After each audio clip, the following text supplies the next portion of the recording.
Under the dim glow of a street lamp, Detective Marlowe crouched beside the shattered glass of the old music shop window. Inside, among the scattered shards and broken strings, lay the body of Victor Chen, the town's renowned harpist. A single, crumpled sheet of music rested in his hand, untitled and unfamiliar. "What were you playing, Victor?" Marlowe whispered, eyes scanning the note for any clue. "The shop owner, Mrs. Grady, appeared from the shadows, clutching her shawl tight. He came in earlier, scared. Said someone was after the composition he discovered." Marlowe examined the sheet again. The note seemed ordinary, yet there was an odd symbol scratched in the margin. A jagged lightning bolt. He recalled an old town legend about a lost melody hidden within pieces of music that could drive listeners mad. Determined, Marlowe headed to the local library's archives, fingers tracing over dusty ledgers and faded newspaper clippings. There, he found a record of a harpist from decades ago, who vanished after unveiling a captivating tune linked to that very symbol. The pieces fit. Victor had uncovered the same haunting melody, and someone wanted to keep it secret. Back at the shop, Marlowe noticed a locked drawer beneath the counter, and a faint humming sound emanating from within. Using a hairpin, he picked the lock. Inside lay a small, intricately carved music box playing the melody from the mysterious sheet. The tune floated eerily in the air.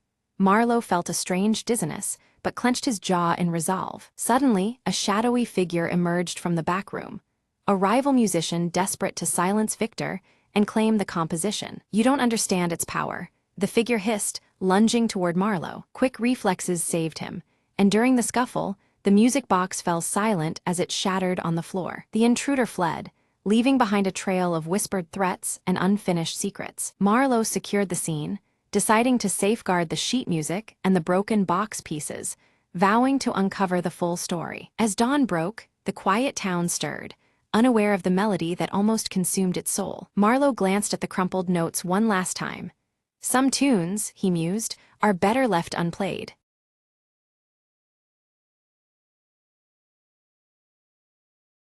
The rain slapped against the slick pavement as Detective Marlowe lit a cigarette outside the velvet lounge. Inside, the smoke curled around whispered secrets. A jazz saxophone wailed in the background, thickening the air with melancholy. Marlowe's eyes scanned the room until they landed on Ruby, the dame, with secrets darker than the alley streets. Ruby's voice was a low purr, barely above the jazz. "You're looking for Tommy, aren't you? He vanished last night." Marlowe nodded, flicking ash off his cigarette. "Yeah, and I think the answers are buried somewhere between the music and the shadows." She leaned closer, eyes gleaming. "Follow me if you want to find him, but be careful. He's tangled up with dangerous company." Outside, the neon sign flickered, casting eerie reds and blues onto the rain-soaked streets. Ruby led Marlowe through maze-like back alleys, the silence punctuated by distant sirens and their cautious footsteps. They stopped before a rusted door, barely hanging on its hinges. Ruby whispered, "This is where Tommy last made contact." Inside, the room was stale, filled with cigarette butts and overturned chairs. A single note lay on an old table. Marlowe picked up the note. "Find the man who plays the last note, and you'll find Tommy's fate." A clue wrapped in jazz, Marlowe muttered, the puzzle tightening like a noose. Back at the lounge, the saxophonist played as if possessed, notes cutting through the haze like daggers. Marlowe watched the musician closely and noticed a small tattoo peeking from under his cuff, a symbol Tommy used to carry. He approached quietly. "You know where Tommy is." The saxophonist's eyes flickered with a shadow of guilt. "He got into trouble with the wrong crowd," the man confessed. "They wanted something from him, something that could bring this whole city down." Suddenly, footsteps stormed in. Figures in dark coats encircled Marlowe and Ruby, their intentions clear. With quick thinking, Marlowe grabbed Ruby's hand, diving through a hidden exit behind the stage. They emerged into the cold night air, hearts pounding, but free the city's skyline bleeding neon hope into the darkness. Marlowe lit another cigarette, looking toward the horizon. "Tommy's out there somewhere, and this story, it's far from over."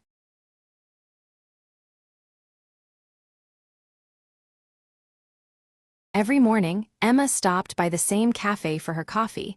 It was her little ritual, a quiet moment before the day spun out of control. Today, the cafe was unusually busy.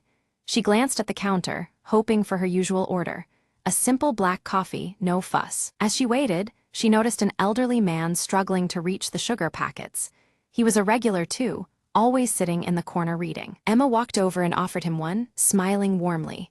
"Here, let me help you with that." He looked up, surprised but grateful. "Thank you, young lady.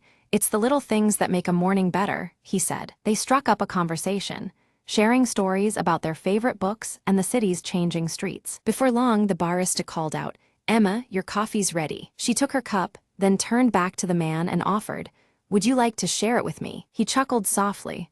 "I think I'll stick to my tea, but I'd enjoy the company." They found a cozy spot by the window, watching the world move briskly outside while their conversation slowed to a comfortable pace. Emma realized this unexpected encounter was the best part of her day so far, a reminder that sometimes slowing down brings new connections. As the cafe began to empty, the man glanced at his watch. "I have to get going, but this was lovely." Emma nodded, feeling a warmth deeper than the coffee in her hands. "Me too. Maybe tomorrow, same time." "I'd like that," he replied with a smile, gathering his things. She watched him leave and took a sip of her coffee, savoring the moment. The barista approached, wiping his hands. "Looks like you made a new friend today." Emma smiled. "Yeah, sometimes the best part of the morning isn't the coffee, it's the company." She gathered her things, ready to face the day with a lighter heart. As she stepped outside, the sun was climbing higher, and the city seemed a little less hurried, a little more welcoming. And Emma knew that every morning held the promise of something new, something warm, just like this last cup of coffee.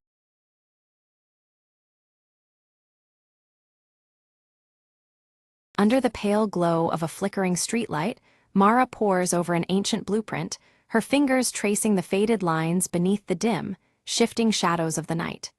The city hums around her, a maze of secrets waiting to be unraveled. Nearby, Dex sharpens a compact knife, his scarred eyes darting across the darkened alley, each scrape of the blade echoing his readiness and caution. His hands move with practiced precision, muscles tense to spring at a moment's notice. Lyle leans against a rusty lamppost, flicking a silver coin that catches the faint light, the cryptic symbol shimmering briefly before it spins through the air.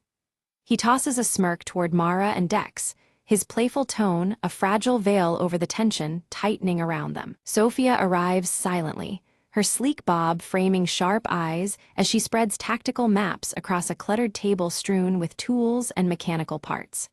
Her calm presence steadies the group, bringing focus to the unfolding plan. The team huddles close, poring over the intricate designs of an unbreachable vault hidden beneath a corporate monolith. The stakes loom large as they outline each step, knowing the consequences of failure could unravel them all. The silver locket catches a stray beam of light against Mara's black-gloved hand, a silent talisman as she listens intently to Sophia's crisp, calculated instructions. Time hangs heavy in the air, measured and unyielding. Close-ups reveal their faces etched with determination and fear. The clock ticks relentlessly as the weight of their mission presses down, promising ruin if they falter. Eyes meet briefly, unspoken resolve passing between them. In near darkness, they practice hand signals, swift, precise gestures weaving silent conversations. Each move is rehearsed with an urgency that mirrors the pounding rhythm of their hearts. Dex rolls up his sleeve, a faded tattoo and fresh scar narrating tales of past close calls and battles fought in shadows. The mark is a reminder of the razor's edge they now tread. Lyle's fingers trace a rough sketch of an escape route, highlighting a seldom-used service elevator hidden behind walls of steel.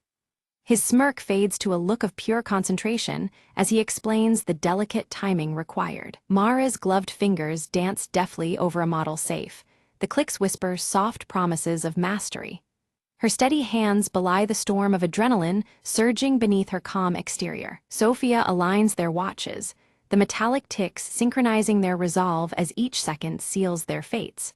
Her slender fingers brush the dials, marking the moments where luck and skill must intersect. A wall clock looms large as its pendulum swings, and the minutes cascade into midnight, silent herald of the heist's inception. The neon glow outside flickers in time, casting fractured shadows on faces ready to move. Blending with the neon-lit crowd, Mara, Dex, and Lyle navigate the city's pulse, their presence swallowed by the nightlife's kaleidoscope. Each step forward is a step deeper into danger's heart. Inside the polished skyscraper lobby, footsteps echo ominously as security patrols draw near. Breath catches as each passing guard tightens the invisible noose, their vigilance sharpened beyond expectation. Dex clamps a gloved hand over the corner of a security camera, wires snipped just in time. His eyes betray a flicker of unease. No plan survives perfect execution, and shadows whisper of unseen threats. Mara slips through a locked door with practiced ease, her touch a ghost against cold metal. Lyle watches the guards' shifting patterns, their rhythms a living puzzle to evade. Suddenly, a guard's flashlight beam jitters, casting erratic light that dances over Mara's shadow. Time suspends as she freezes, heartbeat loud in the silence, then the beam swings away, granting her fleeting reprieve. Relief flickers briefly on Mara's face as the danger passes, her breath shallow but steady beneath the mask of composure. Every second counts, and every slip could be the last. Lyle crouches by a control panel, rerouting alarms with deft hands. Mechanical clicks and faint, electronic hums dissolve into silence, a fragile piece amid the approaching storm. The low drone of unseen machinery grows louder as they ascend toward the vault's guarded sanctum. Tension prickles the air, thickening with each step nearer to the prize and peril. Their rhythm shatters as Sophia's plan collides with an unforeseen laser grid, red beams crisscrossing like silent sentinels. The team halts, recalibrating under the pressure of this stark new barrier. Mara's gloved hand brushes a laser beam, the hairs on her skin standing on end as she inches past. Not a sound betrays the near trigger of the alarm, a razor's edge walked with breath held tight. Thinking quickly, Dex tosses a small mirror into position, bending light to forge a narrow, new path through danger. The fragile diversion shimmers in the neon glow, a fleeting thread of hope. Lyle's earlier grin fades as he spots movement, a secondary security team closing in swiftly. Shadows lengthen and pulses quicken. The clock ticks loudly against the rising tide of threat. The team huddled tightly in the shadows, eyes darting as hands moved swiftly in silent communication. Every gesture conveyed urgency, adjusting their tactics without a single whispered word. The dim glow of streetlights flickered above, casting fleeting patterns over the tense faces. Sophia, her expression composed, traced elegant signals that reassigned positions with effortless precision. Her voice remained unused, but her calm authority resonated through their movements.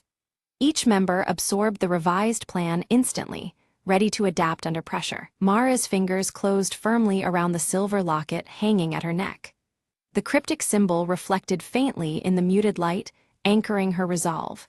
Despite the chaos surrounding them, it remained a silent talisman, a tether to purpose. With a nod, Dex stepped forward, his scarred brow furrowing in concentration. He navigated the labyrinthine corridors with measured stealth, every footfall calculated yet silent. The faded tattoo on his forearm seemed to pulse with determination as he led the way. Suddenly, hurried footsteps echoed sharply behind the team, shattering the fragile silence. Without hesitation, they pivoted sharply, squeezing through a narrow ventilation shaft. The tight space swallowed them whole as they escaped imminent danger. Inside the cramped shaft, the air was thick and their breath shallow, strained against constriction. Clasping gloved hands gripped cold metal as bodies pressed close.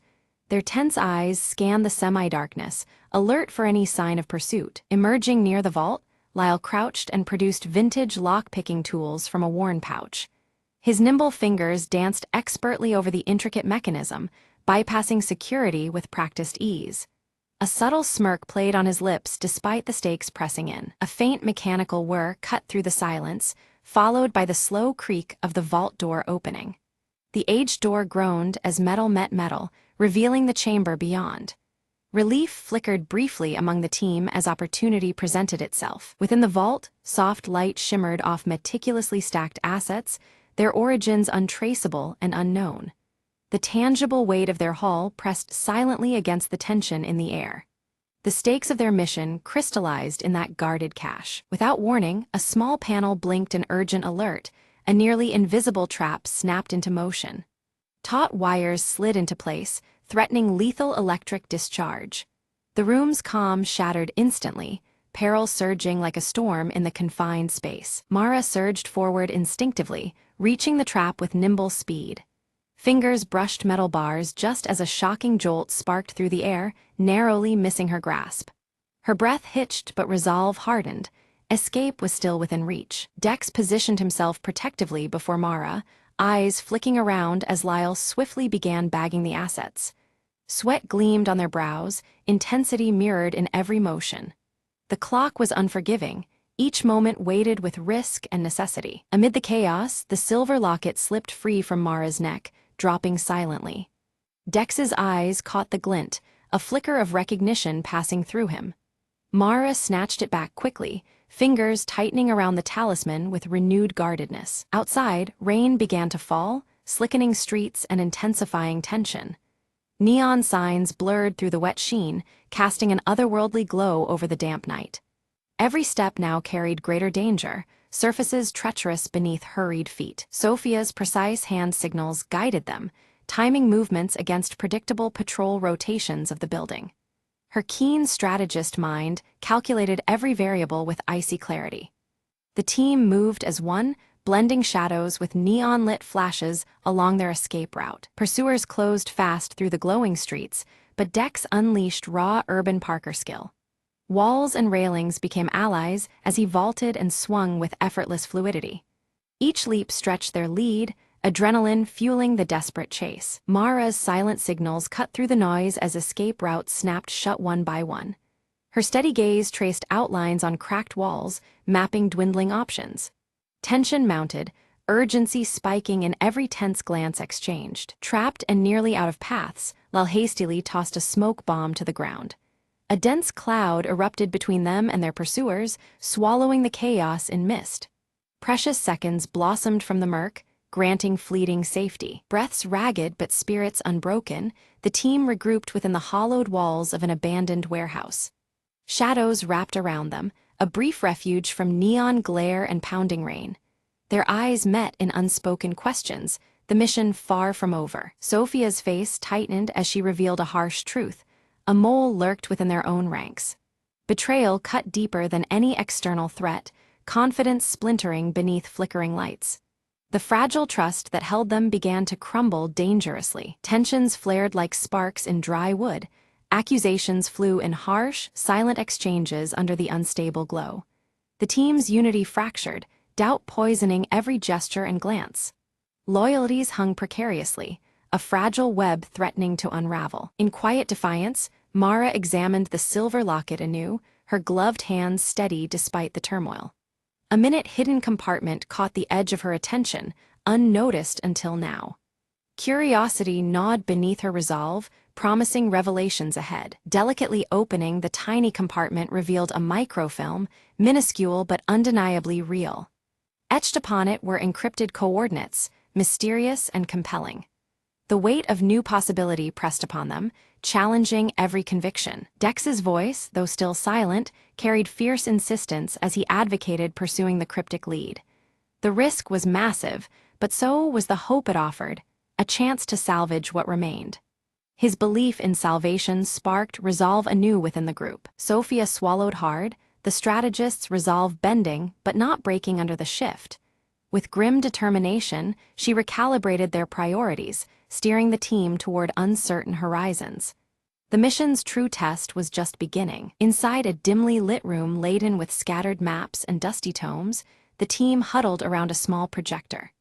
The microfilm flickered onto the wall, revealing cryptic diagrams and faded handwriting.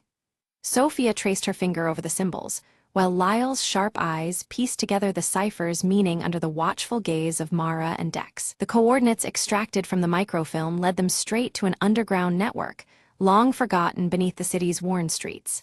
This labyrinth of tunnels whispered secrets of a past buried deep, barely touched by the neon glow above. The team studied a worn map, plotting their descent into shadowy corridors that promised answers or danger. Discarding their usual high-tech gadgets, the group assembled vintage equipment tailored for the old tunnel's unique challenges. Mara donned her black leather gloves tighter as they checked aged lanterns, rope coils, and weathered picks. Each piece, relics of a bygone era, prepared them for a silent journey where modern advantages held no sway. Under the cloak of night, the team advanced silently towards the concealed entrance, shadows lengthening and thickening around them. Mara's piercing green eyes scanned the area as Dex moved steadily, both communicating through practiced hand signals. The air was thick with tension, every step careful to remain unseen in the shifting gloom. Suddenly, a familiar figure stepped from the darkness, the faint grin betraying a hidden agenda. The mole's reveal sent a sharp jolt through the team, blocking the passage with confident ease. Mara's gaze burned intense, the black leather gloves clenching subtly as the tension between them crackled. Words unsaid hung heavy in the charged standoff, until Mara's quick wit and unwavering calm shifted the balance. With a deft feint and pointed gesture, she outmaneuvered the betrayer, forcing a retreat. The path opened once more, with the team's trust tempered but intact, ready to press onward. Navigating the winding tunnels, faint luminescence from the silver locket's cryptic symbol revealed subtle markings along damp walls. Each step carried them deeper into the maze, where time felt stretched and fragmented like the flickering lantern light. The rhythm of silent signals maintained their cohesion amid the echoing emptiness. They emerged into a hidden chamber where evidence lay scattered across a battered table, enough to unravel the corrupt organization's iron grip. Documents, photographs, and a map detailing illicit routes promised a turning tide. Hope flickered in their eyes as the weight of their mission crystallized in this clandestine trove. As dawn's first light spilled over the city skyline, the team exchanged glances heavy with relief and quiet triumph. The long night's ordeal had shifted the balance, their silent struggle drawing to a hopeful pause. In the crowded street below, life stirred anew, ignorant of the battles fought just beneath its surface. In the soft morning glow, Mara placed the small silver locket upon the worn table, its emblem catching the light with a quiet brilliance. The cipher etched on its surface symbolized not only the secrets uncovered but the hard-won freedom ahead. A new day had begun, marked by resilience and the promise of justice restored.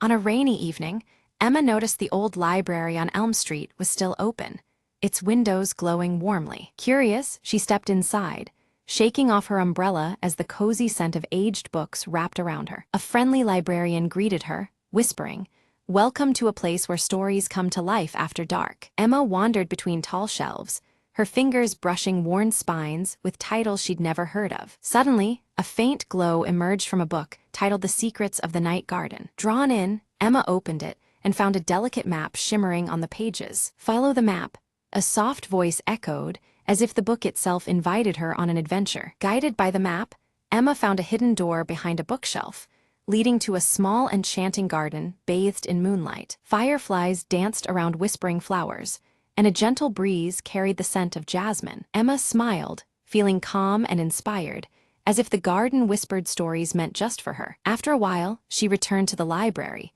the hidden door quietly closing behind her. The librarian nodded, saying, "Some secrets are meant to inspire quietly in the midnight hours." Emma felt the magic of that night linger as she picked out a regular book to borrow. Back home, she placed the glowing map on her desk, a reminder of the night's secret journey. As she turned off the light, she whispered, "Thank you for the adventure." The rain stopped, stars peeked through her window, and Emma drifted to sleep with a heart full of wonder. From then on, she visited the old library, whenever the night seemed too quiet or lonely. Each visit brought a new whisper, a gentle nudge to explore stories beyond the pages. Emma had discovered not just books, but a world where magic and comfort lived side by side. And so, the Midnight Library became her secret harbor in the bustling world, always open to those who believe.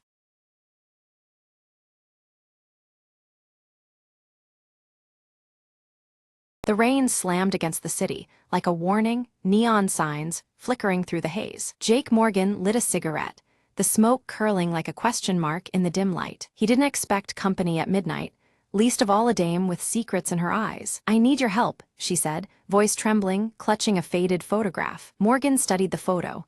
A man, vanished without a trace 5 years ago. "Why come to me now?" he asked, flicking ash into a cracked tin can. She hesitated, then whispered, "Because the shadows are closing in." Days blurred into nights, as Jake hunted clues across rain-slick streets and smoky bars. Each lead tangled deeper into a web of lies, betrayal, and long-buried sins. The city's underbelly pulsed with danger, but Morgan was no stranger to the darkness. One alley, one fistfight, one whispered tip later, he found himself staring down a crooked cop. "You're out of your depth," the cop sneered, holster empty but menace full. Morgan cracked a grin, Maybe, but someone's gotta dive deep. In the bleak basement of a forgotten warehouse, the truth waited in cold silence. The missing man was alive, chained by debts and addicted to silence. Reunion was bittersweet, shadowed by the price paid for freedom. Back in the rain-soaked streets, Morgan handed the dame the man she'd lost. She smiled faintly. Thanks for bringing light to the shadows. Jake lit another cigarette, the glow a small defiance against the dark city. All in a night's work, he murmured, disappearing into the rain and neon blur.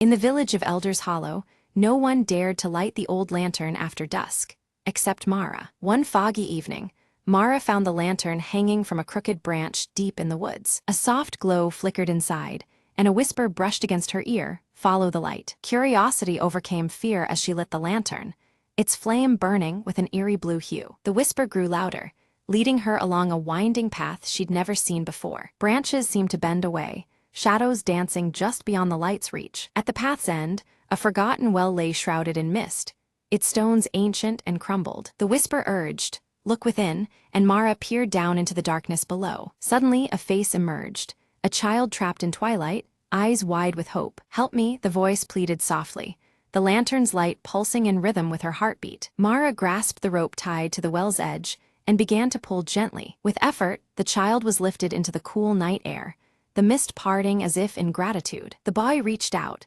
and as their hands touched, the lantern's flame turned warm and golden. "Thank you," he whispered, before fading into the glow and disappearing into the night. The village suddenly felt alive, the air lighter, as if a long-held sadness had lifted. Mara returned to the hollow, the lantern now dim but peaceful in her hands. The next morning, villagers found the old well sealed and the forest calm. The lantern brought back the lost, Mara told them quietly, her eyes shining with wonder. From that day on, the village no longer feared the woods at night, knowing light could chase even the deepest shadows. And sometimes, when the wind was just right, a soft whisper reminded them that hope lingers where the light shines.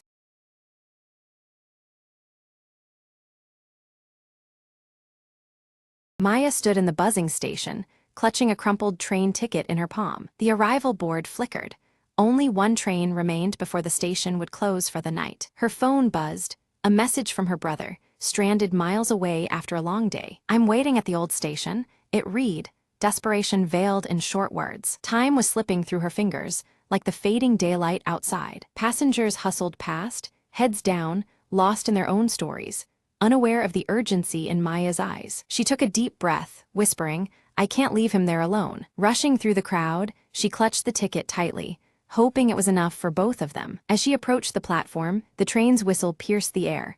A final call, a last chance. Maya spotted him on the opposite platform, waving frantically, his face a mix of relief and fear. But the gate began to close, barriers descending like silent judges. Without thinking, she called out, "Hold on," and dashed forward, heart pounding. A station attendant called after her, but she paid no mind, focused only on the one who needed her. With a last leap, she squeezed through, just as the gates clanged shut behind her. Breathless, she reached him, clasped his hand, their eyes locking in shared relief. The train doors opened, welcoming them aboard, two souls reunited against the ticking clock. Settling into their seats, the rhythm of the tracks beneath was a quiet celebration of their escape. Maya leaned back, voice soft. "Sometimes, the smallest ticket holds the biggest hope." Outside the window, the night stretched endlessly, but inside, a light glowed bright, a bond unbroken. And as the train carried them forward, Maya knew this was just the beginning of a new journey together.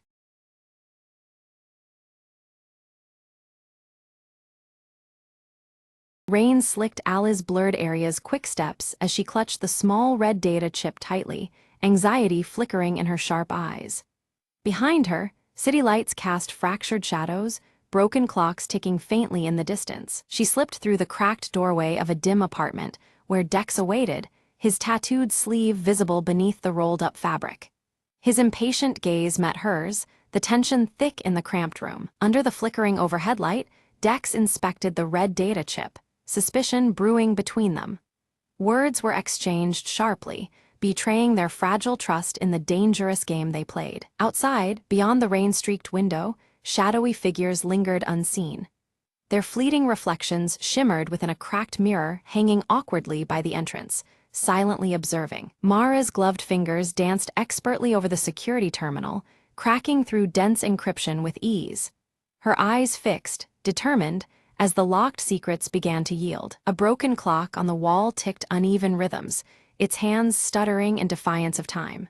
Suddenly, the quiet was pierced by a beep, signaling an incoming encrypted message. Aria's fingers traced the message's cryptic lines, revealing chilling warnings tied to the red data chip's unknown dangers. The weight of the revelation pressed hard against her resolve. From the shadows, the broker's distorted voice crackled ominously through an old radio device. Threats echoed clearly: surrender the chip or face dire consequences beyond their reckoning. Dex slammed his fist against the table, anger flashing over his tattooed arm as blueprints and wires scattered. Frustration twisted in the cramped air, tensions mounting between them all. Mara offered a daring plan: an infiltration of the data vault where the chip had originated. It was risky, but the only chance to unravel the web of deceit surrounding them. Aria hesitated, a haunting memory stirring. A broken clock stopped at midnight, symbolizing lost chances. Doubt flickered momentarily across her sharp features. With determination set, the team readied themselves, the red data chip nestled securely in Aria's jacket pocket.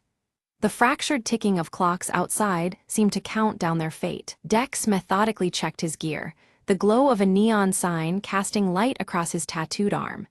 His focus was unyielding, the city's restless pulse echoing through the room. At her console, Mara manipulated traffic cameras, her gloved hands orchestrating a diversion to cover their anticipated escape.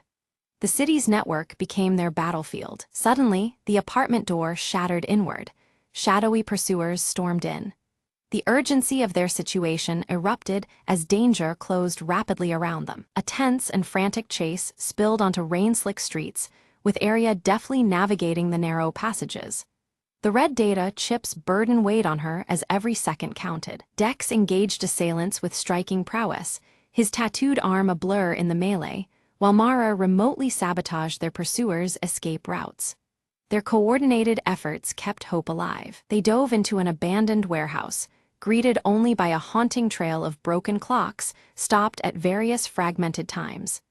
The eerie stillness deepened the mystery they faced. Among the debris, Aria spotted a silver locket, its clasp cracked and worn, stirring unsettling familiarity. Suspicion gnawed at her. Was this a link to a ghost from their past? Mara's gloved hands delicately decoded the intricate engravings etched into the locket. Hidden messages emerged, revealing a betrayal by an informant they had once trusted. Dex confronted the informant through a faceless hologram, the broker's looming presence cast as a dark shadow over the exchange. The unseen enemy tightened its grip. Forced to divide, the team pursued scattered clues tied to the broken clocks dotting the city.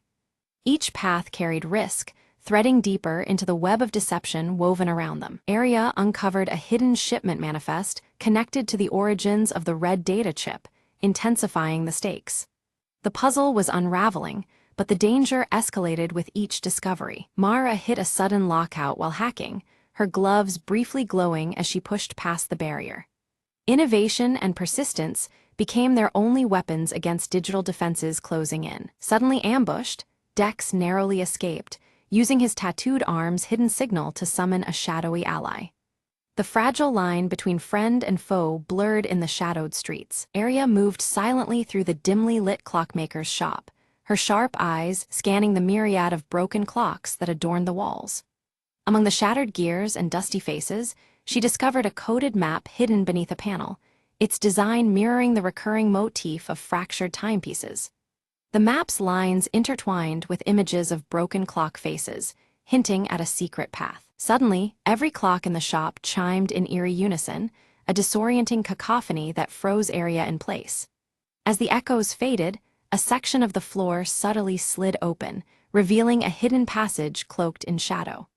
The broken clocks looming around framed this critical moment, underscoring the urgency of her discovery. Miles away, Mara's pale fingers danced over her keyboard, her fingerless gloves flexing as she intercepted an encrypted communication.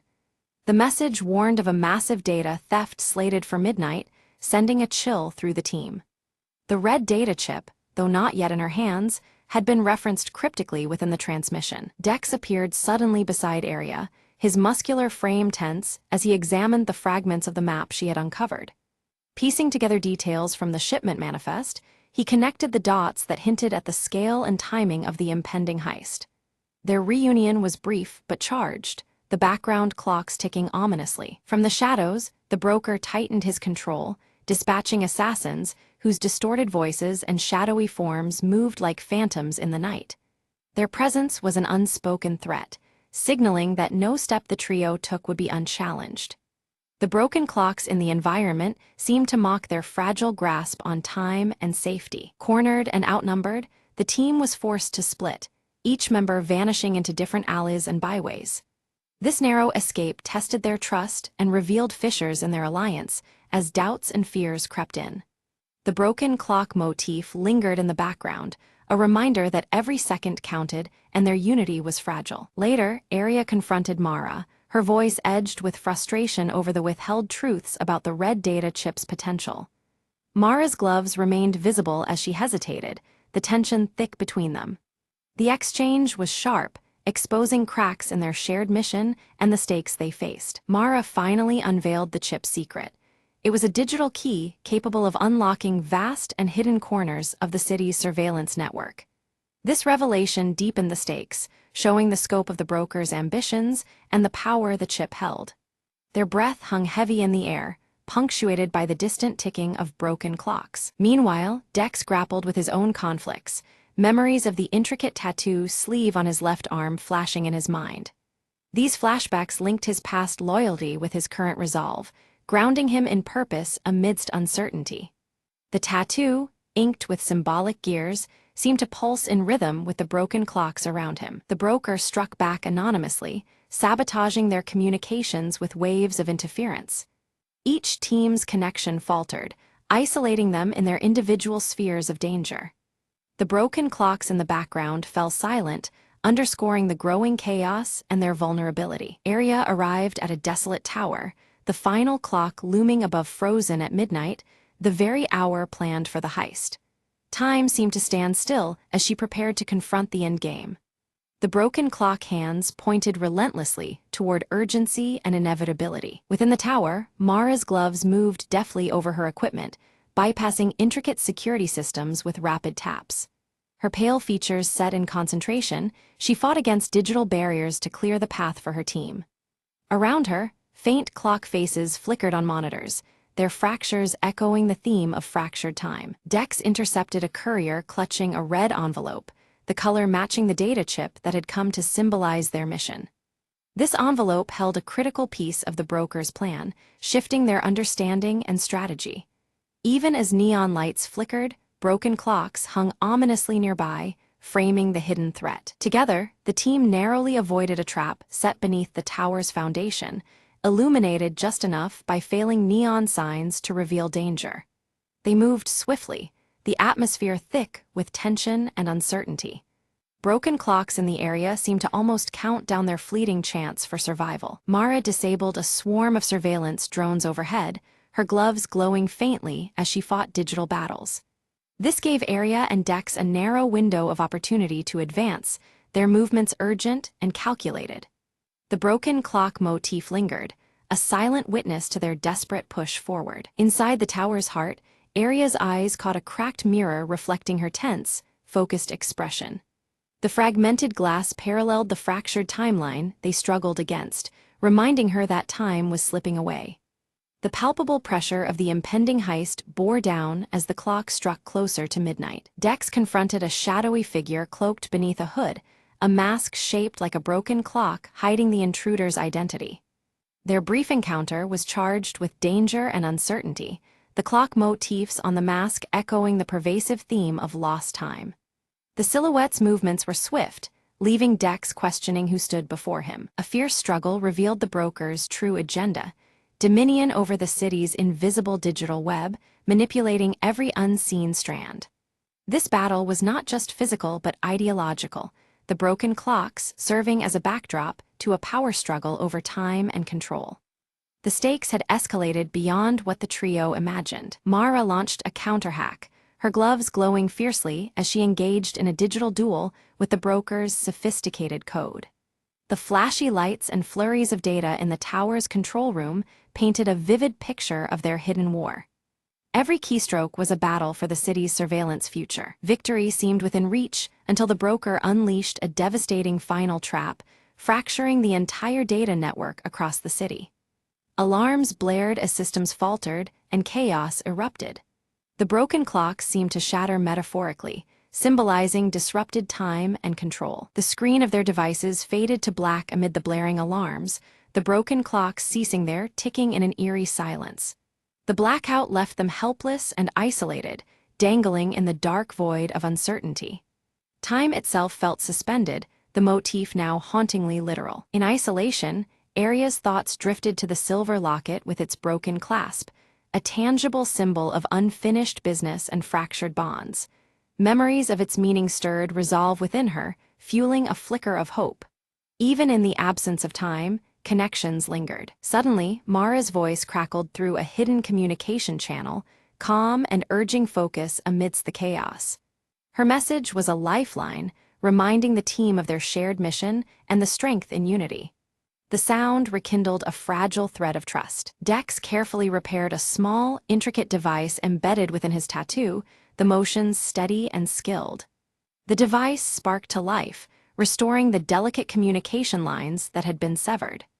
The broken clocks in the background began to faintly tick once more, signaling renewed hope. The team reconvened at the tower's apex, the red data chip pulsing subtly in Aria's grip like a heartbeat. Around them, remnants of broken clocks framed the bleak city skyline, time still fractured but not defeated. Their unity, fragile yet resolute, poised them for the final confrontation ahead. The red data chip, once thought to be a weapon, reveals itself as a key to restoring the stolen digital memories held hostage by the broker. Aria studies it carefully, realizing its potential to unlock what was lost rather than destroy. Mara, gloves firmly on, connects the chip to her portable device, triggering a wave of data that slowly reverses the blackout. Around them, broken clocks begin their synchronized ticking once more, filling the air with a hopeful rhythm. In a rare moment, the broker's shadowy mask falters, revealing a familiar face etched with pain and regret, someone deeply tied to their shared past struggles. This glimpse casts new light on the contours of their conflict. Dex steps forward, his tattooed arm glowing softly as he faces the broker. His voice is steady, embodying both forgiveness and strength, breaking through years of silence between them. Aria slides the red chip into the central console. Streams of data flood the system, revealing hidden conspiracies buried deep beneath layers of deception. The room hums with newfound energy, secrets unfolding before their eyes. Citywide systems awaken, lights flicker back to life while long-held shadows retreat into forgotten corners. The faint ticking of clocks syncs with the resurgence of order and control. Mara finally removes her fingerless gloves, a silent symbol of trust restored as the complex digital web begins to heal. Technology feels less like a barrier and more like a bridge between them. The broken clocks scattered across the city start moving forward in unison, marking the dawn of a new chapter. Time, once lost, now regains its steady, purposeful flow. From the high tower, Aria, Dex, and Mara watch the sunrise breaking through rain-streaked glass, their silhouettes dark against the light. The scene breathes relief, unity, and the promise of what lies ahead. In Aria's hand, the silver locket glints softly, now repaired and whole. It symbolizes the closure of their ordeal and stands as a quiet promise of vigilance and hope for the future.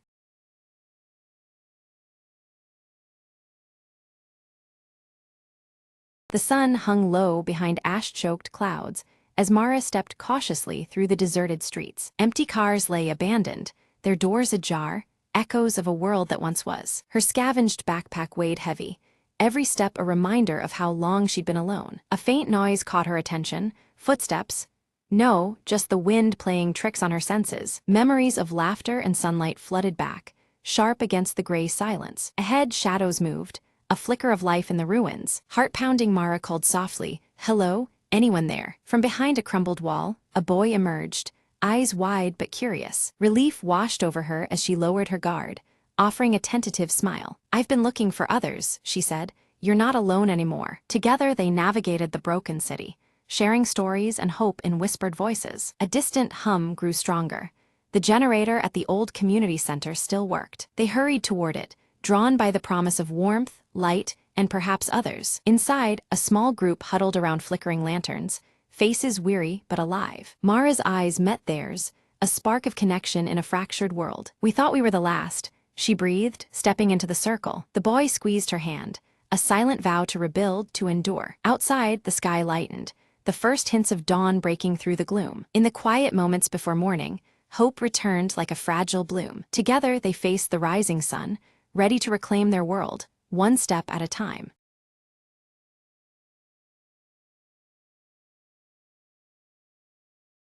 The morning sun spilled golden light across Maple Hollow, where ivy crept lazily over weathered stone walls. Evelyn clutched a faded map, its edges soft from years of handling, and stepped through the garden gate. "It's just an old legend," she mumbled, eyes scanning for the mysterious landmark marked by a tiny star. Her footsteps stirred the crunch of leaves, as the village seemed to hold its breath in the quiet hum of dawn. At the heart of the hollow stood an ancient oak, its branches tangled like stories waiting to be told. Evelyn circled the tree, fingers tracing the carved symbols worn smooth by countless seasons. Suddenly, a tinkling laugh floated on the breeze, and from behind the trunk hopped a tiny creature. "Looking for something special," whispered a voice as soft as moss underfoot. Startled, Evelyn met the bright eyes of a sprightly forest spirit, shimmering in shades of amber and emerald. "I guard the secrets of Maple Hollow," the sprite said, "and I've been waiting for someone brave enough to believe." Evelyn smiled, feeling the weight of the map lighten in her hands. Together, they ventured deeper into the thicket,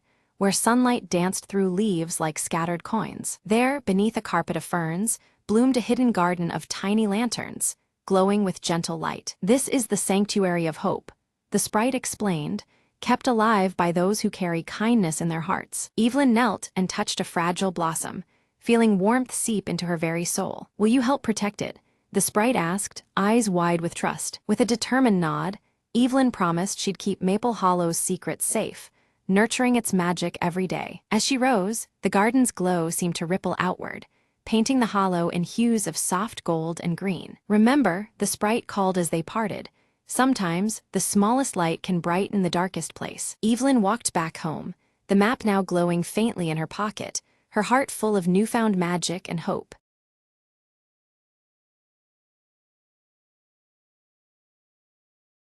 The city never sleeps, especially under a curtain of rain that smears neon signs into ghostly whispers. Detective Marlowe lit a cigarette, the flame flickering as he stared down the glistening pavement. "Another night, another case," he muttered, the smell of smoke and wet asphalt filling the air. A mysterious woman in a red coat appeared through the mist, her heels clicking a rhythm of urgency. "I need your help," she said, voice trembling just enough to catch his attention. Her brother was missing, vanished without a trace from the dimly lit jazz club downtown. Marlowe agreed, drawn to the case by more than just curiosity. There was something off in her eyes. The club was a smoky haze of secrets and muted saxophones, shadows flickering in every corner. He questioned the bartender, who spoke in riddles and glanced nervously over his shoulder. A matchbook dropped on the floor caught Marlowe's eye, an address scrawled hastily inside. At the location, a rundown warehouse pulsed with danger lurking just beyond the cracked door. Inside, Marlowe found a stash of stolen paintings and a note that chilled his blood. The note warned of betrayal, signed by someone who once called the city home. Footsteps echoed. A figure stepped into the dim light, the missing brother, worn and wary. "They set me up," he whispered. "I was the fall guy for a bigger scheme." Marlowe's instincts kicked in time to untangle lies from truth before dawn. They devised a plan to confront the real mastermind, meeting back at the jazz club when the clock struck midnight. Under the watchful eyes of faded portraits and mournful melodies, the culprit revealed themselves, the bartender. With a quick draw and steady aim, Marlowe ended the night's deadly game, the truth finally clear. As the rain eased, Marlowe lit another cigarette, the city waking up, secrets buried once more beneath the morning light.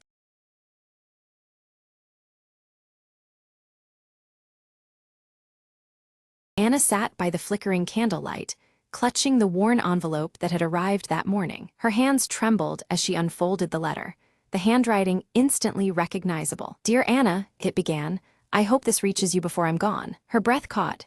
It was from her father, whom she hadn't seen in years, lost to his travels and secrets. He wrote of regrets, of missed birthdays and silent apologies hidden beneath years of silence. Tears welled as she read how he longed to make things right, even if just through this letter. Outside, rain tapped gently on the window, echoing the ache inside her heart. She remembered the last fight, harsh words, slammed doors, and the walls that grew between them. But here was a chance for healing, fragile and fragile as the paper in her hands. She reached for her own pen, her thoughts swirling like the storm outside. "Father," she wrote, "I am still here, and I forgive you." She sealed the letter, feeling the weight of years lift slightly off her shoulders. Days later, a phone call shattered the quiet. Her father's voice, cracked but earnest. "Anna, thank you," he said simply. "Your forgiveness is the light I've needed." They spoke late into the night, stories mingling with apologies, knitting together the broken threads. The distance that once seemed insurmountable began to fade with every word exchanged. Anna smiled softly, realizing that sometimes words could rebuild what silence tried to destroy. As dawn painted the sky, she felt a tentative hope blossoming within her chest. Their journey ahead wouldn't be easy, but it was theirs to take, hand in hand. And sometimes, the smallest letter holds the greatest power, to heal, to connect, to begin anew.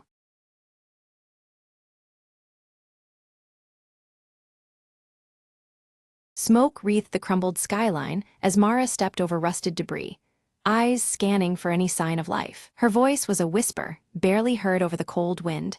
There has to be someone left. The city was a husk, but beneath its ashes, secrets lingered. Mara clutched a faded photograph, the edges worn, the faces smiling back from a world lost. Suddenly, a faint sound, a child's laughter, echoed from the ruins ahead. Heart pounding, she followed it through twisted metal and shattered glass. There, among the shadows, a small boy emerged, wide-eyed and cautious. Mara offered a gentle smile.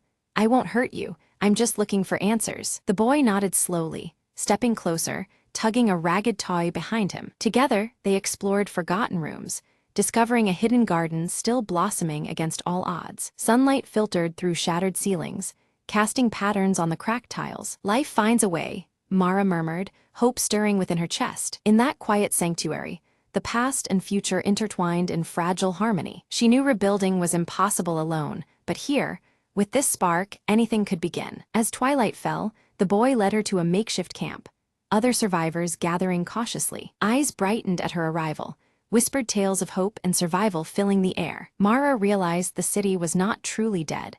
It breathed in the hearts of those left. She raised her voice, steady and clear.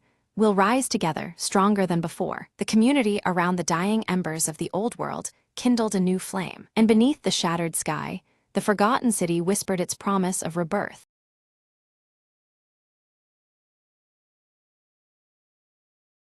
Emma found the puzzle box in the attic, dusty and forgotten. She dumped the pieces on the kitchen table and began sorting them by color and edge shapes. Her younger brother, Max, wandered in, curious about the sudden mess. "Need a hand?" he offered, sitting cross-legged beside her. Together, they formed the puzzle's border, chatting about school and weekend plans. The afternoon slipped by as more sections came together.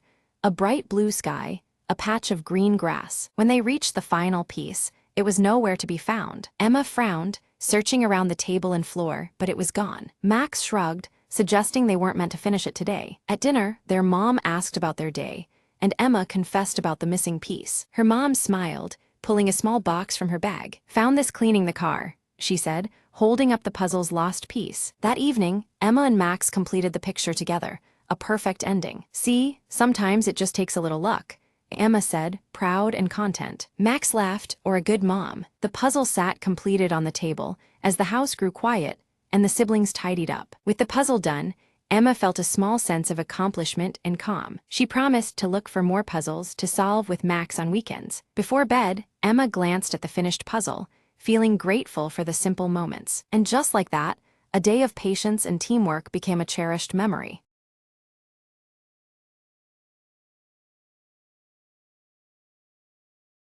In the heart of an ancient city stood a peculiar clock shop, its windows fogged with mystery and time. Marla, a thief known for precision rather than chaos, eyed the legendary timekeeper, a jewel rumored to be hidden inside the grandest timepiece in the shop. No ordinary gem, the timekeeper was said to control moments, bending seconds in favor of its holder. Marla didn't believe in magic, but in timing and skill, and tonight they had to be flawless. Slipping through a narrow alley, she approached the shop at midnight, when shadows were her only company. The shop's bell chimed softly as she slipped in, greeted only by the ticking of countless clocks surrounding her. Navigating the maze of shelves, her eyes locked onto the colossal grandfather clock, adorned with intricate carvings. Inside, behind a hidden panel, nestled the timekeeper, a glowing blue orb pulsating with quiet power. A whisper in the darkness warned her, "Take care, time twists for those who tamper." Marla smirked, deft hands disabling the alarm with practiced ease before lifting the orb gently. Suddenly, the shop transformed.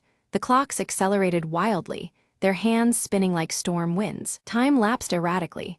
Seconds stretched, then snapped fast, disorienting her senses. She clenched the orb tightly, focusing beyond the chaos as her escape route melted and reformed. With a final breath, Marla seized a moment when time slowed, leapt through a shuttered window, landing outside in stillness. The city around her resumed its regular rhythm as she sprinted into the night, orb secure. Back in the safety of her lair, Marla placed the timekeeper on the table, the air still humming with its strange energy. She smiled, knowing control over time was never about power.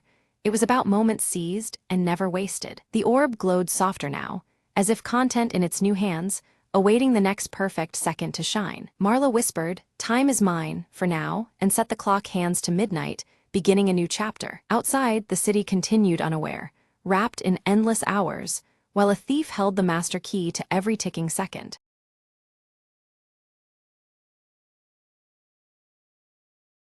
Lyra moves carefully through the desolate cityscape, ashes swirling around her silver-streaked hair as she clutches the cracked compass her mother once owned.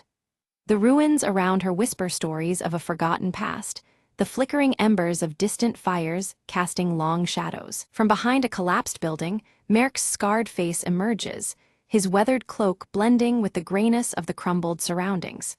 His steady amber gaze watches Lyra silently, weighing the dangers that lie ahead. Tala slips through the ruined streets, her piercing blue eyes scanning every corner with razor focus.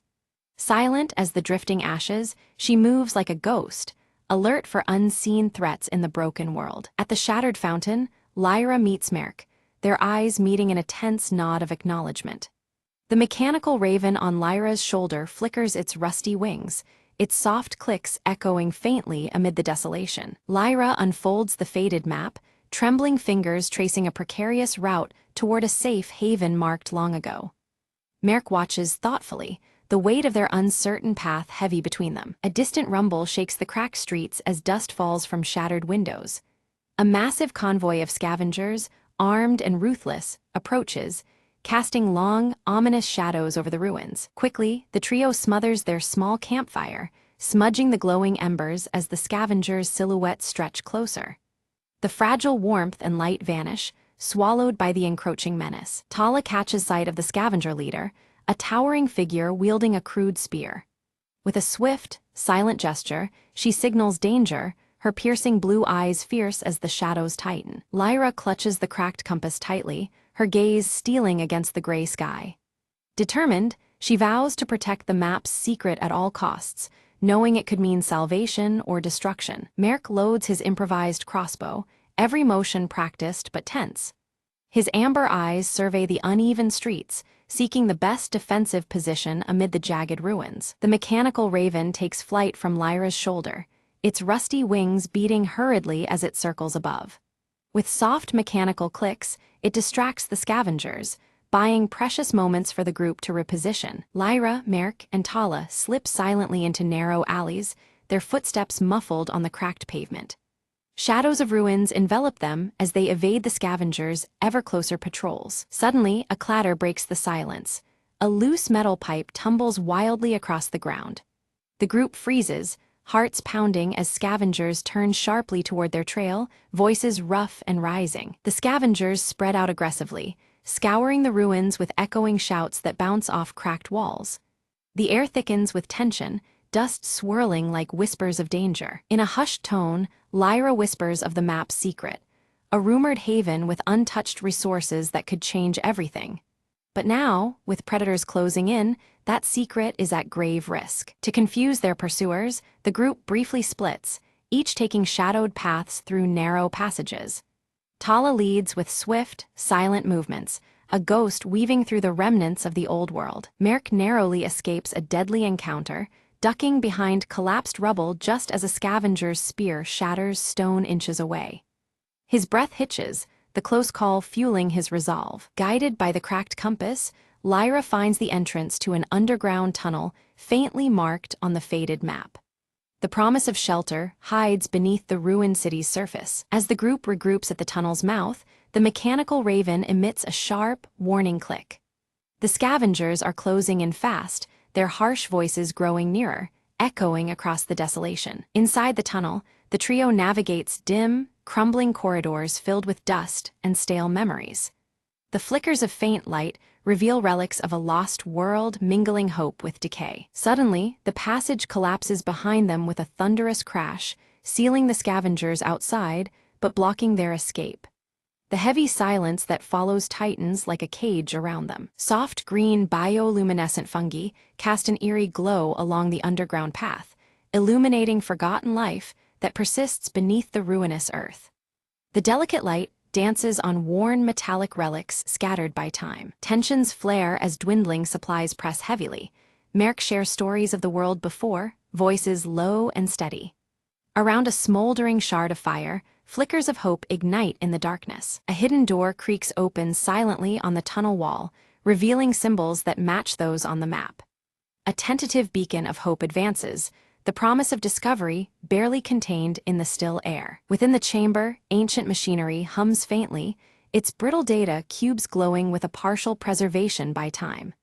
The air pulses with forgotten knowledge, fragile and flickering like the fires outside. Lyra studies the intricate symbols carved into the chamber walls, her fingers tracing the faded markings.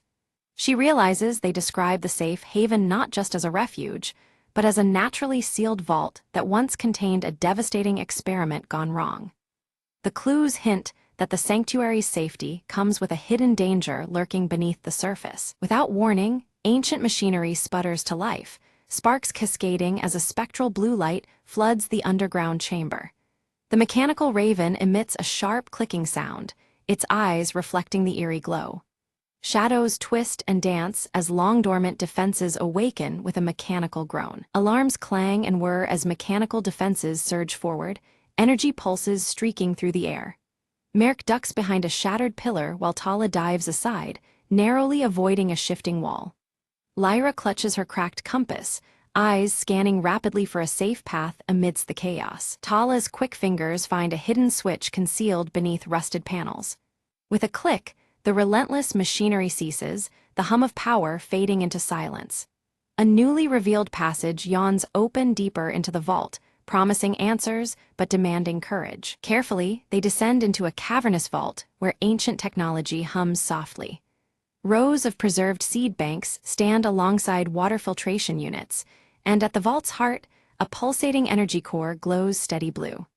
The remnants of a lost world offer fragile hope amid the ruins. Hope flickers in Lyra's eyes, but her gaze lingers on cryptic warnings etched into the machinery's surface. The inscriptions speak of contamination risks, remnants of a toxic past that could poison the sanctuary itself. The delicate balance between salvation and danger weighs heavily on them all. Merc crouches by the energy core, inspecting glowing conduits and faded schematics. Despite his rugged experience, the complexity baffles him as he puzzles over methods to safely harness its power above ground. The weight of survival presses down as he considers the risks and rewards. Suddenly, a distant tremor shakes the vault, dust falling from overhead beams. An explosion echoes from above. Scavengers have discovered an alternate entrance. Tension spikes as the fragile silence shatters. The mechanical raven squawks loudly, taking flight in frantic loops overhead. Its metallic wings catch the blue light as it circles wildly. Lyra tenses, signaling the group to prepare for an approaching confrontation at the sanctuary's threshold. Outside the heavy vault doors, shadows clash with flashes of sparking metal. Makeshift weapons swing, and the air fills with the harsh sounds of struggle. Each side fights fiercely, a desperate battle for control over the precious safe haven. Lyra steps into the fray, her voice steady as she negotiates with the scavenger leader. She offers a tentative truce, emphasizing their shared need to survive the harsh ash-covered world. The fragile hope of cooperation hangs in the balance. The leader derides her proposal but falters, revealing a secret: an injured child dependent on the sanctuary's clean water. The revelation softens hardened faces as the weight of human need becomes undeniable. A crack opens in the cold veneer of conflict. Moved by compassion, Lyra offers an alliance to protect the sanctuary together, promising fair sharing of resources. The fragile pact reshapes their purpose from rivalry to cooperation. Trust begins to grow amidst the flickering fires around them. Merk and Tala exchange cautious looks, nodding their agreement. They begin to organize defenses but signal readiness to work alongside former enemies. The alliance, delicate yet necessary, promises a tenuous peace in a brutal world. Together, both groups reinforce barricades with salvaged metal and ancient tech revived from the ruins. Sparks fly as tools meet rusted surfaces, strengthening their hold against external threats. The mechanical raven perches quietly, watching the cooperative effort unfold. As negotiation deepens, stories of loss and survival emerge from both sides. Shared pain and resilience create a fragile human bond that transcends the ashen wasteland. Flickering fires cast long shadows on faces aged and hopeful alike. Night descends, and Lyra gazes at the mechanical raven now perched silently on her shoulder. Its mechanical clicks slow, seeming almost reflective in the dancing firelight. The sanctuary breathes quietly, a momentary peace beneath a bleak horizon. Suddenly, an alarm shreds the calm. Unknown intruders breach a secondary entrance. The group snaps to action, tension coiling tight as danger returns. Flickering blue lights flash urgent warnings across the chamber walls. They engage fiercely, moving with coordinated precision, honed in practice. Energy pulses and shadows intertwine as they repel the unexpected attack. Each member plays a vital role in defending their fragile sanctuary. As dawn breaks, intruders retreat, leaving behind ominous clues, signs of a larger threat looming beyond the ruins. The fragile sanctuary may be only the first battleground in a wider conflict. The ash-filled air carries a new, heavier weight of uncertainty. Lyra studies the evidence, her green eyes narrowing in thought. The sanctuary might be a beacon drawing dangers as surely as it attracts hope. Their fight for survival is part of something far greater than they had imagined. Resolute, they decide to activate the energy core fully, sending a signal into the desolate skies. The machinery awakens with a roar, pulsing rhythmic light outward like a call for aid. Each pulse echoes their hope and their warning across the ash-choked horizon. The vault brightens as the energy core hums at full power, ancient tech alive once more. Pulses ripple through the atmosphere, reaching far beyond the sanctuary walls. Their beacon is both a promise and a challenge to the world outside. In the desolate distance, faint figures respond, trekking steadily toward the glowing light. Their silhouettes cut through the ash haze, bringing fresh hope and the unanswered questions of new arrivals. The wasteland stirs with renewed possibility. Lyra, Merk, and Tala prepare to meet the newcomers, hearts steady but wary. The sanctuary's fate now entwines with these fresh faces, their uncertain futures bound by fragile trust. The ashen horizon promises challenges ahead, but also a chance to rebuild together. The newcomers gather in the dimly lit shelter, their eyes reflecting the flickering firelight. They unveil coded diagrams and symbols, explaining the mutated storm's patterns and disclosing ancient shielding techniques that can strengthen the sanctuary's fragile defenses. Pooling their knowledge and resources, the group integrates these encoded protections with relics of the old world. Rusted gears turn as the mechanical raven clicks approvingly, and slowly, the sanctuary stabilizes, a bastion amid the unrelenting wasteland. Around crackling fires, Lyra, Merk, and Tala share stories of battles and losses, their scars illuminated by the dancing flames. Trust grows, knitting together a family born from endurance and hope, where suspicion once lingered like ashes in the wind. One quiet evening, the mechanical raven stirs, fluttering from Lyra's shoulder to a concealed alcove. There, behind a rusted panel, lies a hidden archive filled with fading holographic messages, preserved echoes from the world before the fall. The projections reveal the sanctuary's true purpose. More than mere survival, It was crafted to ignite renewal and unity among scattered survivors. The voices urge those who listen to rise beyond isolation and rebuild together, a new dawn beckoning beyond the ashen horizon. Moved by the revelations, Lyra and Merk pledge to nurture this vision. They vow to extend their network of protection and knowledge, transforming their stronghold into a beacon of hope for others wandering the bleak wastes. The group springs into action, loading caravans with seeds, weathered tools, and precious relics symbolizing a hopeful future. Preparations hum with anticipation, every piece of cargo a promise to distant enclaves waiting in silence. Beneath the steely sky, the caravans roll steadily away from the sanctuary's embrace. High above, the mechanical raven soars, its subtle mechanics clicking softly, sentinel of the fragile journey against the endless gray. Back at the sanctuary, resilient and unwavering, tiny green shoots emerge defiantly through cracked concrete. Against the monochrome wasteland, these first hints of life whisper of renewal, the earth slowly reclaiming hope. At dawn, Lyra stands atop the ramparts, the cracked compass warm in her hand and the rising sun casting golden light on her determined face.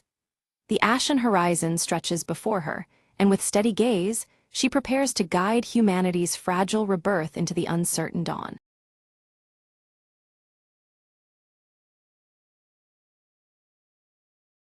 The sun struggles to pierce the thick ash clouds blanketing the barren cityscape, casting a muted glow over shattered rubble and twisted metal remnants of a once thriving world.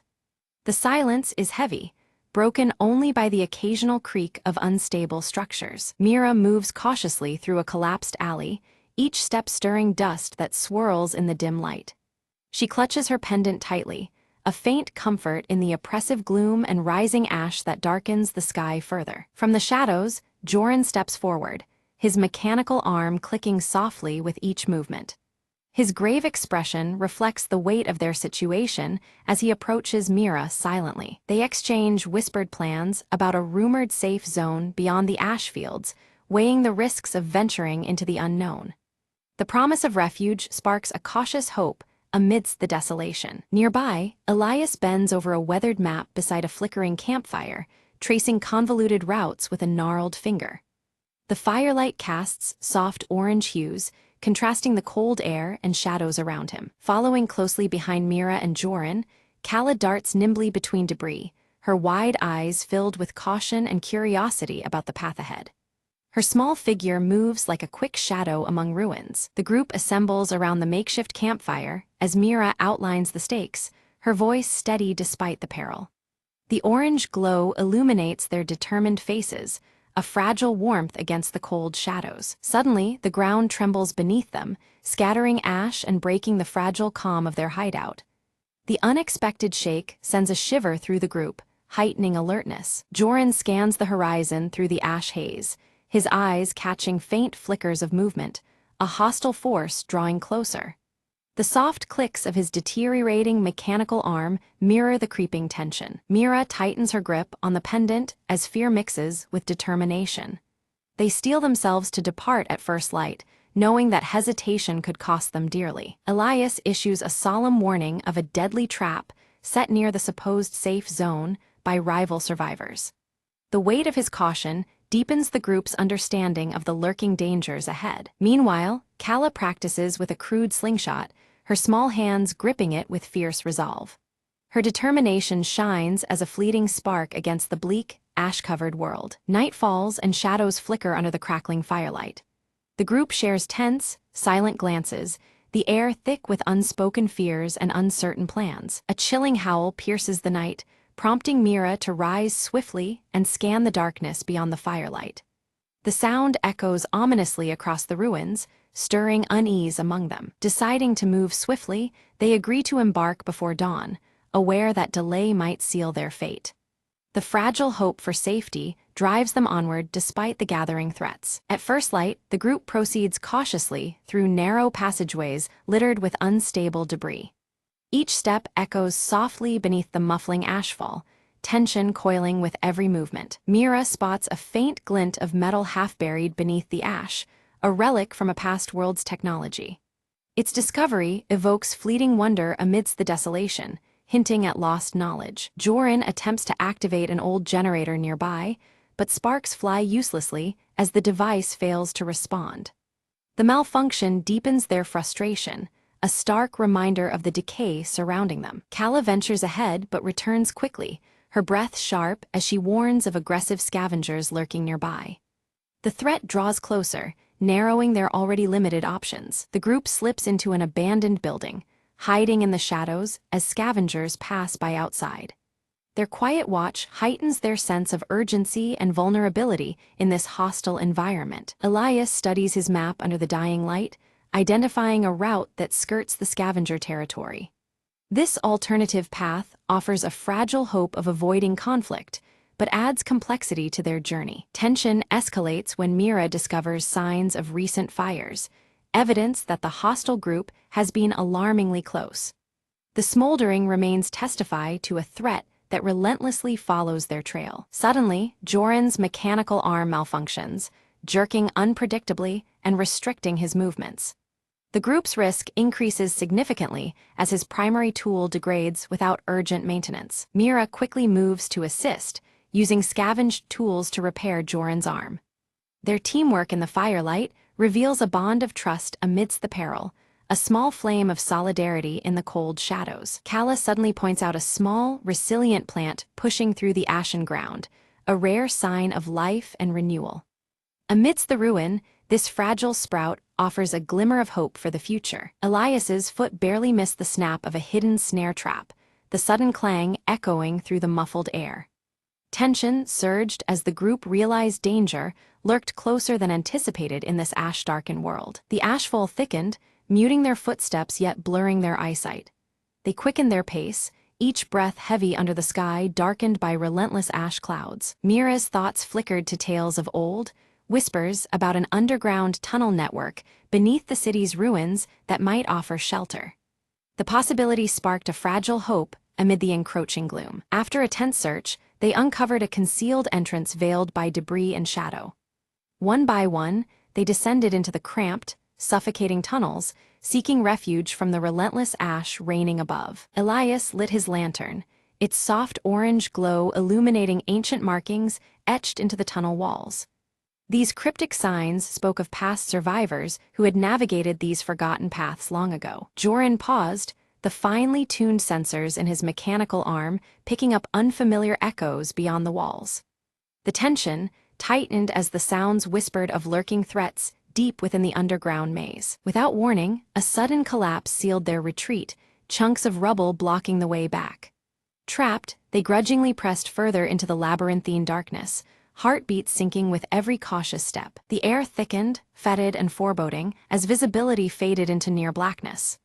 Mira raised her pendant, its faint, steady glow piercing the dark, a fragile beacon amidst the void. Kala's nimble fingers uncovered a forgotten cache hidden in a recess, a stash of dated yet functional supplies. This small fortune offered them brief respite, a momentary shield against the encroaching despair. Doubt crept in as the tunnels twisted beyond recognition, and Mira challenged the faithfulness of Elias's weathered map. Their steps faltered amid the disorienting maze, the past whispers now tangled in uncertainty. Joran proposed reliance on his mechanical arm's internal compass, a flickering device needing constant care. Though degraded, it became their guide through the subterranean labyrinth's shifting corridors. They confronted a fork, one path swallowed in shadow, the other marked by faint flickers of distant light. Debate ensued, voices low, weighing safety against the unknown dangers ahead. Suddenly, distant footsteps echoed, sharp, deliberate, signaling that their pursuers had entered the tunnels below. The unseen threat closed in, tightening the noose beneath the earth. Choosing instinct over caution, Mira led them toward a faint, steady light filtering through a cracked tunnel wall. It beckoned with the promise of sanctuary beyond the suffocating darkness. Emerging into an underground bunker, they found it filled with relic technology, cold metal contrasting the soft firelight of their lanterns. Among the decay, hope flickered softly, a spark against the endless ash. Elias's weathered fingers traced an ancient terminal, bringing it to life to reveal a faint signal. Flickering, it hinted at distant activity beyond the desolation outside. Joran worked swiftly, repairing a battered communication device with deft movements despite prior malfunctions. The mechanical whirs and clicks echoed gently amidst the bunker's cold silence. Power surged through the device. Static gave way to a clear, urgent voice broadcasting warnings. Ash storms were converging fast, threatening to seal all exits and trap anyone still wandering in the ruins. The news brought a crushing weight. The relentless ash storms would soon enclose all paths, compressing precious time for their escape. Shadows lengthened outside, embracing the horizon with grim inevitability. Suddenly, a breach tore open a bunker wall, spilling in hostile scavengers, their eyes gleaming with desperation. The fragile calm shattered as danger pressed into the confined space. A tense standoff erupted. Mira stepped forward, negotiating with steady resolve while Joran readied his mechanical arm, muscles coiled for swift defense. Firelight flickered over faces etched with suspicion and grit. Seizing a moment, Kala darted past, drawing the scavengers' attention with quick movements. Elias activated a hidden defense mechanism, ancient gears grinding and whirring within the bunker's walls. A blinding flash erupted, accompanied by choking smoke, engulfing the intruders and forcing them into a temporary retreat. The group used the chaos to regroup, hearts pounding beneath the shroud of orange firelight. Elias revealed a secret exit, long forgotten and barely concealed beneath rubble. They hurried through it, surfacing into a wasteland still smoldering under an ash-darkened sky, senses alert for what lay ahead. Mira's gaze lifted toward the horizon, where a faint brightening battled the oppressive ash clouds. It whispered of rumored safe zones, a fragile glimmer of hope in a broken world. The group stood before a crumbled wall, its stones worn and edges jagged. Amid the decay, a faded emblem matched the intricate design of Mira's pendant, confirming they had found the location they sought. The rising ash muted even their footsteps, and the flickering firelight cast soft orange hues across the scarred surface. Inside the safe zone, the survivors toiled under ashen skies, working tirelessly to rebuild amidst ruins. Their cautious glances met Mira's group, wariness tempered by the shared goal of survival.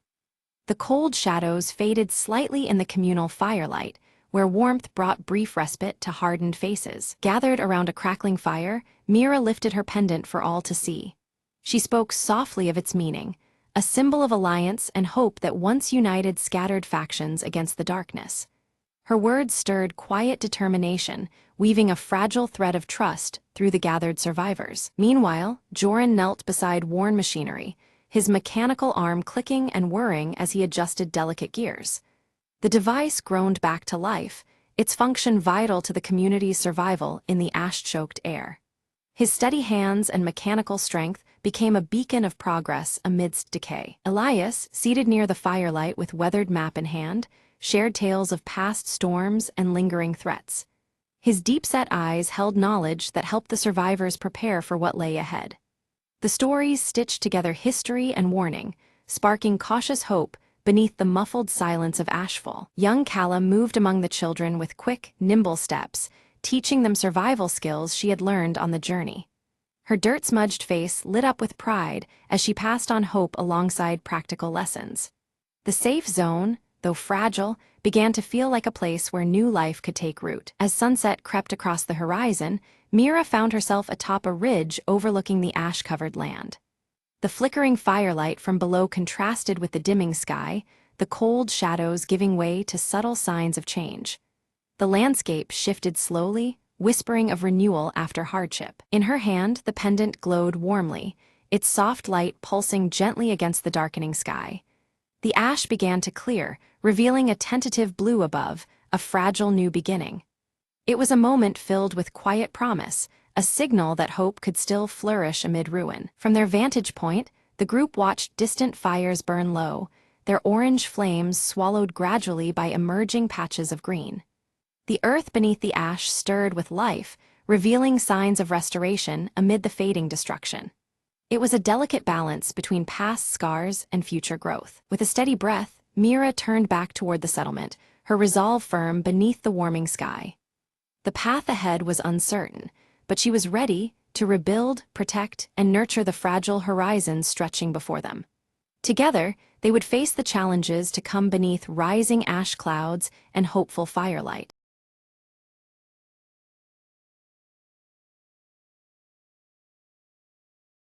Alara awakens just before dawn in her quiet village, clutching her silver pendant nervously as a strange, swirling mist snakes along the valley below. The air feels heavy, almost charged, and the usual morning stillness carries an unsettling edge. Stepping outside, she joins villagers busily preparing for the annual harvest festival. Yet whispers ripple through the crowd, their voices laced with unease about the mist's ominous arrival and what it might portend for the season ahead. Suddenly, Kale appears among the villagers, his dark, curly hair tousled from travel. Beneath his rolled sleeve, the mysterious tattoo on his wrist glows faintly, drawing curious and wary glances from those nearby. Alara approaches Kale, her piercing green eyes locked onto the glowing mark. She demands answers, suspecting he knows far more about the mist and its dangers than he admits. At the village's edge, a figure emerges, the veiled seer, cloaked in shimmering azure robes. Her face remains partially hidden as she glances toward the mist before vanishing silently back into its swirling depths. Fear takes root as villagers begin falling ill without explanation. One collapses amidst the bustling marketplace, sparking panic and confusion. The mist seems to thicken around those affected, as if feeding on their plight. Alara clutches her silver pendant, which tingles against her palm. A faint connection stirs inside her, linking the pendant's energy to both the spreading illness and the encroaching mist enveloping the village. Kale confesses he journeyed to seek the veiled seer, hoping to understand the mist's true nature. Yet he hesitates, unwilling to reveal the full scope of what he learned, casting doubt on his trustworthiness. Night descends with unsettling sounds, whispers and shifting shadows that crawl alongside the thickening mist, wrapping the village in ghostly veils. The air chills, and unseen eyes seem to watch from within the haze. Resolved and unyielding, Alara decides she must venture into the mist alone to find the veiled seer and unlock the secrets hidden beneath the veil. Her heart pounds with determination as she prepares for the unknown. While packing, Alara notices Kale watching silently from the doorway. His expression unreadable, yet the glow of his tattoo suggests he contemplates following her into the perilous mist. A mysterious symbol glows faintly on Alara's silver pendant, pulsing in time with the swirling mist outside their homes. The rhythm feels alive, as if the mist itself breathes beside them, warning and beckoning. The village elder confronts Alara, issuing grave warnings about the dire consequences if they tamper with the veil. But the growing menace and urgency leave little room for caution or hesitation. As dawn breaks, Alara silently slips away from the village, stepping boldly into the swirling, hallowed mist. The world around her shifts as the mist envelopes her, the familiar colors of her clothing deepening in tone with resolve. Kale follows her trail, his tattoo on his wrist glowing brighter as he approaches the mist-cloaked forest. The glow intensifies with each step, signaling the rising presence of supernatural energy. Within the mist, Alara is engulfed by shifting shadows that whisper cryptic warnings and riddles. The eerie voices toy with her mind, testing her courage and determination at every turn. Her silver pendant begins to glow softly, illuminating hidden paths and spectral images of past travelers caught within the mist's eternal grasp. These visions offer clues, but also deepen the enigma surrounding the veiled seer. Meanwhile, Kale confronts illusions crafted to undermine his resolve. As darkness presses in, his tattoo pulses rhythmically, forming an unseen protective barrier against the encroaching shadows. They reunite briefly amidst the swirling haze, sharing fragmented clues about the veiled seer's intentions and the mist's formidable power. Yet mistrust lingers, their clothing hues subtly shifting as uncertainty colors their alliance. Suddenly, the mist warps violently, separating Alara and Kale and plunging each into personal trials. The swirling veil becomes an imprisoning labyrinth, testing their resolve and deepest fears. Alara faces harrowing visions of her deepest insecurities and loss. Her pendant's glow dims, but stubbornly resists fading completely. She steels herself, drawing on inner strength to withstand the spectral torment. Kale battles relentless shadow creatures that claw at his defenses. His tattoo flares with an intense blue light, granting bursts of strength as he fights to survive the relentless onslaught. In a hidden clearing, Alara discovers the veiled seer's glowing hourglass, resting reverently atop a pedestal shrouded in the swirling mist. The artifact emanates a powerful energy that seems to bind the realms together. Approaching cautiously, Elara senses the hourglass controls the delicate balance between worlds. The mist pulses in response, alive and watching as the seer's pact weighs heavy over the fragile veil. Flashbacks reveal the veiled seer's ancient history, a solemn pact made eons ago to guard the veil between realms. Her burden is immense, safeguarding the veil's secrets even as darker forces seek to unravel the balance. Kale approached a door emanating ethereal light, unlike any tangible barrier he had seen before. As his tattoo began to glow fiercely, a burst of energy surged forth, unlocking the door with a resonant hum. Beyond it, an otherworldly passage beckoned, thick with swirling mist that danced like restless spirits. Elara delved deeper into the secrets of the mist, realizing it was no mere fog, but a living manifestation of unresolved souls. They drifted between seeking release and clinging to vengeance, trapped in an eternal limbo. This haunted mechanism hinted at deeper forces at play beneath the village's calm facade. The unrest within the mist intensified, shadows lengthening and whispers growing harsher as the village teetered on the precipice. Every heart seemed caught in the delicate balance between peace and disarray, their fate intertwined with the spectral unrest. Only by restoring fractured harmony could destruction be averted. Kale and Elara exchanged faint signals, messages hidden within the spectral energies that enveloped them. Their synchronized glimmers through the mist served as silent vows, strengthening their fragile alliance despite looming dangers. These ephemeral communications underscored their desperate hope amid chaos. An ominous crack fractured the mystical hourglass, a sacred artifact only seen in the presence of the veiled seer. Its shards threatened to collapse the barrier separating life from the supernatural realm, a calamity too terrible to contemplate. The balance of existence now hinged precariously on this fragile object. Elara raced against time to stop the hourglass from shattering completely, but was suddenly confronted by a vengeful spirit, its eyes burning with ancient fury. The apparition barred her path, its form shifting like vapor, a tangible menace drawn from the mist itself. Her resolve was tested as never before. Kale arrived swiftly, stepping between Elara and the spirit with steady calm. As the tattoo on his wrist flared bright, he revealed it was a mark bestowed upon ancient guardians tasked with protecting the veil.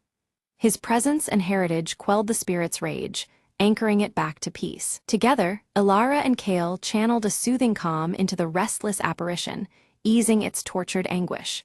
The mist around them responded, a fragment of tranquility restored to the swirling chaos.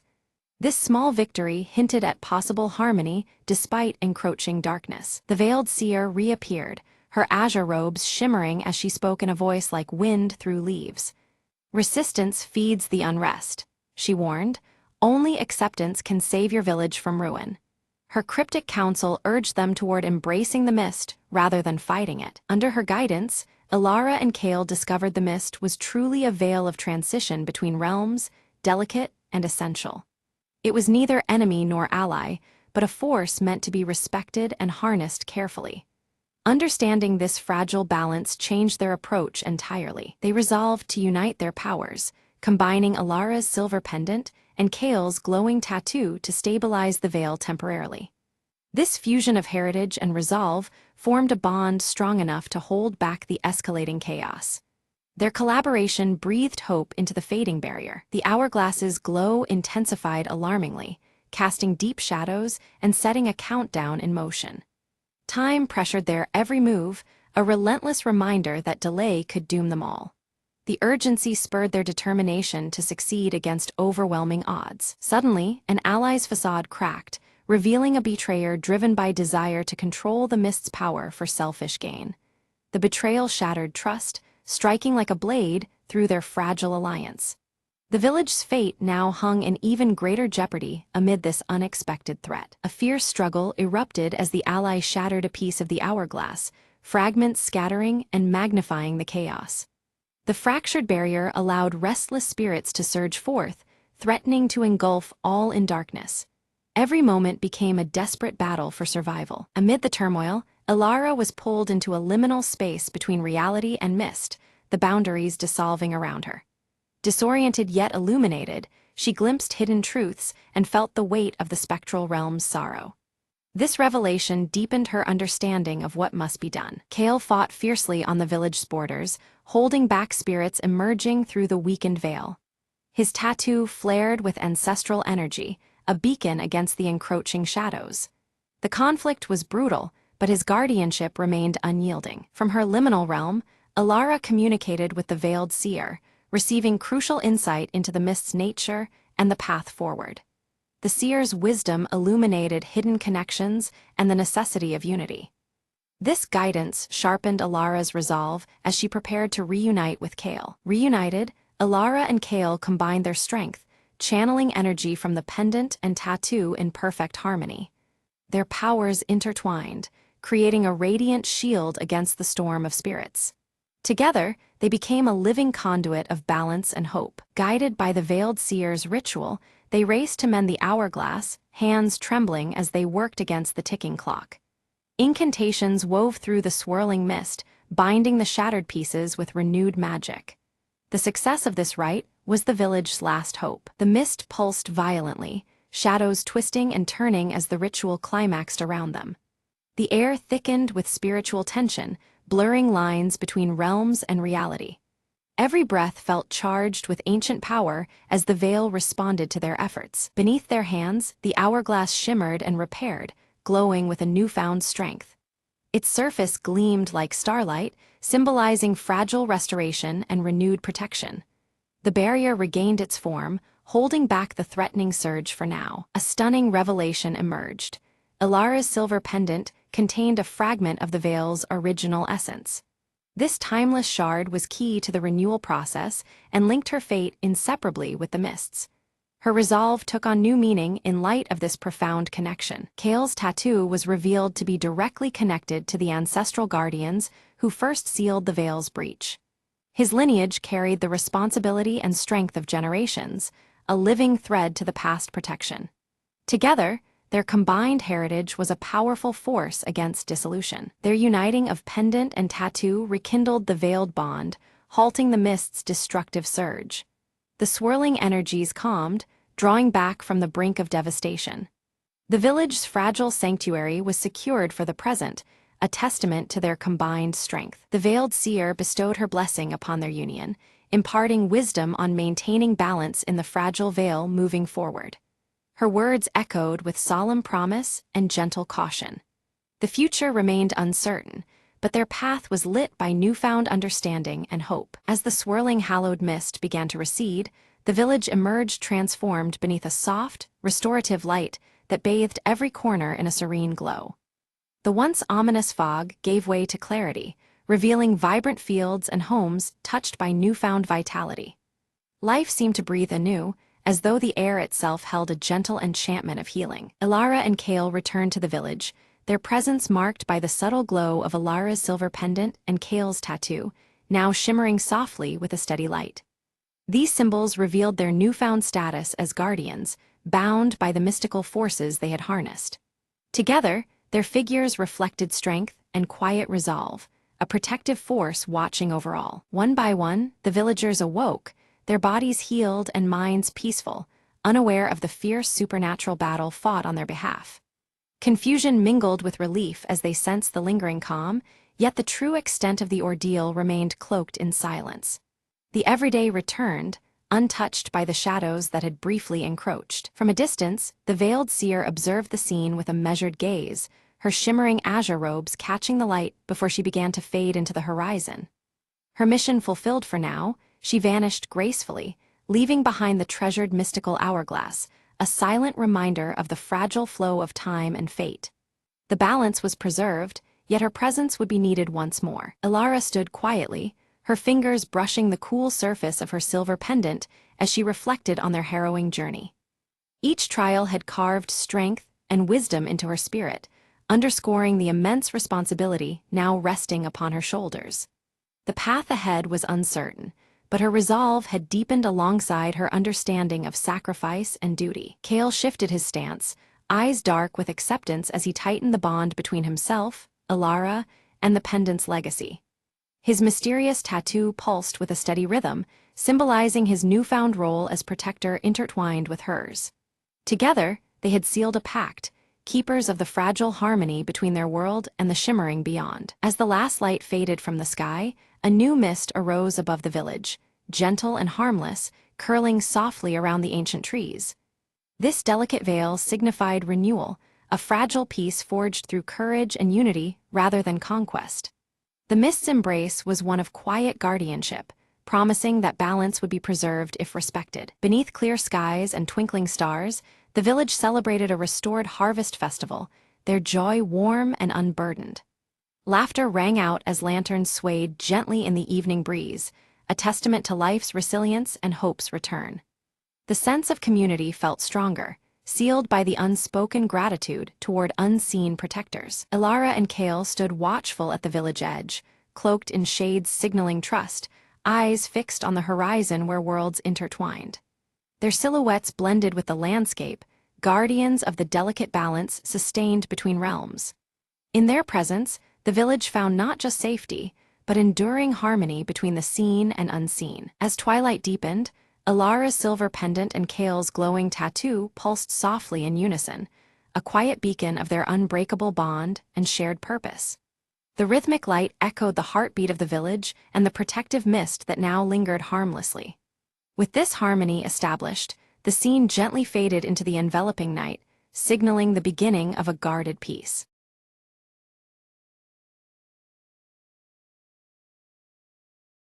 At the first light of dawn, Leora wakes clutching her silver leaf pendant tightly, the symbol a small comfort amidst the unease settling over the village.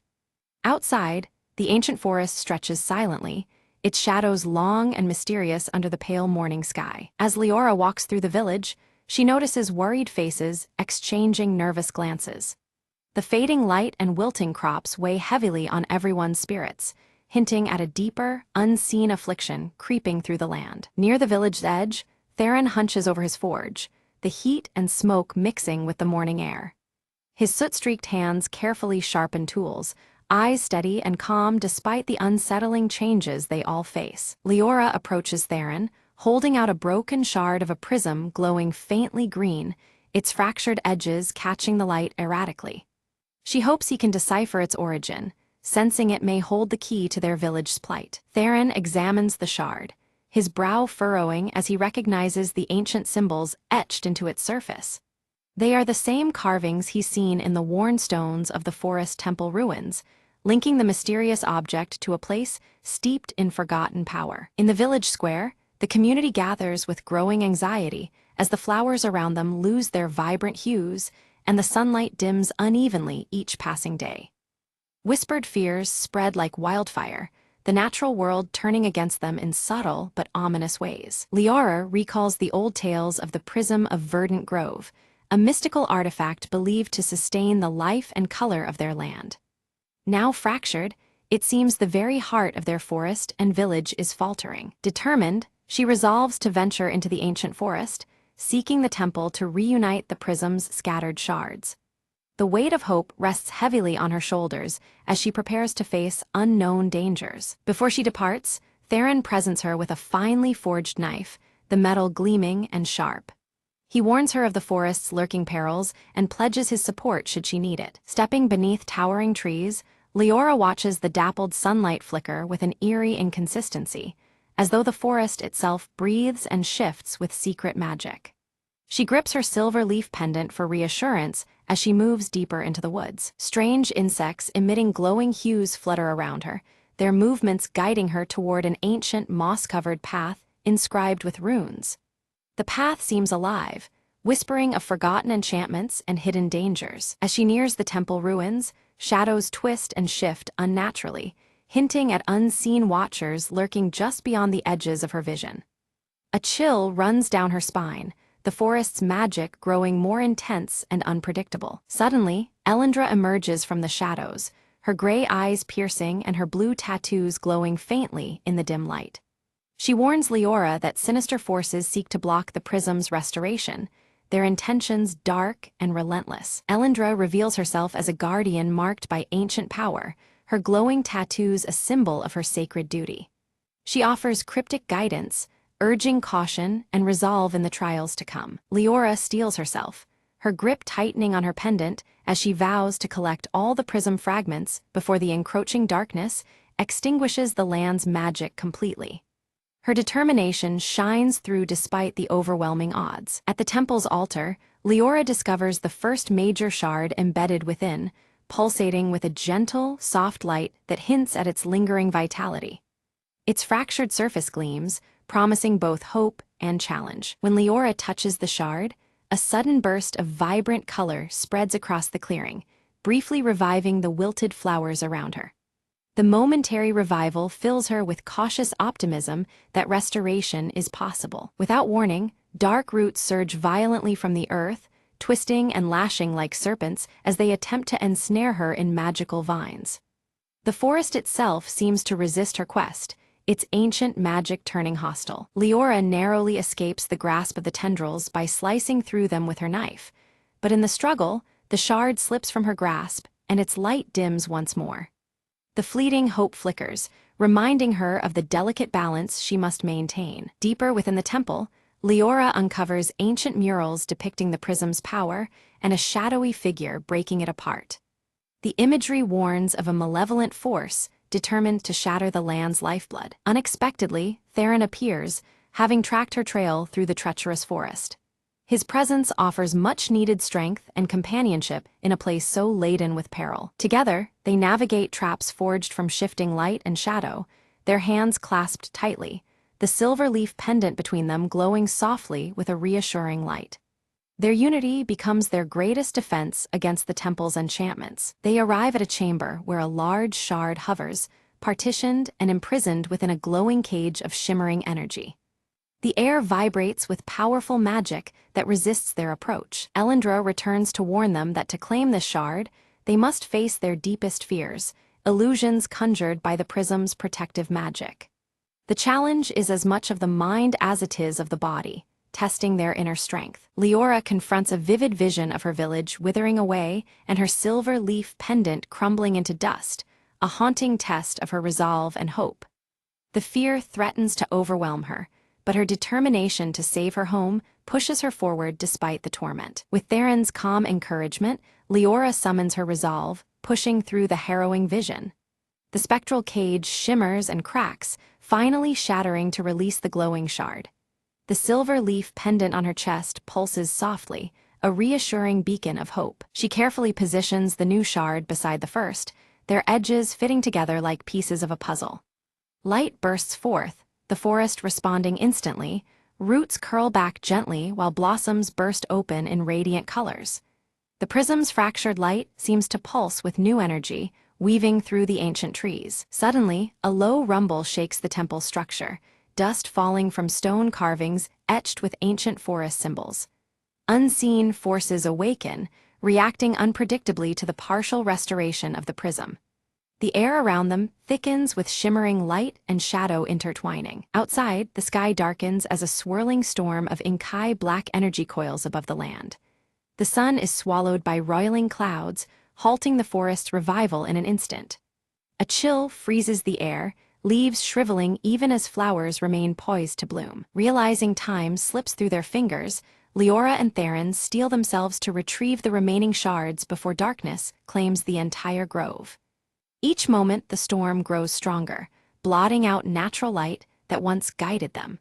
Their determination burns as brightly as the silver pendant at Leora's throat. Following cryptic clues left by Elendra, the trio ventures deeper into the forest.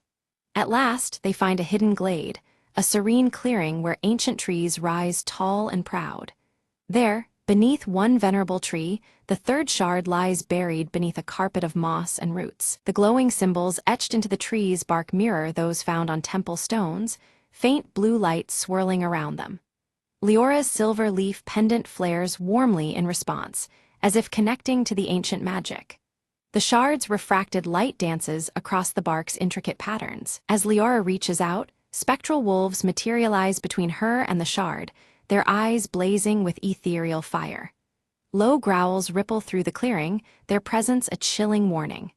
The silver pendant remains visible, a steady pulse amidst growing tension. Theron steps forward swiftly, hefting his crafted weapons with practiced ease. The clash is swift but intense, his strength and precision keeping the wolves at bay without harm. Colored light flickers around their struggle, the magical energy tangible in the air. With the final strike, the spectral wolves dissolve into wisps of blue light, their menace ebbing away. In their place, faint luminescent paw prints glow briefly on the earth before fading.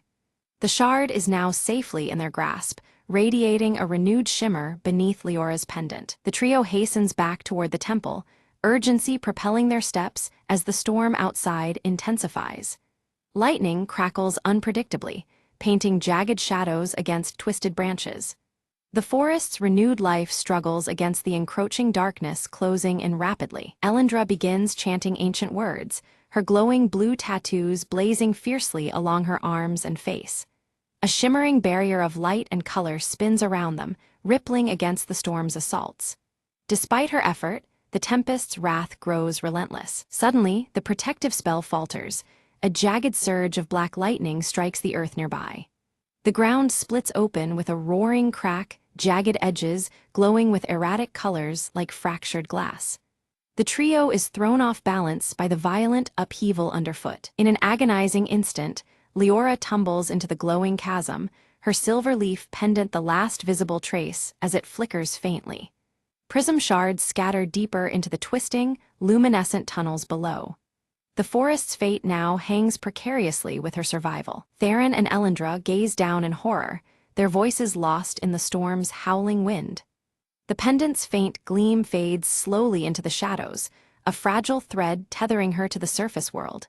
Fear and determination etch their faces as they prepare to follow her plunge. Within the glowing chasm, Leora moves cautiously through erratic passages alive with fractured light. The colors shift unpredictably, disorienting yet mesmerizing as they refract through countless crystal surfaces. Her pendant remains a steady source of calm in the surreal depths. She finds scattered shards embedded in the crystalline walls, each fragment radiating a shard of the forest's lost warmth. As she collects them, patches of vibrant color pulse through the tunnels, slowly pushing back the surrounding darkness. Hope glimmers in the depths below the shattered earth. Suddenly, a wraith of shifting shadows blocks her path, formed from the chasm's darkest fears. Its form writhes with malice, bent on capturing the prism's power for itself.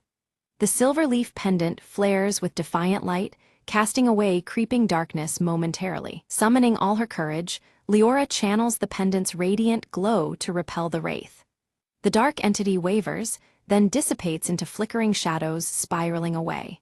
The fragments gathered in her hands shimmer brighter, empowering her resolve to escape. Breaking through to the surface, Leora reunites with Theron and Elendra, her hands clutching all the recovered shards. The storm above still looms, its dark tendrils writhing around the trembling forest. Yet their combined presence offers a fragile beacon of resistance. They race toward the temple altar, urgency sharpening every step, knowing full restoration is their last hope. The shards begin to levitate and spin, slow and deliberate, aligning in a precise pattern atop the stone platform. Colored light cascades from their joined edges, painting the walls in shimmering hues. As the shards circle each other, prismatic light fractures and cascades like a waterfall, filling the chamber with radiant glow.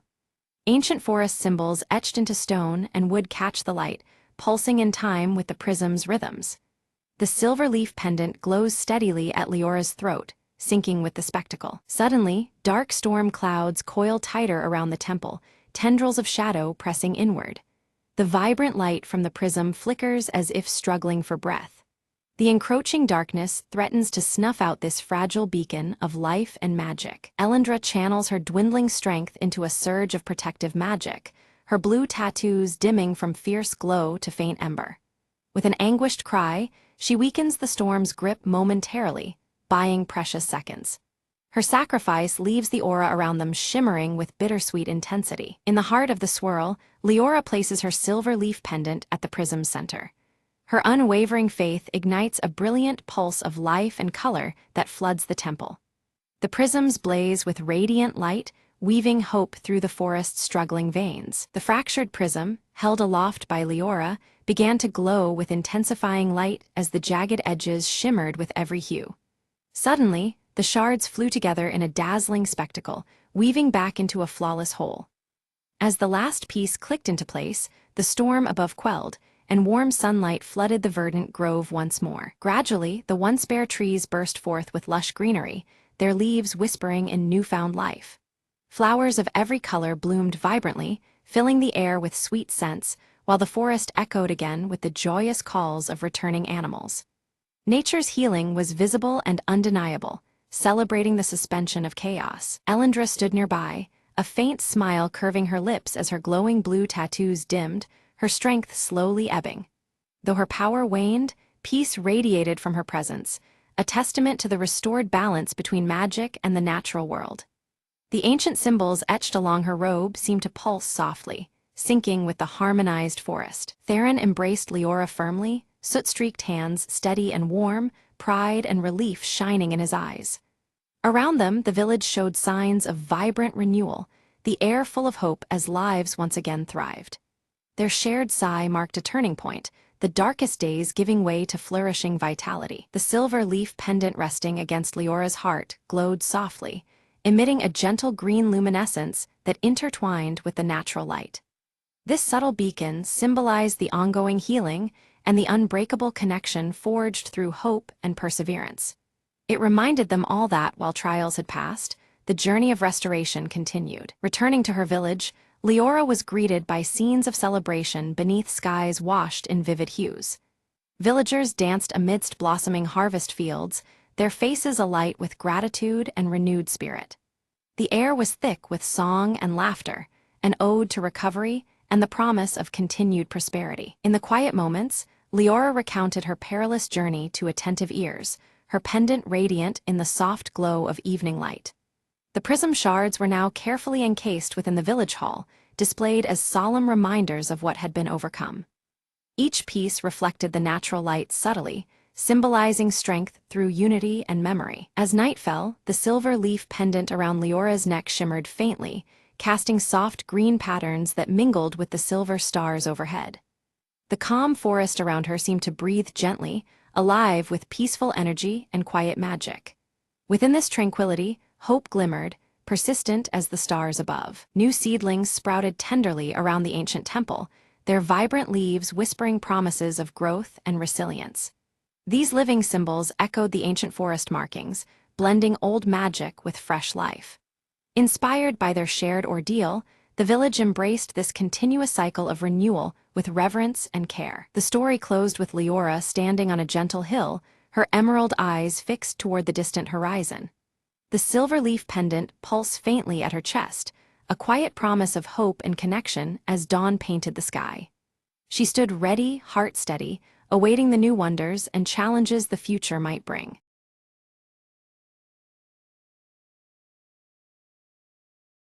Late at night, Mia heard faint coughing coming from the attic above her bedroom. She told herself it was just the house settling, but the sound didn't stop. It grew heavier, almost like breathing. Curiosity pulling at her, Mia grabbed a flashlight and climbed the narrow stairs, each creak feeding her growing dread. At the top, the door was slightly ajar.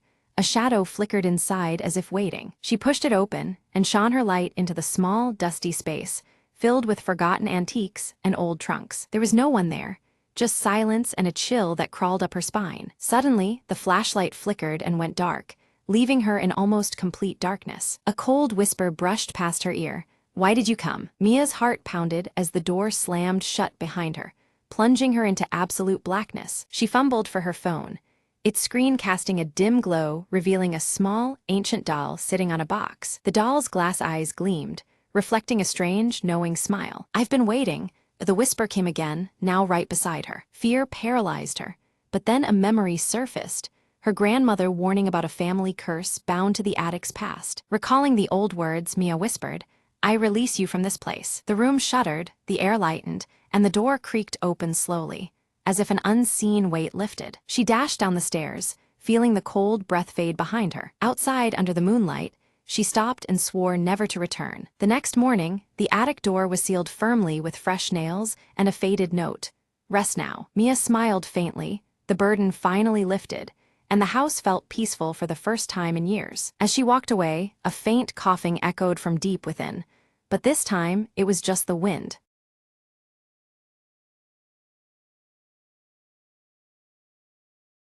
The rain slashed against the cracked neon sign outside Jack's office, casting flickering shadows on the damp pavement. Inside, Jack Marlowe lit a cigarette, the smoke curling around his face as he scanned the case file he'd been nursing all week. A sudden knock at the door broke the silence. Before he could answer, she slipped in, her heels clicking with purpose. Her name was Evelyn, a dame with secrets buried deep beneath those emerald eyes. "I need your help," she said, voice trembling like delicate glass ready to shatter. Jack studied her, noting the fear that clung to her like a second skin, and the hint of urgency in her plea. She told him about a missing ledger, a document that could topple powerful men and ruin lives. No one else would touch it, but Jack was no stranger to diving into the murky depths where shadows breathed. He agreed, the flicker of former pride lighting his gaze.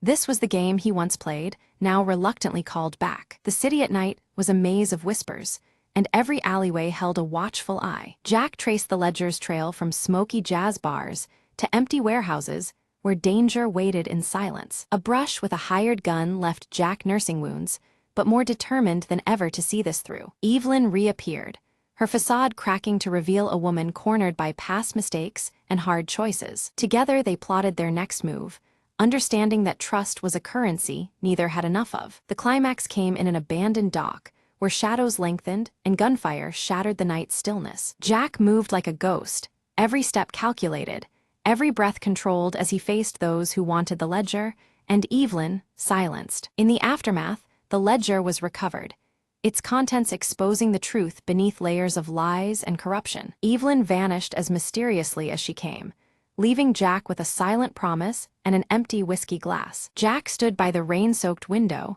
smoke spiraling upwards, contemplating the city's endless cycle of deceit and survival. Another night, another secret, he murmured, extinguishing his cigarette and slipping back into the shadows of Marlowe Street.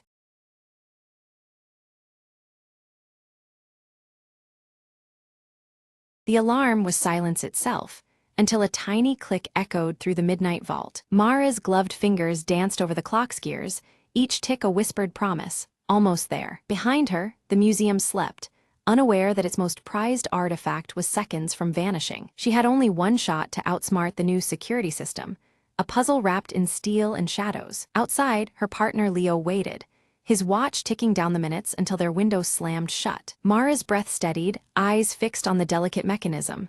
"Almost, now," she muttered. The vault door's bolts began to retract, inch by careful inch, like the slow exhale of a holed breath. Light flooded the chamber as the door creaked open, revealing the legendary clockwork heart. Its intricate cogs seemed to pulse with a life that rivaled the thief's own heartbeat. Suddenly, a soft beep, the secondary alarm triggered from a hidden pressure plate. Quick as a flicker, Mara snatched the artifact and dove for the shadowed exit. Behind her, footsteps, guards rushing, voices slicing through the quiet night. Leo threw open a side door just in time, pulling Mara through the narrow escape tunnel. They didn't speak. The urgency thrummed louder than any alarm in their veins. Outside, their getaway waited, a sleek motorcycle cloaked in darkness and promise. The engine roared to life, blending with the chase as guards spilled into the streets behind them. Mara checked the clockwork heart. The prize glimmered, safe and whole against the moonlight. As they sped into the night, Leo grinned. "Thought you said this clock was impossible to crack." Mara smirked. "Nothing's impossible when time's on our side." With the city fading behind them, freedom ticked forward, one perfect second at a time.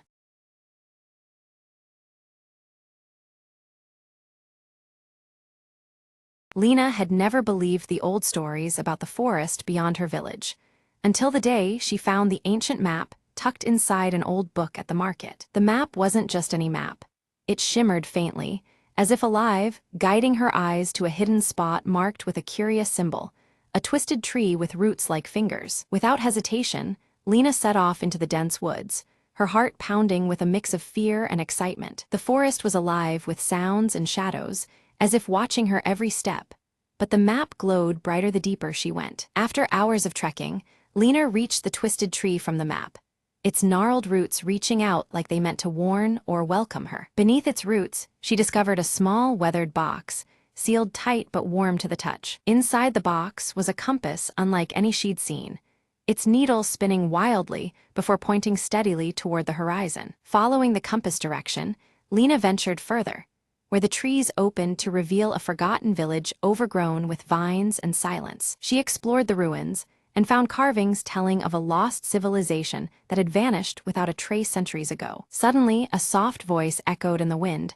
The path chosen, the secrets revealed, the past awakens with courage. Lena realized the map and compass were keys to uncovering stories buried by time, inviting her to be the new keeper of their memory. Determined, she took notes, sketches, and memories, preparing to share these wonders with her village. On her return journey, the compass's glow dimmed, resting now in harmony with her steady steps. Back home, the village gathered around as Lena unveiled tales of bravery, magic, and history hidden within the forest's heart. Eyebrows lifted and faces lit with wonder, Lena's stories rekindled a spark of adventure in every listener. From that day forward, the forest was no longer a place of fear, but a doorway to discovery, all thanks to Lena's courage. And the shimmering map?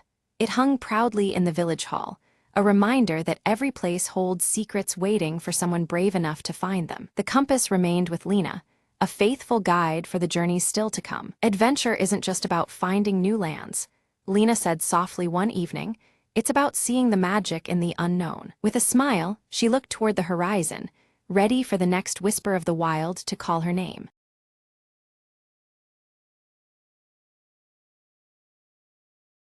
The village stirred beneath a sky where faint circular star patterns traced ancient constellations.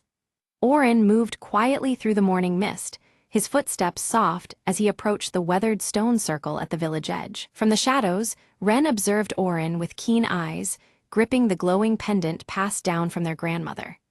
The orb's gentle light pulsed in rhythm with the restless beat of Wren's heart. Suddenly, the ground trembled beneath the stone circle, causing startled gasps to ripple through the nearby villagers. Dust and debris stirred, as the earth seemed to shudder with an unspoken warning. Orin gathered the elders, his voice low and grave as he spoke of a breach in the veil, the fragile boundary between their world and the unknown. Concern knitted their faces as each contemplated the consequences. Wren felt a strange pulse emanate from the pendant, the orb flickering with eerie light that seemed to echo the unsettled air. An inexplicable chill ran through them, as if the pendant carried a living warning. A shadow glided at the edge of the stone circle, barely perceptible against the dawn's light. Murmurs of forgotten warnings spread among the villagers, their eyes darting nervously toward the fleeting darkness. At the village border, the Veiled One appeared briefly, shrouded in dark fabric, unmoving and silent. Their presence was enigmatic and unsettling before they vanished as suddenly as they had come. Orin confirmed an ancient prophecy that linked the cycles of falling stars to the pendant's glowing orb. The alignment of these celestial events signaled a pivotal moment long foretold in their lore. Determined, Wren demanded to leave the village to seek answers beyond the distant mountains, clutching the pendant tightly as their guide. Their restless spirit burned brighter with resolve despite the unknown challenges ahead. The elders cautioned Wren of labyrinthine paths that spiral and twist, trapping souls in endless night. They warned that illusions laid by the veil might confound even the most vigilant traveler. As dusk fell, Wren departed, the rising wind swirling with patterns of glowing dust in circular arrays. Each step forward felt heavy with the weight of destiny and the pendant's steady pulse. Orin remained behind, meticulously tracing ancient inscriptions carved into the stone circle. Their worn surface whispered secrets of forgotten eras and the burden of the veil's weakening hold. Wren soon encountered a forest tangled with trees whose rings swirled unnaturally, resembling ripples on still water. The distorted nature of this place unsettled the senses and hinted at the veil's warping influence. A disembodied voice echoed nearby, bearing the cadence of the Veiled One. It spoke in riddles that questioned Wren's identity and the nature of their fate, weaving confusion with eerie familiarity. In a secluded clearing, the pendant's light surged in intensity, revealing a hidden gateway adorned with intricate circular motifs. The portal shimmered with otherworldly energy, beckoning Wren to step through. Crossing the gateway, Ren experienced a distortion of landscape and time, where moments fractured and endlessly repeated.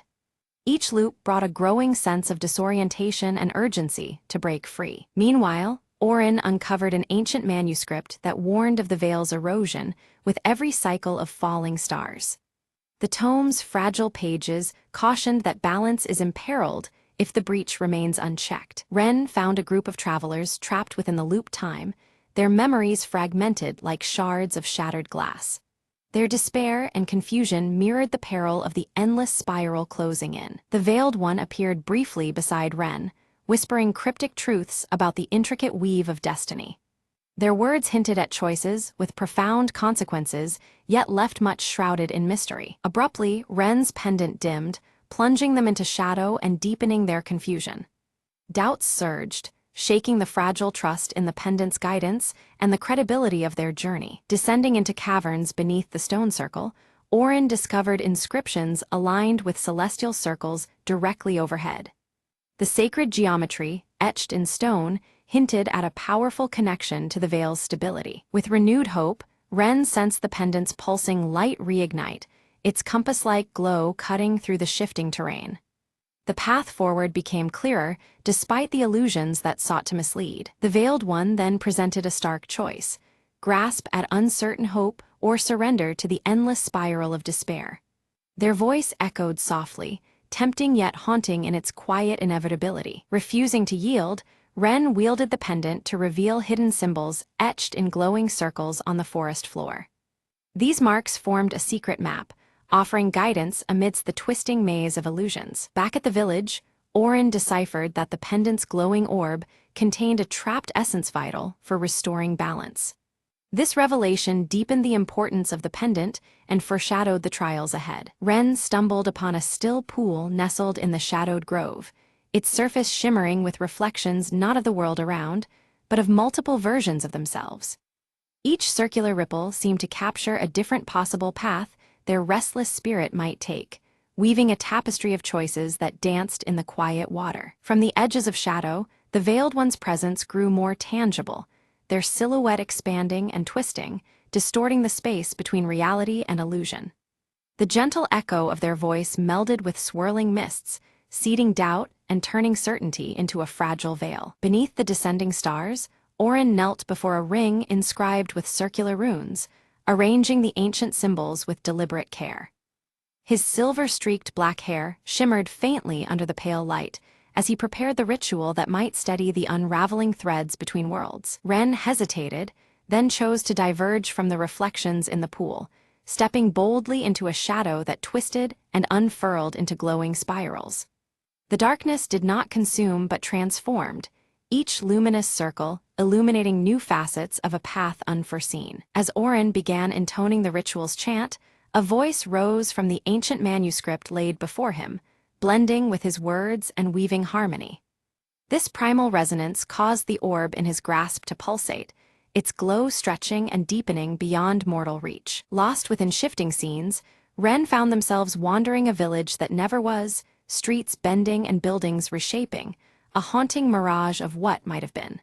The line between memory and deception blurred, each circle marking a fractured truth or veil's wily trickery. Orin's ritual pulse cracked open the earth beneath the solitary stone circle, revealing a hidden chamber.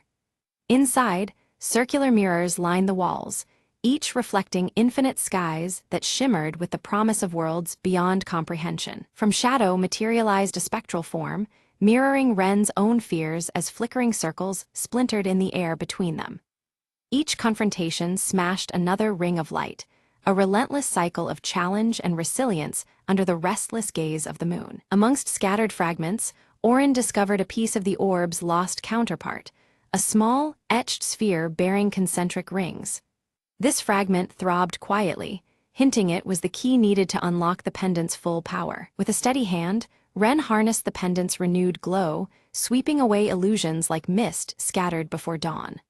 For a fleeting heartbeat, the Veiled One's lips curled into a rare, enigmatic smile, a silent affirmation of paths converging. As Orin completed the ritual, the energies swelling between them caused the skies of their realms to meld, colors and patterns twisting in tandem. Though apart in body, their journey now intertwined metaphorically, bound by the glowing orb's inexorable pulse. The ancient stone circle erupted with luminous energy, its concentric rings ascending like tethered stars against the night's velvet canvas. Circles of light spiraled higher, a heartbeat in the darkness signaling awakening. Within the wavering form of the Veiled One, glimpses of a face emerged, marked by intricate circular tattoos identical to those etched on village stones. The fleeting reveal carried a weight of forgotten histories and silent vows. Ren's restless heart paused with understanding. The Veiled One was no adversary, but a guardian bound by eternal cycles.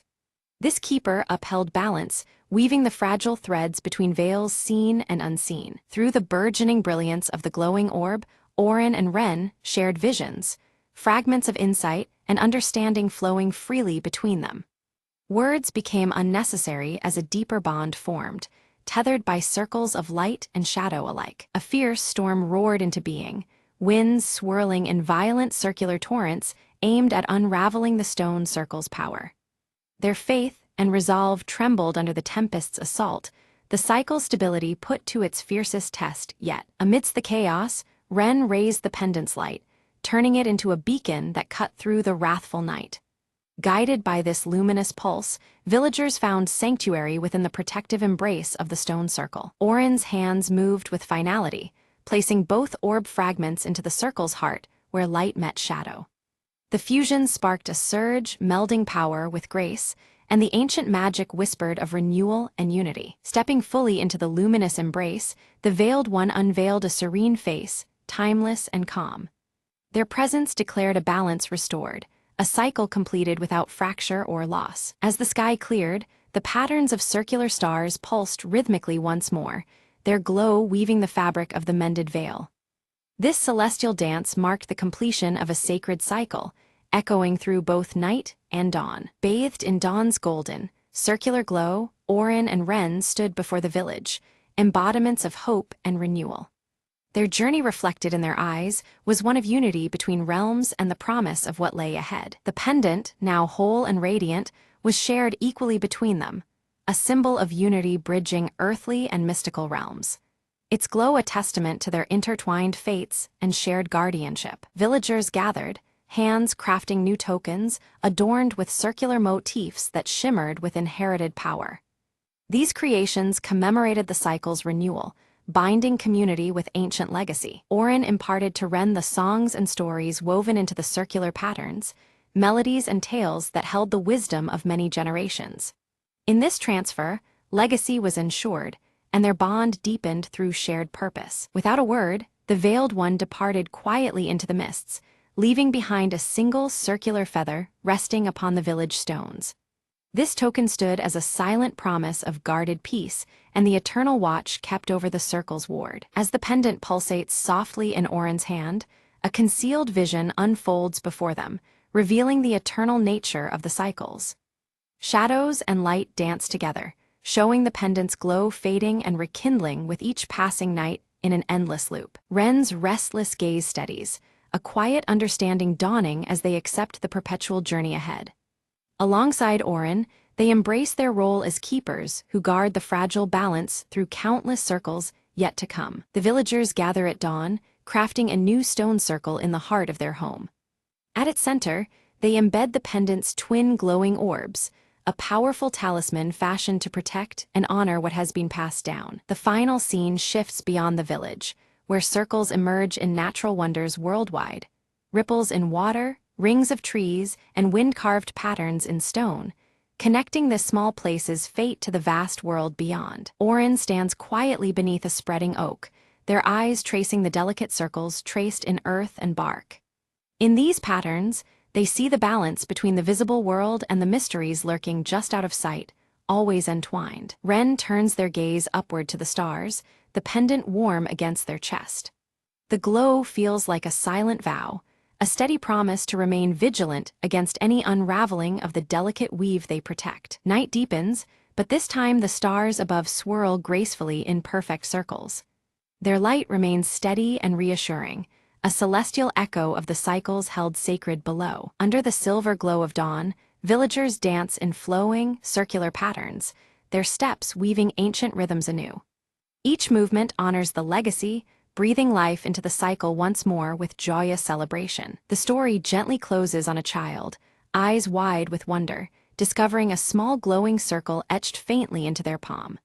This mark, subtle yet profound, signifies the enduring legacy of the cycle continuing through generations. As the camera pans upward, the swirling stars gather to form one great luminous circle, vast and radiant. This celestial symbol unites completion with endless beginnings, a timeless testament to the circle's eternal dance.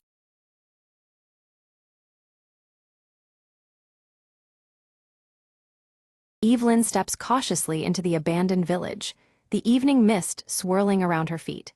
Her sharp eyes fixate on the cracked mirror hanging outside the ruined chapel, its fractured surface catching what little light remains. Pulling her faded blue coat tighter against the chill, Evelyn listens as distant church bells toll the hour, their eerie chimes echoing through the silent streets.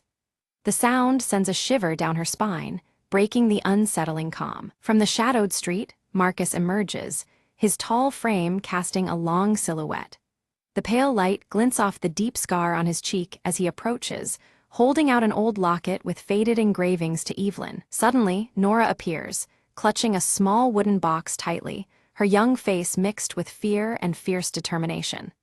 Her presence adds a new energy to the uneasy reunion beneath the flickering candlelight within the chapel. The trio huddles close, exchanging hurried whispers about the hollow entity, the shadowy figure blamed for the village's recent disappearances. Each word weighs heavy as they share their knowledge of the relentless force haunting them. Inside the chapel, the cracked mirror's surface begins to flicker unnaturally, revealing fleeting shapes that do not belong.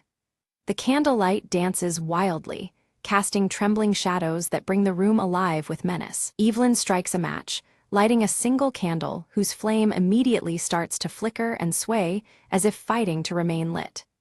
The clock tower's bells ring out again, signaling an ominous moment as the atmosphere tightens around them. Marcus opens a worn journal discovered among the ruins. Its pages describe a dangerous ritual designed to confront the entity, but warn of grave risks involved.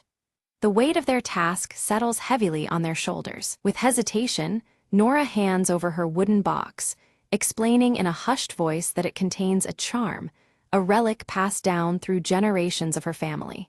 The charm might be their only hope against the darkness that awaits. Resolute, they agree to venture into the forest at nightfall, knowing the entity's presence intensifies there. Evelyn leads the way, the flickering candle a fragile guide through the encroaching gloom. The trio moves cautiously among the twisted, gnarled trees, shadows curling and stretching in unnatural ways around them. Each step forward heightens the tension as the forest seems to close in, alive with unseen eyes. A sudden, chilling whisper brushes past their ears, causing Nora to tremble violently, her grip tightening on the wooden box. The sound seems to mock their resolve, a reminder of the malevolent force trailing them. Marcus swiftly draws a small blade from beneath his coat and signals for absolute silence. From just behind them, faint footsteps echo softly, each step deepening the dread surrounding their fragile group. Evelyn catches a brief glimpse of glowing eyes reflected in a broken shard on the forest floor. The realization strikes them all: the entity is dangerously close, its presence palpable and threatening. The church bells toll one final time, their somber notes hanging in the air before silence falls. This last toll signals the dire stakes.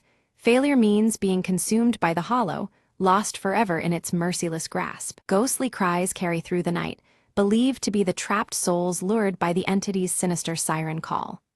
The mournful sounds chill the trio to their core, fueling both fear and determination. Nora slowly opens the wooden box to reveal an amulet, emitting a cold, eerie blue light that pushes back the enveloping darkness.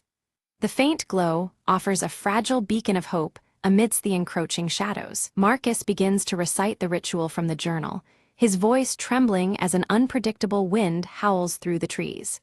His words falter, challenged by the rising power of the forest and the entity's presence. Without warning, Evelyn's candle flickers violently before extinguishing completely, plunging them into near-total darkness. Only the amulet's chilling light remains, a solitary shield against the surrounding void. Shadows gather and twist until they form a humanoid silhouette with shifting, haunting features and faintly glowing eyes. The entity has revealed itself, its looming form both terrifying and mesmerizing. The hollow voice of the entity echoes around them, tempting the trio to abandon their quest and flee the cursed village. Its words drip with cunning malice, aiming to break their spirits and resolve. Steeling herself, Evelyn relights her candle using the amulet's glow, the flame flickering but holding strong. The brief flare of light weakens the entity momentarily, offering a slender chance to press on. Marcus steps forward, clutching the locket tightly as he invokes a name from the journal, an ancient word meant to bind the dark presence. His determination is clear, though the air cracks with tension and uncertainty. The entity recoils briefly, but quickly shifts tactics, morphing into haunting figures from each of their pasts. By exploiting their deepest fears, it seeks to unravel their unity and resolve. Nora struggles visibly as the entity takes the form of her lost brother, pleading for her to release her grip on the wooden box. Her conflict is palpable, torn between grief and the necessity of their mission. Evelyn's gaze flickers repeatedly as she catches fleeting glimpses of her reflection in the cracked mirror, which now pulses faintly with a reddish glow. The distorted image unsettles her, as if the mirror holds memories or warnings beyond its fractured surface. Suddenly, the mirror shatters violently, but instead of crashing to the floor, its sharp fragments remain suspended midair as if held by an invisible force. The flickering candlelight casts eerie shadows that dance around the floating shards, heightening the cryptic atmosphere. Among the suspended fragments, one reflects a hidden passage beneath the chapel that had previously gone unnoticed. This glimpse into the underground world appears only through the broken glass shards, suggesting a portal forged by shattered realities. Marcus, bruised but resolute, leads the trio toward the concealed entrance beneath the chapel. He clutches his worn journal tightly, and the old locket around his neck glints faintly in the dim light, anchoring their uncertain path forward. As they descend into the damp underground crypt, the amulet's light flickers erratically, uncertain amidst the oppressive darkness. The walls are carved with ancient symbols, their meanings lost to time but heavy with foreboding significance. A faint chanting echoes softly from deeper within the crypt, its ethereal tones pulsing rhythmically and hinting at the source of the hollow entity's dark powers. The sound swells as they approach, drawing them inexorably toward the heart of the crypt's mysteries. They encounter grotesque, twisted statues resembling long-gone villagers, their distorted features frozen in eternal warning. A shared unease settles over them as they realize that time itself behaves strangely in this subterranean realm, warping their sense of past and present. Without warning, the entity materializes again, its form dissolving into swirling darkness that lashes out to extinguish their flickering resolve.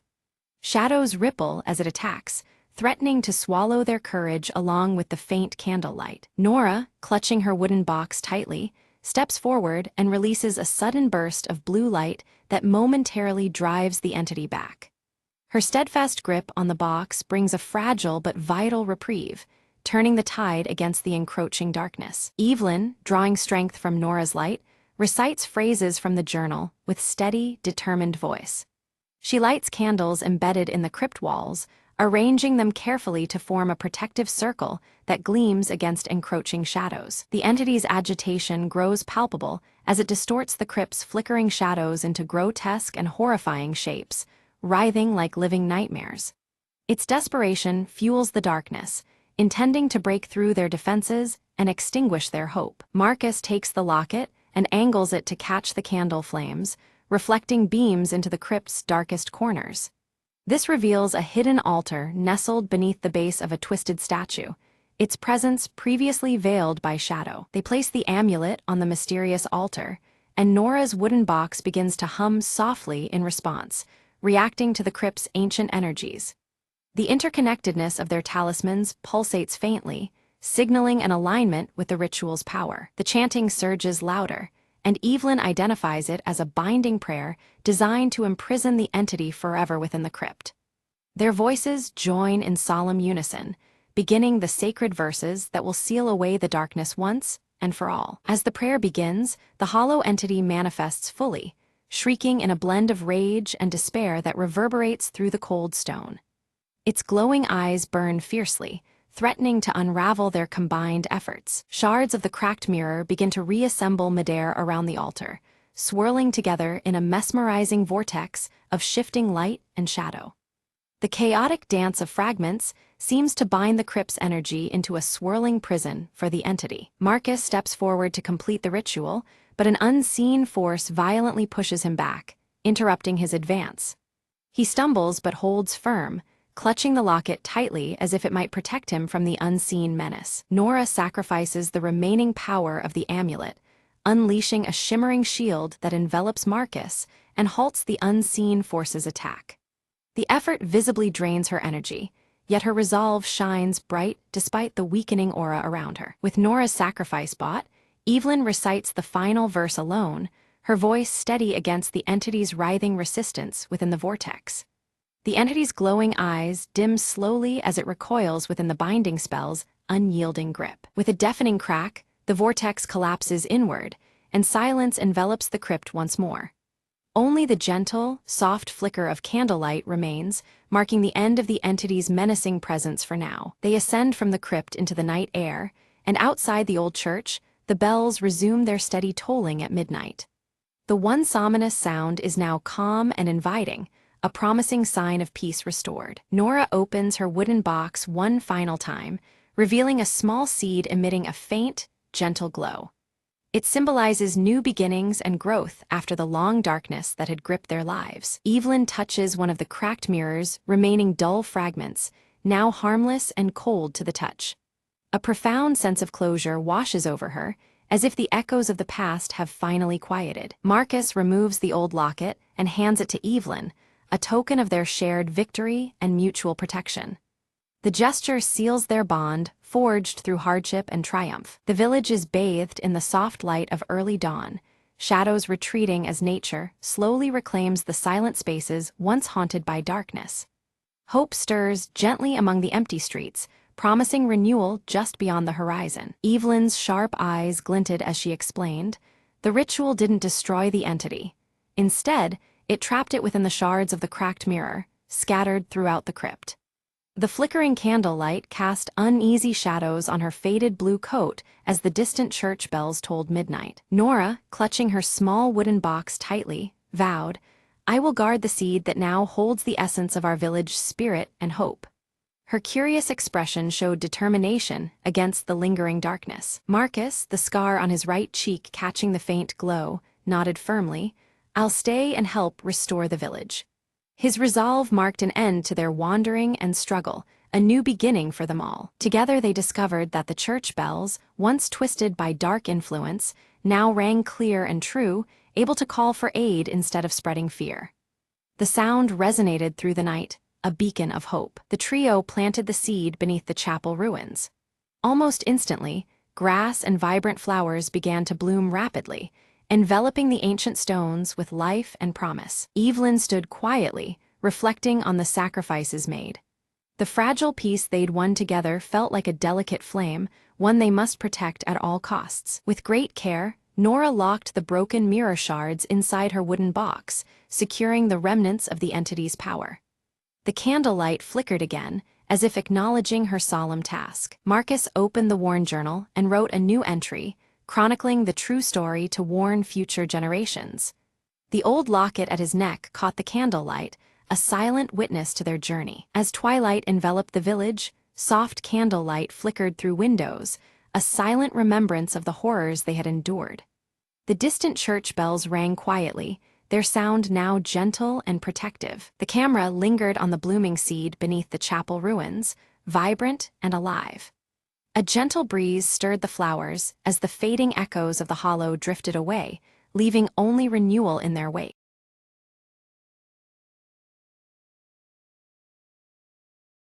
In a cramped apartment bathed in the flickering glow of neon lights, Lyra crouched over a glowing terminal, her fingers flying across the cracked holographic screen. Wires tangled around her like vines, while streams of encrypted data pulsed rhythmically on every monitor. From a shadowed doorway, Cade stood tense, his tall silhouette barely illuminated by the neon buzz outside. His cybernetic left arm twitched subtly, muscles ready to spring into action at the slightest threat. Suddenly, Lyra's console flashed an urgent alert. Unauthorized access detected dangerously close to their location.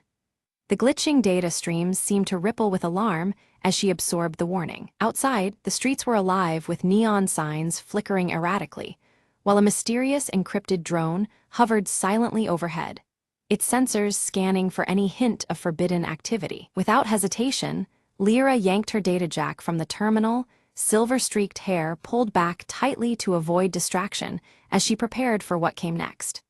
The room thrummed with a tense urgency as her blue eyes darted to Cade. Cade's voice was low but firm, urging them to move quickly. The drone's advanced tracing capabilities made lingering a grave risk that could jeopardize their entire mission. Every second counted now. Flickering images from the past flashed across Lyra's mind. Dangerous missions and close calls because of her relentless quest to find Nexus, a lost AI rumored to hold secrets powerful enough to change their world. Orin appeared suddenly as a hologram, his auburn hair catching the skewed light, face lined with worry. He warned them with a cautious tone that corporate hunters were closing in faster than anticipated, their pursuers relentless. On the table, an old mechanical watch clicked softly, its engravings worn but familiar, a link to Lyra's missing brother whose disappearance was shrouded in mystery. It was an anchor amid chaos. Clutching the watch tightly, Lyra's resolve hardened as the neon-lit rain pulsed against the window pane, echoing the storm brewing outside and within her heart. They mapped out a daring infiltration into a towering corporate data hub, understanding the grave risks involved. Every step had to be precise to avoid detection and secure Nexus's freedom. Lyra slid her data jack into a concealed port along the wall, fingers deftly prepping to breach layered security systems that guarded the corporation's darkest secrets.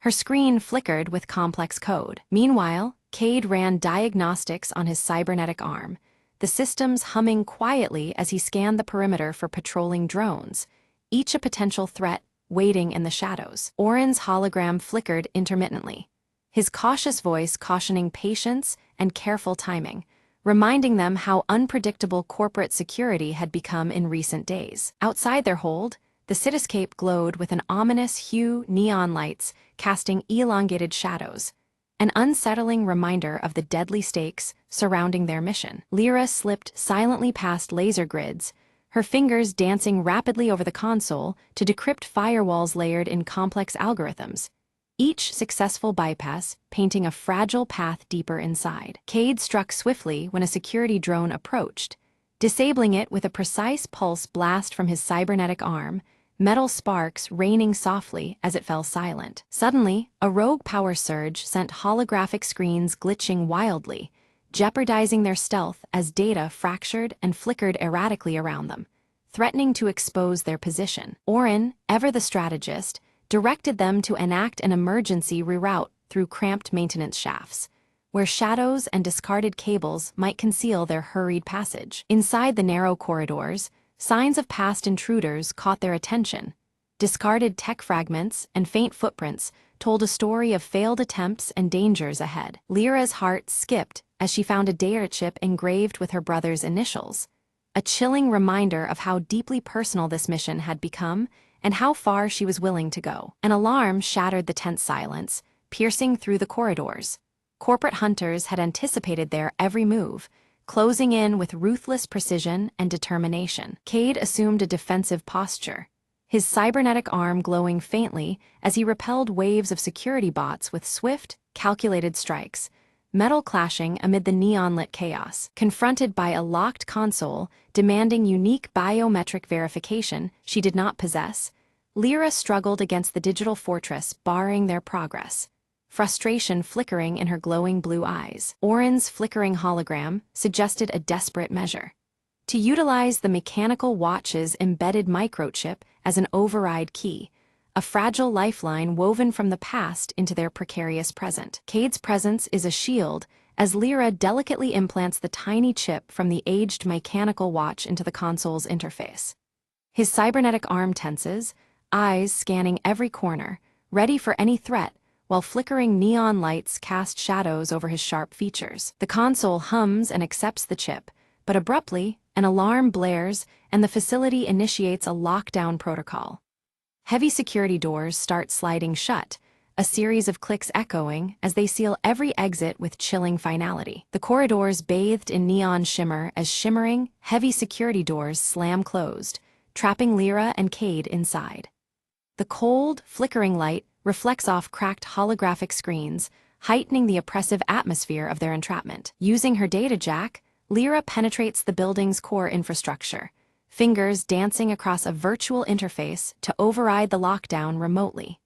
Encrypted data streams pulse around her vision, a digital battleground beneath the physical chaos. Outside, corporate hunters mobilize swiftly, coordinating a ruthless sweep through the building as their radios chatter. The echo of their boots grows closer, a deadly flush operation converging on Lyra and Cade's position. Suddenly, the lights cut out, plunging the corridors into darkness save for the eerie glow of emergency LEDs. Neon flickers in weak pulses, the glitching holograms casting long, jittering shadows that dance in the dark. Cade's cybernetic arm flares softly with internal light, activating enhanced sensors that pierce the gloom. His form moves like a shadow, muscles coiled, leading them through the pitch-black passages with precision. From the implanted chip, Lyra extracts a second encrypted message, layers of cipher revealing hints of deeper conspiracies hidden beneath the surface. The encrypted code weaves patterns that suggest far more than a simple infiltration. Orin's hologram materializes with a flicker, his scanning algorithms detecting an anomaly within the corporate network, a concealed node harboring the elusive nexus. The discovery sends ripples through their mission's urgency. The trio races through winding passages as armed guards sweep the area, security drones' mechanical whirring oppressing the silence between gunfire and footfalls. Neon signs flicker erratically, marking a frantic dance through hostile terrain. A false step in the debris-strewn corridor nearly seals Lyra's capture, but Cade's swift reflexes catch her arm, pulling her back into safety. A fleeting moment that underlines the fragile razor edge between survival and failure. Ahead, the locked network node glows, an ethereal cube pulsating with coded energy, suspended amid glitching holographic fragments.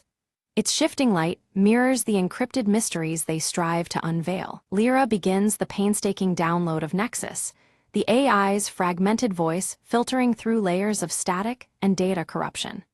Each byte retrieved feels like breathing life back into a ghost entombed in circuits. Without warning, corporate hunters breach their sanctuary, armed and relentless. The team braces for a desperate stand to protect both the download and their lives within the crumbling fortress. Cade fights with brutal efficiency, his cybernetic arm delivering precise blows while absorbing minor damage. His defense buys precious moments, a wall of defiance shielding Lyra as she works. Lyra's download slows alarmingly as a corrupted firewall materializes, its digital tendrils throttling the data flow. The system's defense appears almost alive, a venomous barrier threatening to sever their vital connection. Orin hacks remotely, weaving through the virtual battlefield to counter the firewall's decay. His voice crackles with urgency, warning Lyra of escalating system instability as the network threatens to collapse around them. The mechanical watch begins to resonate with an ancient energy. Its worn engravings unlock hidden pathways in the system's code. This unexpected synergy reveals secret routes, bypassing corrupted firewalls and granting elusive access. Nexus's holographic form finally emerges, shimmering and shifting between pure light and shadow, a spectral figure alive with digital consciousness. The AI's presence is both mesmerizing and fragile, pulsating with raw intelligence. Nexus warns them of an impending system purge programmed to erase all traces of its existence. Time is rapidly running out. The digital ghost's survival hangs on the blade edge of their efforts. Lyra wrestles with a harrowing choice: sever her connection to preserve herself or risk everything to complete the AI's transfer. The weight of this decision presses heavy, illuminated by flickering neon and the threat closing in around them. Amid the chaos, Cade urges absolute trust in Lyra's skills as he confronts incoming hunters with relentless, brutal force. His determination steels the team's resolve, buying the moments they desperately need. Orin identifies a backup power core buried beneath the tower's base that could extend their limited time. This discovery offers a slim lifeline, a fleeting chance to finish the precarious download process. The team moves swiftly through shadowed, narrow passages under the tower, the mechanical watches glow guiding them. Every second counts as hostile forces encroach, their mission tethered to fragile hope. With the countdown bleeding away, Lyra completes Nexus's transfer into the portable drive embedded within the mechanical watch. The ancient engravings pulse faintly, now home to a powerful new secret they have barely begun to understand. A surge of power rattled the facility as the hostile systems abruptly died, the neon lights flickering violently before surrendering to darkness. Silence settled heavily in the void left behind, broken only by the distant hum of failing electronics. They had succeeded in cutting the enemy's grip, at least for now. From the shadows, Nexus began to coalesce, its holographic form shifting between light and darkness with ethereal grace. "Thank you," it whispered, gratitude rippling through the air before it concealed itself within the intricate gears of the old mechanical watch. The device, once enigmatic, now held an extraordinary secret. Cautious yet relieved, Lyra, Cade, and Orin retreated through the labyrinth of holographic corridors, their images fragmenting as the system collapsed. The flickering neon lights dissolved into fractured beams that danced erratically against cracked surfaces. Each step took them further from danger, deeper into uncertainty. Emerging into the open, the neon rain painted the city in glowing streaks of violet and blue, reflecting the weight of their actions. The wet streets shimmered, a mirror to the changes now set in motion beneath the pulsating skyline. A silent vow lingered in the cold air, promising a new dawn born from their defiance. Lyra held the mechanical watch close, fingertips tracing its worn engravings as a subtle pulse throbbed beneath the metal casing. The presence of Nexus whispered through the device, its energy delicate but steady. She sensed the intertwined fate bound to that small relic, a beacon amid the encroaching shadows. Cade deactivated his combat mode with a soft click, the cybernetic arm retracting smoothly. His usual stoic expression softened, a genuine smile briefly illuminating his face as he exchanged a glance with Lyra. In that fleeting moment, camaraderie and hope bloomed between them. Orin activated a small holoprojector, casting a message into the dim night. Their victory was merely the first step in a larger crusade. His voice carried warmth and resolve, stirring a sense of purpose beyond their immediate survival. The fight against corporate control had only just begun. As the first light of dawn ruptured the neon haze, the trio vanished into the sprawling cityscape, silhouettes swallowed by the endless glow. Their journey continued under the watchful flicker of holographic signs and the pulse of encrypted streams. Together, they moved forward into the uncertain promise of a new day. The mechanical watch gleamed softly in the growing light, its glow a secret beacon against the darkness. A quiet energy hinted at mysteries still locked within its core, unseen forces waiting to unfold. It was a silent promise of untold stories yet to emerge. The final image lingered on the city skyline, where flickering neon signs fought the shadows encroaching upon the towering spires. Amidst the interplay of light and darkness, a new chapter began, one forged in defiance, hope, and the relentless flicker of rebellion.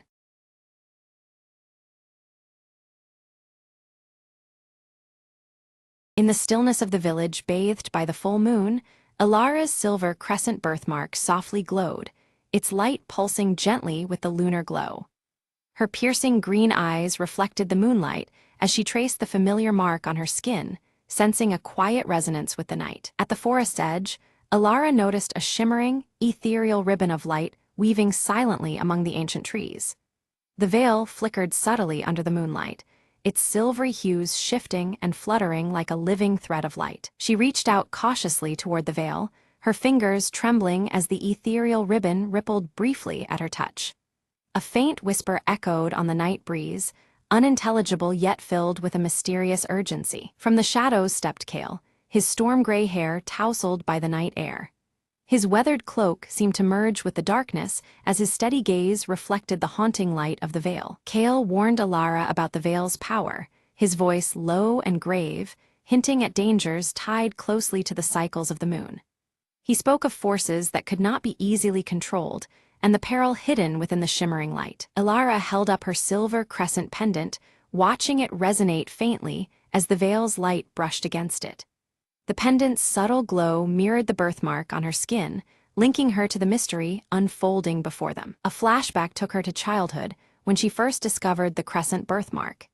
Even then, she had been inexplicably drawn to moonlit nights, feeling an unspoken connection to their shifting phases. The village elders gathered in whispered tones, recounting the veil's curse that had loomed over their people for generations. Their stories spoke of restless shadows and the heavy price of past recklessness under the moon. Disturbances grew. Shadows began to move on their own, and villagers reported hearing chilling whispers in solitude. Fear threaded through the village as the unnatural phenomena escalated beyond whispers and glances. Determined, Elara knelt by a calm pond under the bright moon, tracing the veil's path through the reflections. The silver light twisted fluidly across the water's surface, guiding her gaze deeper into the mystery. In a rare moment of vulnerability, Kale confessed he had tracked the veil for years. His quest to uncover its source was driven by the hope of mastering or perhaps ending its haunting influence. The veil thickened, pulsing rhythmically as ghostly shapes emerged, mimicking villagers' deepest fears with unsettling clarity. The ethereal light warped into haunting forms that tightened its grip on the frightened souls nearby. Elara's pendant glowed with unexpected intensity, revealing hidden runes etched beneath its surface that had gone unnoticed before. The runes shimmered against the moonlit silver, suggesting a link to ancient wisdom. Suddenly, a fierce gust snuffed out every lantern, plunging the village into deeper shadow. Only the moon remained to illuminate the veil's mesmerizing, yet terrifying, dance in the night. Resolute, Elara chose to venture into the forest to confront the veil's enigma, with Kale reluctantly binding himself to her. Together, they stepped into the shadows where the moonlight barely pierced the dense canopy. Deeper within the forest, they discovered ancient stones arranged in a crescent shape, faintly glowing beneath the moon's silvery light. The stones hummed with a subtle energy, resonating with the veil that now encircled them. The veil wrapped around the stones, growing more tangible as its whispers rose into haunting melodies that wove through the trees. The silver light pulsed like a living heartbeat, intensifying the eerie atmosphere. Elara stumbled, and from the shimmer emerged a shadowy figure eerily resembling her own reflection.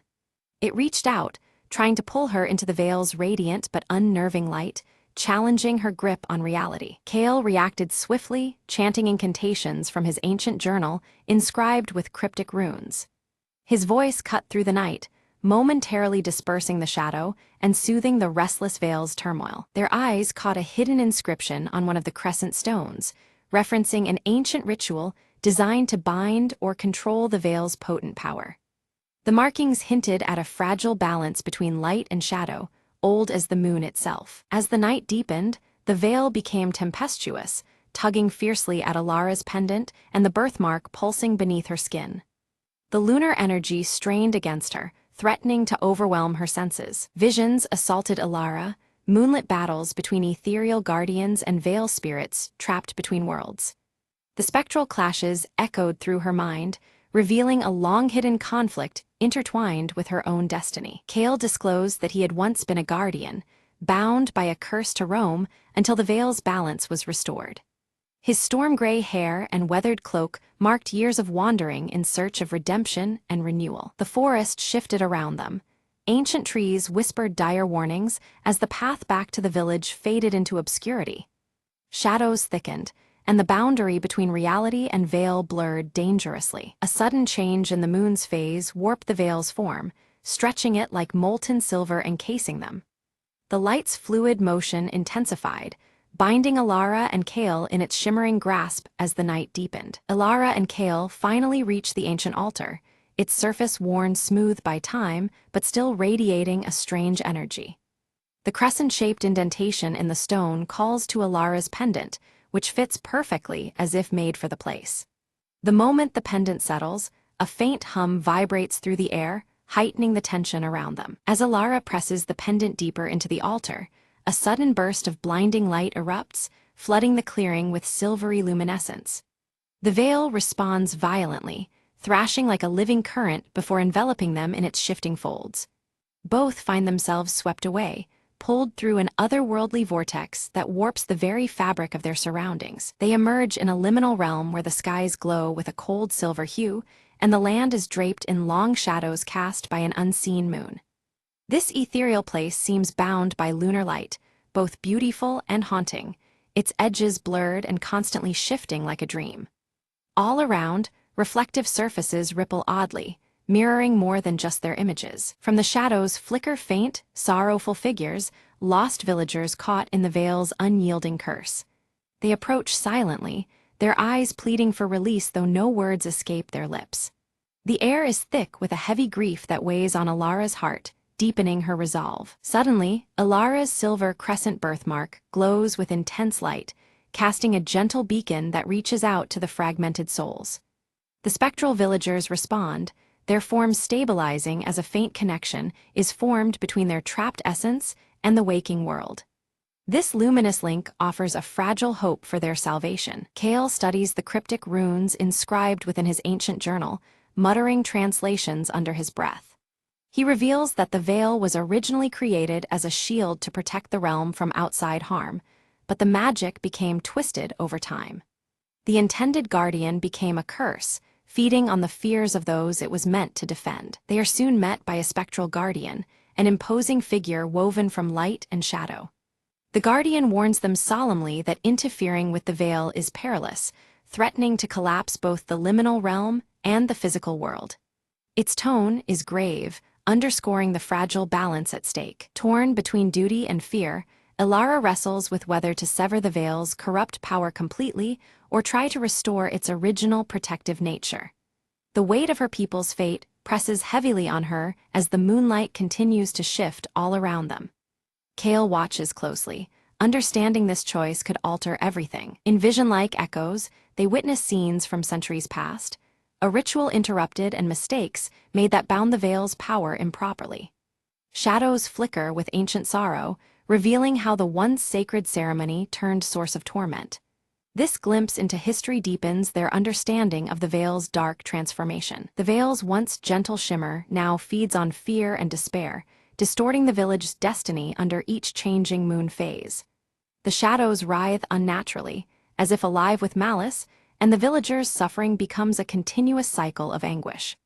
This sinister evolution curses the land with dread and hopelessness. Kale confesses that he fled the village long ago, overwhelmed by guilt after failing to stop the curse from spreading. His weathered face reflects years of regret, and his voice carries a somber tone as he admits his past mistakes.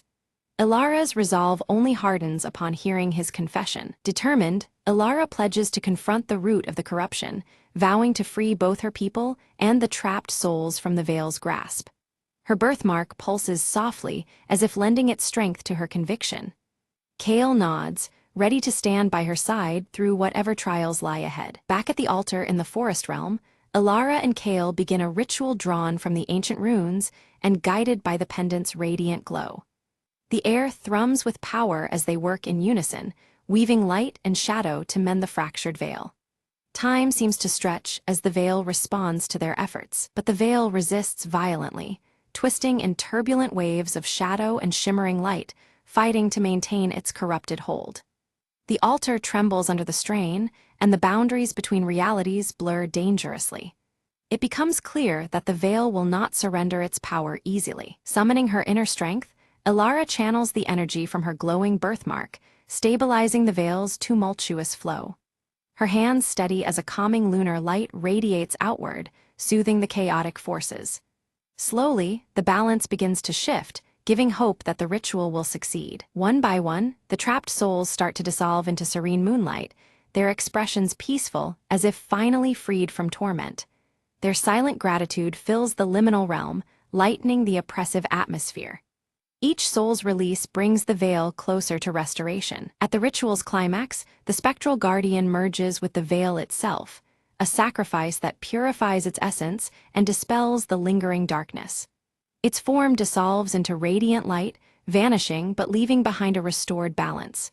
The price is great, but necessary for renewal. With calm restored, The liminal realm fades away under the dawn's first light, gently guiding Alara and Kale back to the forest floor.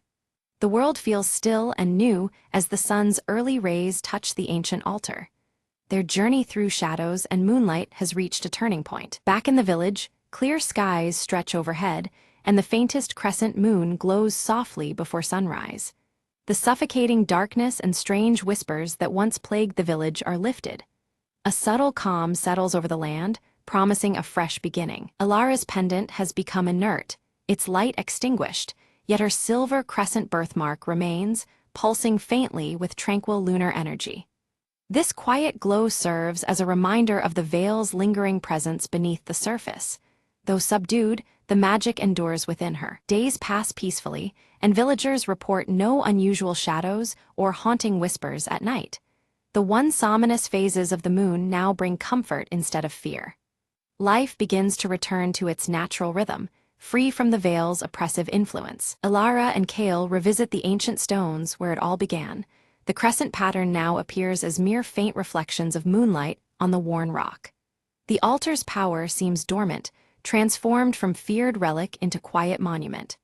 This subtle change hints at the delicate balance retained beneath the surface. The village elders gather to honor Alara's bravery, sharing stories that reaffirm respect for the moon and its enduring cycles. Their words weave tradition with newfound hope, reminding all of the lessons learned from the veil. Ceremony and reverence bind the community in healing. Prepared to leave the village behind, Alara and Kale share a quiet moment, their bond strengthened by the trials endured together. Mutual respect and understanding pass between them as they ready themselves for the journey ahead. Though the path forward is uncertain, it is faced united. Before departing, Alara conceals the pendant within a secret hollow beneath the oldest tree, guarding the veil's lingering secret with quiet solemnity. The pendant rests there, hidden from prying eyes yet still connected to the moonlit power they confronted. Its silence speaks of mysteries yet to unfold. Suddenly, a soft shimmer returns to the air, subtle and benign, weaving gently through the silvered shadows. It hints that the veil's protective spirit still endures, faint but unwavering beneath the moonlight. Alara smiles, her piercing green eyes reflecting the quiet radiance. She understands now that the veil was never truly lost but transformed, an unseen guardian watching silently over them all. Kale nods solemnly, the storm-gray strands of his hair catching the moonlight as he acknowledges the restored balance between the human realm and the veil's ethereal light. The ancient connection hums quietly between them. As they walk away, the village is bathed in a peaceful silver glow, the moonlight soft and steady. Shadows settle into calm, and the familiar motifs of reflective surfaces seem to hold their secrets gently, undisturbed. Alara glances down and notices her silver crescent birthmark glowing faintly once more, pulsing with a quiet promise. It is a sign of an enduring bond, linking her to the veil and the cycles of the moon. A final flashback reveals the ritual's original guardian, a figure cloaked in moonlit grace, passing the sacred charge to Alara's ancestors. The lineage of protectors is made clear, bridging past and present beneath the shifting phases above. Kale carefully folds his ancient journal, its pages now filled with new runes recounting their journey and the hope born from this night's revelations. Each word is a testament to the legacy they carry forward as guardians. Meanwhile, village children laugh and play beneath the soft moonlight, unaware of the unseen forces that shield them. The veil's silent protection wraps around them, gentle and unseen like a whispered lullaby. Together, Alara and Kale disappear into the horizon, their figures blending with the shadows and moonlight. They are ready to face whatever the next chapter of their intertwined fate will write beneath the celestial veil. Above, the silver moon arcs steadily across the sky, a timeless sentinel watching over all beneath its eternal veil. It remains the silent witness to stories of light, shadow, and enduring promise.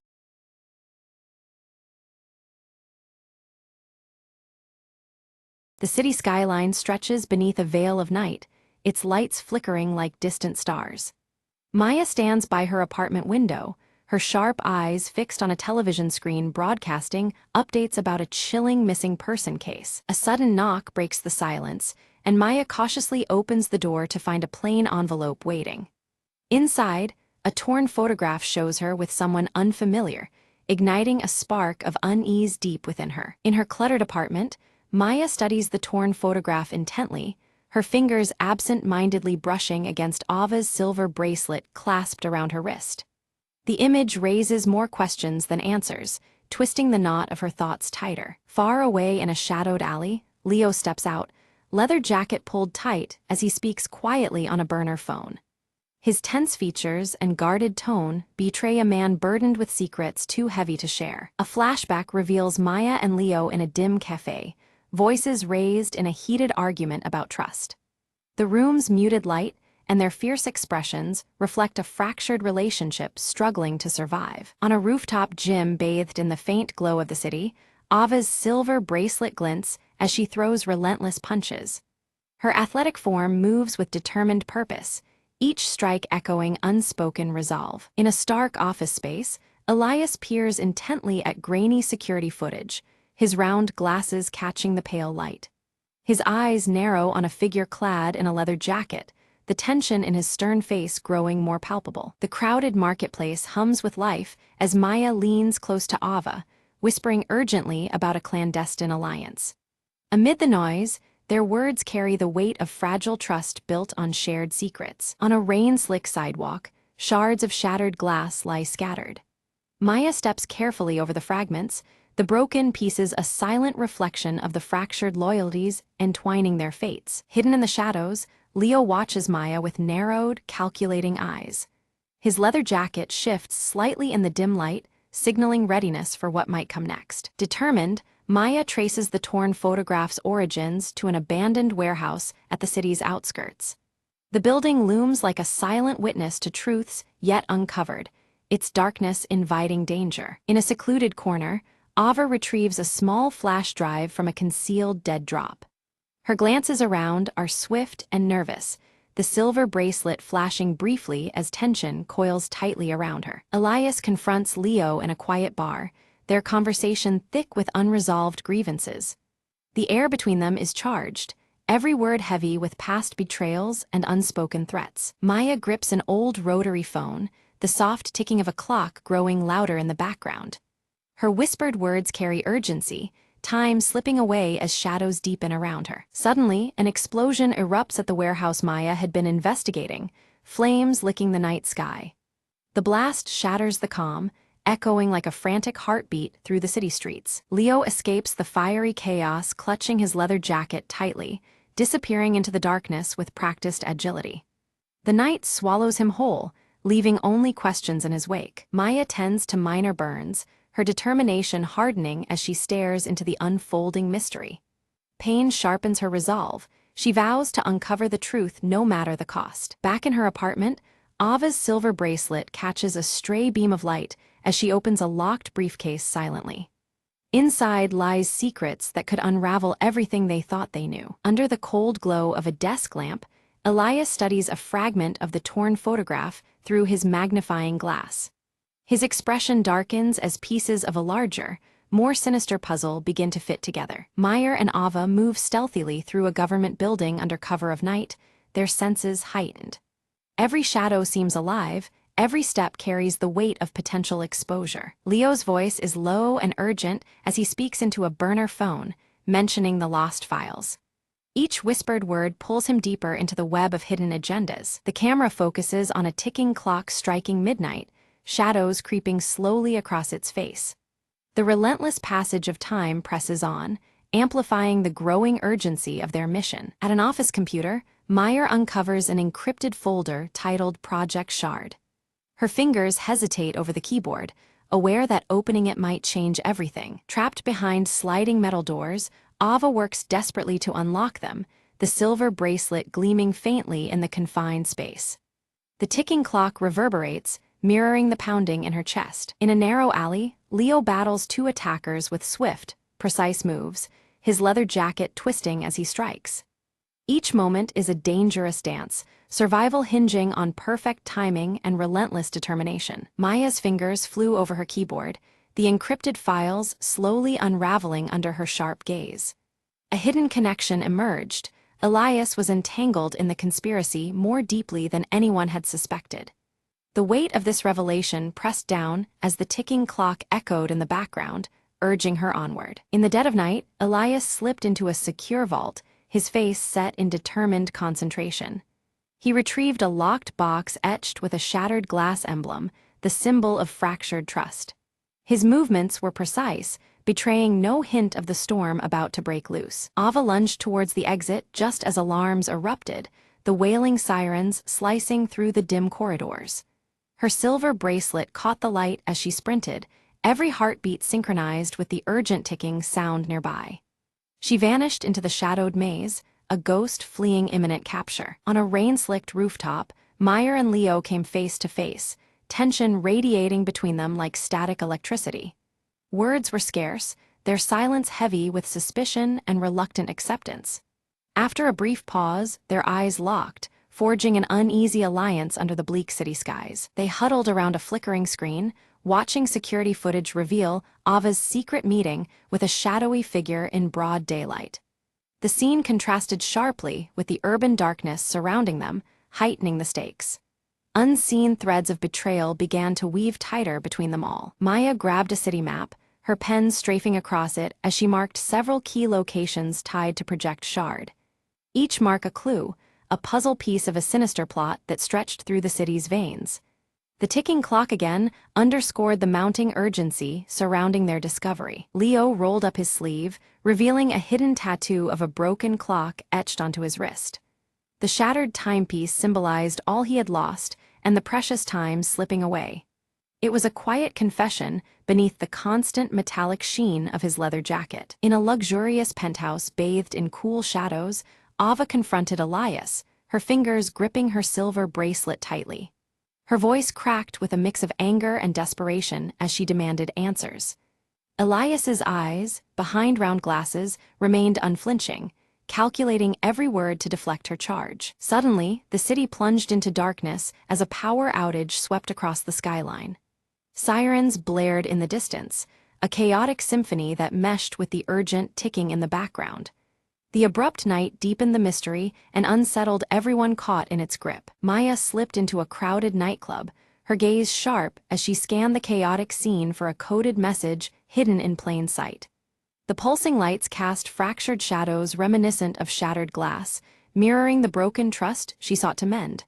Every minute counted as the clock ticked relentlessly on. Beneath the nightclub, Leo expertly picked the lock to a secret door, revealing a dimly lit passage that smelled of secrets long concealed. The narrow corridor whispered echoes of untold betrayals and silent alliances. Leo's steady breathing barely disturbed the fragile calm as he led the way onward. Ava traced a trail of torn photographs, each fragment fluttering like a ghost of the past, leading her to an underground storage facility. The place was cloaked in eerie stillness, shadows dancing across the cold walls like shattered reflections. Her silver bracelet felt heavier, charged with the weight of discovery. From a distance, Elias observed with a stern face partly obscured by shadows, his eyes sharp and relentless.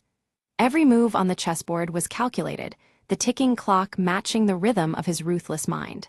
He waited patiently, a predator concealed within the urban darkness. Inside the facility, Meyer and Leo discovered a sprawling wall covered in photographs connected by taut strings. Names, places, dates, all tied together in a sprawling web revealing the breadth of the conspiracy.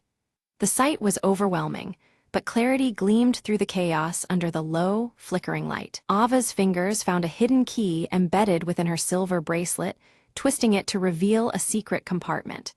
The revelation was both shocking and empowering, a symbol of secrets kept close at hand. The ticking clock outside seemed to pause in reverence to this newfound treasure. Suddenly, guards burst through the door, and chaos exploded into a frantic chase through narrow, labyrinthine corridors. Hearts pounded in time with the ticking clock as Maya, Ava, and Leo darted through the shadows. Every step was weighed by desperation, and the shimmer of shattered trust trailing behind them. Maya fumbled for a flare, igniting it to throw a sudden burst of light into the darkness. The corridor flickered in fiery oranges and reds, temporarily blinding their pursuers. The flare's glow reflected off broken glass shards scattered across the floor, illuminating their narrow escape route. At a crucial junction, Leo barred the doorway with his body, turning back the onrushing guards. His sacrifice bought precious seconds, the steady ticking in the background echoing his fading heartbeat. Meyer and Ava hesitated only briefly before racing toward their helicopter escape. Meyer and Ava reached a rooftop where a helicopter waited, its windows fractured like broken glass reflecting the city's neon veins. The hum of the rotors mixed with the relentless ticking, underscoring the urgency of their flight. Behind them, the city lay fractured, but not yet defeated. From their aerial vantage point, Maya spotted Elias below, furiously coordinating a final move on his digital tablet. His posture radiated cold intensity, timed perfectly with the accelerating tick of the clock. The last act of the conspiracy was about to unfold under the dim urban glow. Maya's hand trembled as she called Leo's phone, the faint ringing audible through twisted debris below. Hope flickered amid despair. He might still be trapped but alive. The ticking clock seemed to slow in that fragile moment of suspense. Using the bracelet's hidden key, Ava activated a secret safe embedded in the rooftop wall, revealing critical evidence buried within. Papers and small devices spilled out, each piece a testament to the dangerous truths they'd unearthed. The ticking clock tightened the noose around their pursuers. Elias sat before multiple screens, preparing to upload classified data to an unknown recipient. The intensity of the ticking clock grew deafening, each second dragging the city closer to disaster. His fingers danced across the keyboard with ruthless purpose. Maya's fingers flew across her laptop, hacking into Elias's system remotely, a desperate attempt to intercept the dangerous transmission. The digital battle unfolded against a backdrop of relentless ticking and fractured trust. Failure was not an option. Too much depended on her success. Ava's sharp eyes decoded a complex cipher, revealing the location of a hidden bunker beneath the city. This underground refuge held secrets vital to exposing the conspiracy's core. With the ticking clock echoing faintly, the trio prepared for their final descent into darkness. Meyer and Ava moved silently through the dim corridors of the bunker, the flickering screens casting erratic shadows on their faces. Ahead, Elias stood framed by the glow of a control panel, his stern gaze unflinching as they approached. The urgency of the ticking clock echoed softly, pressing upon their nerves as they prepared for confrontation. Elias's voice was calm, but edged with desperation, as he confessed the truth behind the conspiracy. Controlling information was never about power alone. It was a means to prevent chaos, born from fear of losing control over a world spiraling into uncertainty. His motives were complicated, rooted in a hope to preserve order amidst mounting threats. Suddenly, Leo appeared, his leather jacket torn and smeared with grime but unmistakably present. With practiced efficiency, he disabled the nearby security systems, the screens flickering into darkness and giving Maya and Ava the advantage they needed. His battered but alive presence reignited their resolve in the dim bunker's oppressive air. Maya held up the torn photograph, fragments of past ties aching between them. She confronted Elias with the painful revelation, a betrayal intertwined not just with their mission, but with their shared histories. The broken image mirrored the fractured trust that had driven them to this moment. Silence hung thick as the standoff stretched on, tension crackling like static around them. Then, without warning, the bunker's ceiling groaned and collapsed, debris and dust engulfing the space in a sudden chaos. The ticking clock's rhythm intensified, marking the terrifying urgency of their escape. Shards of glass shattered around them, glinting ominously as they navigated the crumbling bunker. The relentless ticking grew louder, a visceral reminder of the fleeting time to flee the collapsing stronghold. Every step was a struggle against falling debris and the threat of entrapment. Outside, the first light of dawn painted the city skyline with hues of orange and pink. Their silhouettes stood together, framed against the awakening world, breathing deeply as the night's trials receded. The urban backdrop glimmered in the new day, offering a fragile promise of renewal. Meyer and Leo exchanged a glance, the weight of their fractured loyalties dissolving in the shared trials they had endured. Words were unnecessary as understanding passed silently between them, mending old wounds with tentative hope. Their alliance was reforged, stronger and more genuine than before. Ava's hand tightened around her silver bracelet, the cool metal grounding her amid uncertain futures. Her eyes scan the horizon, reflective and cautious, but carrying a spark of hope.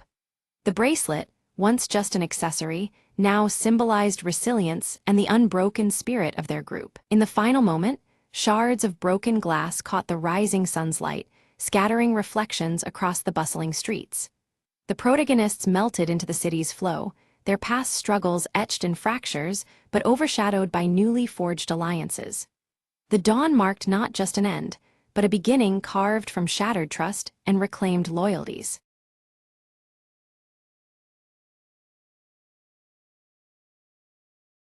Under flickering streetlights, Clara Voss lights a cigarette outside the dim jazz club.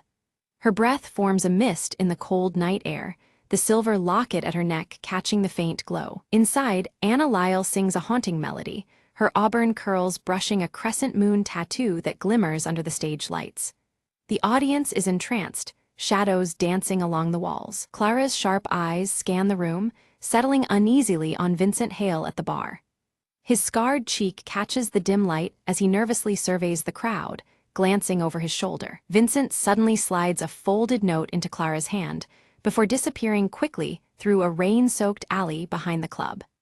The damp air swirls around her as the door slams shut. Unfolding the note, Clara reads a cryptic message about the Vale and a midnight rendezvous near the docks. Her eyes narrow, realizing the urgency hidden between the cryptic words. Pocketing the note, Clara fingers her silver locket, the cold metal grounding her resolve. The shadows under the street lamp deepen as her expression hardens. At the police station, Lieutenant Morneau frowns over a faded photograph of the city's skyline, rain-blotched yet familiar. He explains the unsolved disappearances with a stern voice, tension thick in the air. Clara exhales smoke from her cigarette, jaw clenched, promising Morneau she'll uncover the truth. The flickering bulb overhead casts long shadows on the worn walls. Later, Elias Crane emerges from the mist near the docks, his gray fedora low and gloves pristine against the damp night. His silent approach seems almost spectral in the fog. Clara approaches Elias cautiously, noting his cold demeanor and the gleam of his gloves in the muted light. Their whispered exchange carries weight, secrets hovering between them. Elias warns of unseen forces lurking beneath the city's surface, cryptically mentioning the Midnight Vale as something to fear. His words hang heavy in the chill air. Suddenly, a shadow detaches. Vincent appears, urgency in his whisper as he speaks of a meeting that could expose everything. The three share a tense glance, aware of the risks. From their hidden vantage, Clara, Elias, and Vincent watch as shadowy figures gather in a clandestine assembly near the docks. Blurred reflections ripple off the water, obscuring faces. Gunfire shatters the silence. Chaos erupts with frantic movement. Clara narrowly escapes amidst the turmoil, clutching a torn piece of fabric stained with shadows and rain. Back in her dim apartment, Clara examines the fabric's emblem by the fading light, a match to Anna's crescent moon tattoo. A chill runs through her at the unexpected connection. Anna confronts Clara, suspicion flickering in her eyes as she questions the emblem's link to her past performances. Her voice trembles with a mix of fear and anger. Clara recalls rumors of a secret society, veiled references caught in old jazz lyrics passed down through whispers. The city's darkest corners seem to pulse with hidden meaning. Vincent admits his past affiliation with the society, revealing its deep reach into city officials and even the police force. His tone is haunted, remorse threading each word. Clara's silver locket glints faintly as she recalls her father's mysterious disappearance years ago, a dark thread now entwined with the society's shadow. Determination steals her gaze. At dawn, Elias reveals a concealed entrance beneath the city, a hidden passage that promises answers. They plan their exploration carefully, the weight of secrecy pressing down. Descending into twisting tunnels, shadows strain into ominous shapes, whispers curling from unseen corners. The faint glow of the locket marks their path against the oppressive darkness. A sudden mechanism slams shut behind them, sealing the entrance tight. Trapped, the group clings to the faint light emanating from Clara's locket as panic stirs. The locket's glow illuminates cryptic symbols carved deeply into the stone walls. The group leans in, realizing the warnings etched in stone might hold crucial meaning. Vincent interprets the symbols as grave cautions, but Elias pushes forward undeterred. They uncover a hidden chamber, its air thick with decades of secrets. Inside, stacks of documents expose layers of corruption, officials entwined with mysterious disappearances linked to the secret society. The full scope of their enemies' reach becomes chillingly clear. Suddenly, distant footsteps echoed through the tunnel, sharp and unyielding. Instinctively, the group melted into the shadows, blending with blurred reflections cast by flickering lights. Lieutenant Morneau's stern voice called out, slicing through the silence and betraying their hiding spot. Morneau appeared, his square jaw set rigidly as he demanded Clara hand over the evidence immediately. His tone left no room for negotiation, threatening charges of insubordination if she refused. The air thickened with tension, the flicker of cigarette embers nearly forgotten. Clara stepped forward, her eyes unwavering as she opened her coat to reveal her own badge beneath. Her voice was steady as she declared a commitment to justice that transcended mere orders. The silver locket around her neck caught the low light, a quiet emblem of her resolve. Morneau hesitated, a flicker of conflict crossing his features beneath his stern facade. Before the standoff could deepen, a sudden structural tremor rocked the tunnel, sending debris crashing down and forcing them into chaos. Dust and shadows swirled as the passage partially collapsed behind them. Amidst the turmoil, Elias's gaze caught a faint glimmer, a narrow exit veiled by twisting passages. Without hesitation, he adjusted his gray fedora and led the group through the labyrinthine corridors. Their steps echoed faintly against wet walls, the silver locket and crescent moon tattoo glimpsed in fleeting reflections. At last, they emerged near the city's riverside, where shadowy figures in trench coats awaited under dim street lamps. The figures' silhouettes merged with the night, an ominous presence wrapping the group in unease. Clara's grip tightened on her locket as the moon tattoo peeked from Anna's wrist. A sudden pursuit ignited. Clara sprinted through narrow alleyways and darted across rooftops, expertly navigating the urban maze. The city's neon lights blurred in streaks as she clutched her locket, her breath sharp in the cold air. Behind her, footsteps faltered but never ceased. Reunited in a neon-glowing street corner, Anna and Vincent joined Clara and Elias. The group huddled together, whispering rapid strategies under the electric hum. The crescent moon tattoo caught fleeting glints from flickering signs, grounding them. Anna revealed a forgotten jazz recording, its crackling notes hiding coded messages about the society's covert operations. The melody intertwined with cryptic whispers, secrets layered beneath the familiar tune. The faded city skyline photograph lay nearby, a constant reminder of what was at stake. Listening intently, Clara decrypted the chilling phrase, "Veil lifted at last." The words hinted at an impending event that could change everything. Shadows seemed to lengthen around them as understanding deepened. Vincent leaned in, his scarred cheek shadowed under a street lamp. He warned of a clandestine auction where secrets, and more, were laid bare and traded like currency.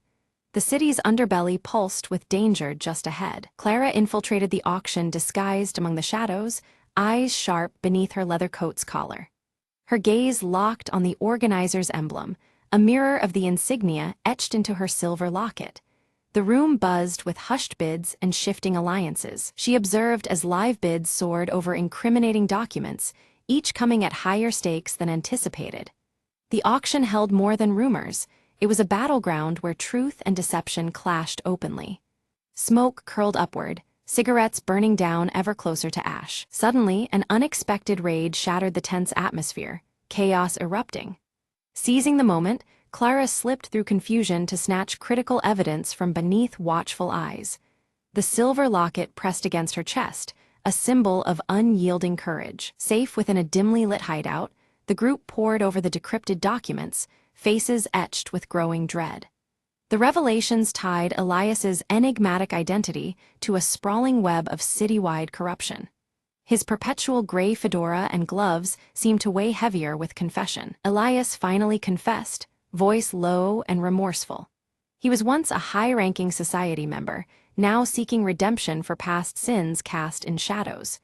His admission shifted the fragile trust they'd built, the crescent moon tattoo a muted witness nearby. Trust shaken, the group debated fiercely, their breaths short in the cramped room. Clara insisted on confronting the society's leader face to face, unwilling to let shadows dictate their fate. Her locket gleamed softly, a beacon amidst uncertainty. A coded message led them to an abandoned theater, its curtains for years untouched and draped in shadows and mystery. The air hung thick with dust and forgotten echoes, the city skyline photograph tucked carefully in Clara's coat pocket. They stepped inside, hearts pounding against the silence. Within the theater's faded confines, Clara confronted a figure obscured behind a veil, an unexpected presence from her past. The face held painful memories, intimately connected to the lost photograph sealed beneath layers of rain and time.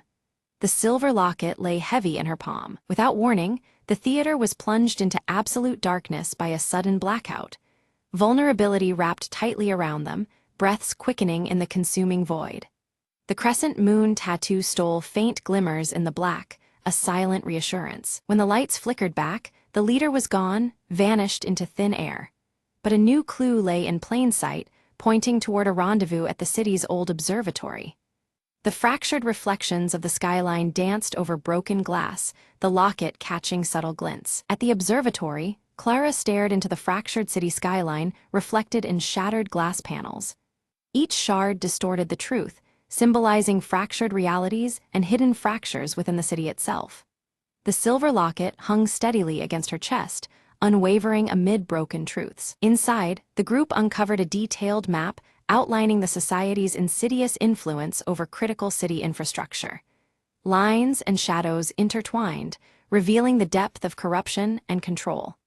Anna's crescent moon tattoo remained visible as they traced the dark web. A tense standoff unfolded as Morneau unexpectedly joined forces with them, revealing his own disillusionment and conflicted allegiance.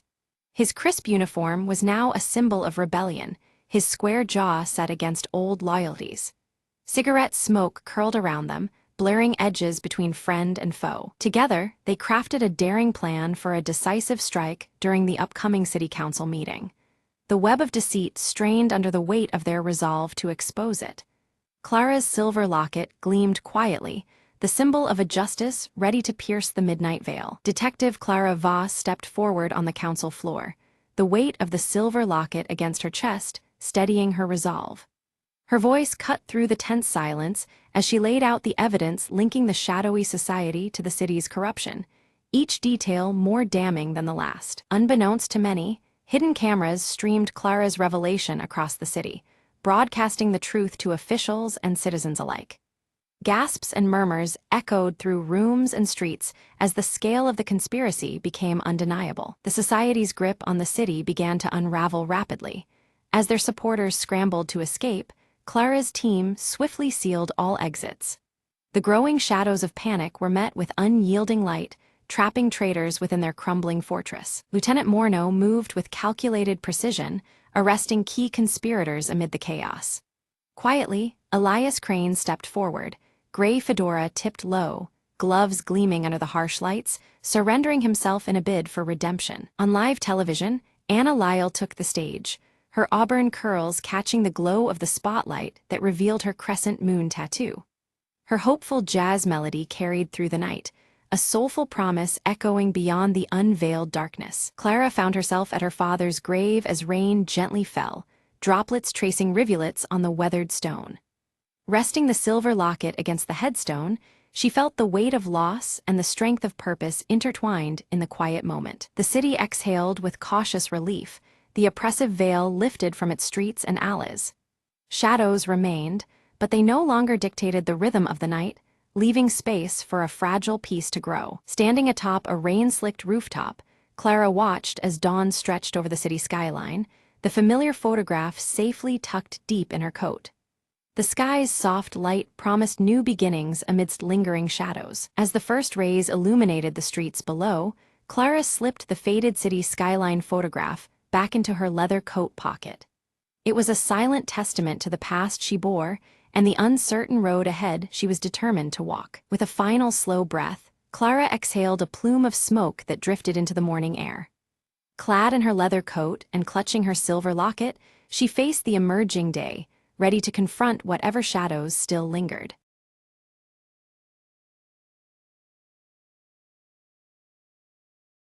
At the stroke of midnight, Emma heard a soft knock on her apartment door. Curious and cautious, she approached slowly, peeking through the peephole. There was no one there, but a cold breeze whispered through the hallway. Suddenly, a shadow flickered in the corner of her eye near the staircase. Emma blinked, and a translucent figure of a young woman appeared, shimmering faintly. "Don't be afraid," the spirit whispered, voice like the wind through autumn leaves. Emma's heart pounded, but she found herself nodding, unable to look away. "I'm called Leela," the apparition said. "I need your help to find peace." Leela explained she was trapped between worlds, bound by a forgotten promise. Emma felt an unexpected warmth, despite the ghostly chill around her. "What promise?" Emma asked, determined to uncover the truth. Leela told her about a lost locket buried beneath the old oak tree in the park nearby. Without hesitation, Emma grabbed her coat and followed the spirit into the night. Under the silver moonlight, they reached the gnarled tree, roots tangled like secrets. Emma dug through the cool earth, fingers brushing against metal, a delicate locket. As she lifted it, Leela's form brightened, the sorrow in her eyes starting to fade. "Thank you," Leela said softly. "Now I can finally rest." With a gentle smile, the ghostly figure dissolved into a shower of twinkling lights. Emma stood alone, heart full, the cold night now feeling warm and inviting. From that night onward, her apartment door never echoed with mystery, just peace.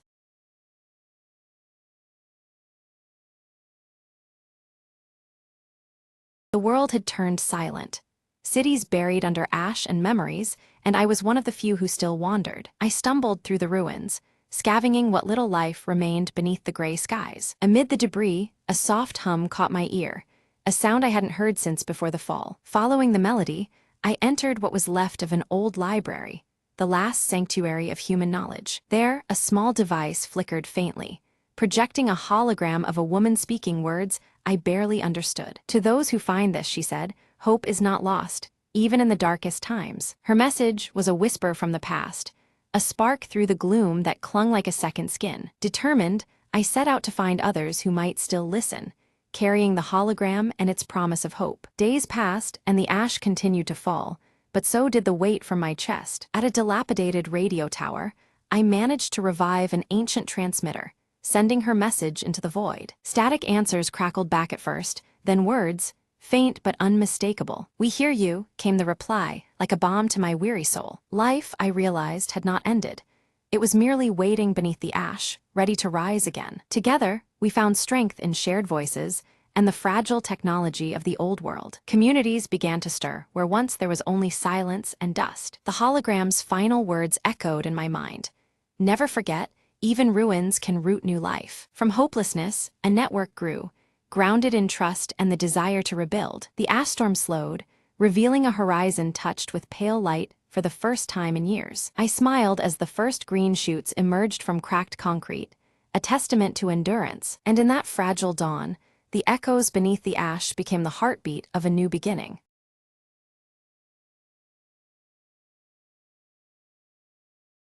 Arachne stood beside the roaring fire, her luminous silver hair casting soft light as she wove shimmering threads on her spindle, the delicate patterns glimmering like stars caught in a night sky. Thuron approached cautiously, his bronze skin marked with swirling tattoos that seemed to pulse with unease, warning Arachne of a fracture growing within the fabric of fate itself. Examining a fragmented mirror, Arachne saw flickers of looming darkness reflected beyond the veil, the shards revealing possible futures, yet none offering clear answers to the present threat. From the shadows of the trees, Selene slipped silently, cloaked in shifting dark folds, her hidden eyes glinting faintly as she observed the unraveling threads of destiny. A chill wind swept through Arachne's chamber, causing the threads in her weaving to twist and break abruptly, as if an unseen force sought to distort her carefully crafted patterns. At the edge of the dense forest, Thuron stood tense, his swirling tattoos pulsating with each breath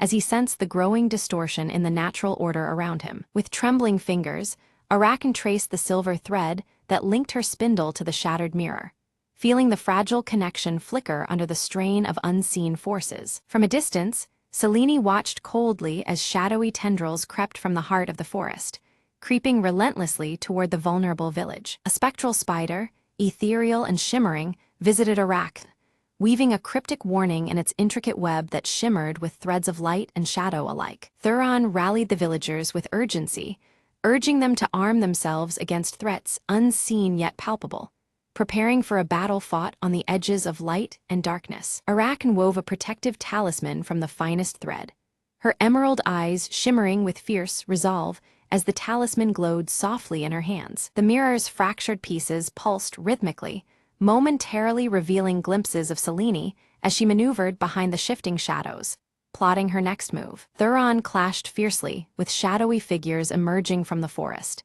his tattoos flaring brightly as he fought against the encroaching darkness threatening the land. In the village square, Arachne's talisman blazed with radiant light as she stepped forward to confront the growing darkness, threads of fate swirling around her in defiance. Suddenly, the silver thread snapped with a sharp crack, and an eerie silence fell across the land, the stillness bracing all for the inevitable wave of change to come. From her shifting shadows, Selene's form solidified, revealing her pale, enigmatic face beneath the hood, her eyes gleaming with sinister intent. Arachne confronted Selene directly, who defied the sacred rules of fate, threatening to unravel all that Arachne and Thuron had fought to preserve. Thuron broke through the veil of shadows only to find fragments of his own past, scattered and distorted, memories twisted by the dark influence emanating from Selene. Arachne's weaving faltered as the threads resisted her will, the delicate strands pulled violently as Selene tore at the edges of reality, distorting the loom of destiny. Desperately, Arachne reached into the mirror's depths, clutching a glowing shard in her palm as she sought hidden knowledge that might turn the tide. Selene summoned webs of darkness that ensnared villagers, binding their wills to her cause and twisting their hearts with shadow-spun deceit. With fierce determination, Thuron broke free from the suffocating webs, rallying the trapped villagers to fight through the shadowy bindings that sought to consume them. Arachne's luminous silver hair dimmed, reflecting the fierce struggle within her soul, ignited by Selene's relentless challenge to the fabric of fate itself. Selene revealed her true motive: to recreate the tapestry of fate by her own design, shattering the old order and weaving a new world from shadows. Stretching the silver thread taut across the village, Arachne endeavored to mend the damage Selene inflicted, her hands trembling with the fragile hope of restoration. The fragmented mirror shimmered with a chilling vision, Arachne standing alone, her luminous silver hair glowing against the creeping darkness, ready to sacrifice herself to mend the tearing threads of fate. The air was thick with the weight of impending loss, yet a faint silver thread pulsed around her, suggesting a slender hope woven into despair. Beneath the cold moonlight, Thuron confronted Selene, their forms etched in contrast, bronze skin against shifting shadows. Their clash was more than physical. It was a battle of willpower and ancient secrets, each strike sending visible ripples through the webs of possibility overhead. Back in her chamber, Arachne's fingers bled as she wove feverishly, her emerald eyes alight with desperation. Threads of hope and despair intertwined on her loom, reflecting her tenuous grasp on fate's delicate balance. For a fleeting moment, the shadows withdrew, revealing Selene's hooded face. But a sly, knowing smile curled her lips, hinting at deeper plots hidden behind the veil of darkness, layers of intrigue yet to be uncovered. Seeking strength, Arachne whispered to the ancestral spirits embedded within her silk threads, anchoring herself in their ancient wisdom. Their presence shimmered faintly amidst the weaving, infusing her with resolve and guiding her hands through the tangled pattern of destiny. Thuron's strength waned under Selene's relentless assault, his resolve flickering like a candle in the wind. Yet the glowing swirl of his old tattoo flared brightly, a reminder of his sacred duty and buried courage igniting within him anew. Inspired by Arachne's unwavering determination, the villagers gathered their courage, their whispered hopes weaving through the air like fragile threads.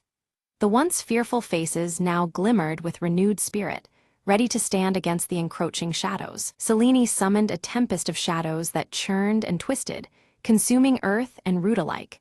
The ground cracked as if the land itself rebelled, a dark web spreading to snuff out the village's fragile light. Anchored deeply to the silver thread of fate, Arachne radiated a shimmering light that pushed back against the consuming storm. Her presence became a steadfast beacon, a living thread unraveled in the face of chaos. Her weaving blossomed into a beacon, a luminous net that reached into shadow's depths. Lost souls, once swallowed by darkness, found their way back to the warmth of hope, guided by the steady glow of her creation. At the village's edge, Thuron intercepted waves of shadow figures creeping forward, each strike buying precious moments for Arakan's vital work. His actions spun a protective web, weaving time and space to shield the fragile future they sought to save. A cruel sneer twisted Seleni's face as she revealed a broken spindle, one that had once belonged to Arakan's mother. The relic was a bitter reminder of past losses entwined with present struggles, the threads of family and fate cruelly fraying. Although her heart trembled, Arakan wove a new pattern, more intricate and resilient than anything before. Each thread pulse radiated strength, a tapestry crafted from both pain and hope, defying the shadows lurking close. The mirror shards began to realign, their fractured surfaces melding and shifting to unveil altered possibilities. Futures shimmered and blurred, reflecting the ever-changing weave of choice and chance. A sharp glance passed between Thuron and Arakan, heavy with unspoken resolve and trust. In that moment, their shared purpose wove an unbreakable thread, binding warrior and weaver alike against the encroaching night. Seleni's power surged as she summoned a colossal spider, its vast web sprawling across the horizon. This living web threatened to ensnare every potential future, its shadowy threads tightening like chains around the fate of all. With steady hands, Arakan wove the silver thread into a dazzling net of light, challenging the monstrous web's dark grasp. Their struggle was a dance of shadow and radiance, each thread a lifeline in the looming chaos. The giant spider lashed out violently, shards of darkness splintering in every direction. The very air crackled as light and shadow collided, each fragment a volatile echo of the battle's fierce intensity. Seizing a crucial moment, Thuron leapt onto the spider, shattering one of its legs and fracturing the web's hold. The creature's snarls echoed as the integrity of the shadowy snare weakened, opening a fragile path forward. With a decisive cry, Arakan pulled the silver thread taut, preparing to draw the final knot that would bind fate anew. Every muscle strained, every thread humming with the power of culmination as the moment of reckoning neared. Above the village, shadows and light swirled in a maelstrom, fiercely contending for dominance over the land. The fabric of reality itself trembled as threads of dark and luminescence intertwined in a chaotic storm. Seleni's voice rang with desperation and temptation, offering Arakan immense power in exchange for surrendering the spindle and control over fate. Her plea was a woven trap of promises, dark silk laced with irredeemable consequences. Arakan's refusal was unwavering. She wove a pattern of unity rather than dominion, honoring the sacred laws that governed their realm. Her tapestry radiated harmony, rejecting control and embracing the bound threads that connected all lives. The spindle pulsed with radiant energy, binding Seleni's shadow once more to the mirror fragments scattered throughout their world. The dark force was sealed within reflections, a captive strand in the grand weave once again. As the great web unraveled, a surge of brilliant light flooded the land, washing away despair and fear. Hope blossomed across the village, and beyond, threads of possibility woven anew into the tapestry of destiny. Cradling the now whole mirror, Arakan gazed into its smooth surface, where reflections shimmered with a balanced future. The fragmented edges had been mended, and with them, the threads of destiny aligned once more. Each shard fit seamlessly, revealing a harmonious dance of light and shadow within its depths. Thuron knelt beside her, his bronze skin marked from battle but his spirit unwavering. Their shared resolve was written plainly in their posture, guardians not only of the people, but of the fragile threads that tied them all. Together, they bore the weight of what had passed and the promise of what was to come. From the darkened alleys and quiet homes, villagers began to emerge, their faces brightening as the oppressive shadow lifted from their hearts. The once heavy air now sparkled with hope, threads of light weaving through the streets and homes. Their steps were lighter, and whispers of gratitude floated like silver threads in the morning breeze. Arakan's silver hair glowed with an intensity unmatched before, luminescent strands weaving an aura of restored destiny around her. It was as if the very essence of fate had taken refuge in her locks, radiant and undeniable. This brilliance symbolized the renewed balance and the mending of broken paths once lost. In the mirror's depths, Seleni's shadow receded, slowly fading into the webbed surface until she was bound within its reflective prison. Though confined, Her eyes never left the world outside, a silent reminder that challenges lingered beneath the surface.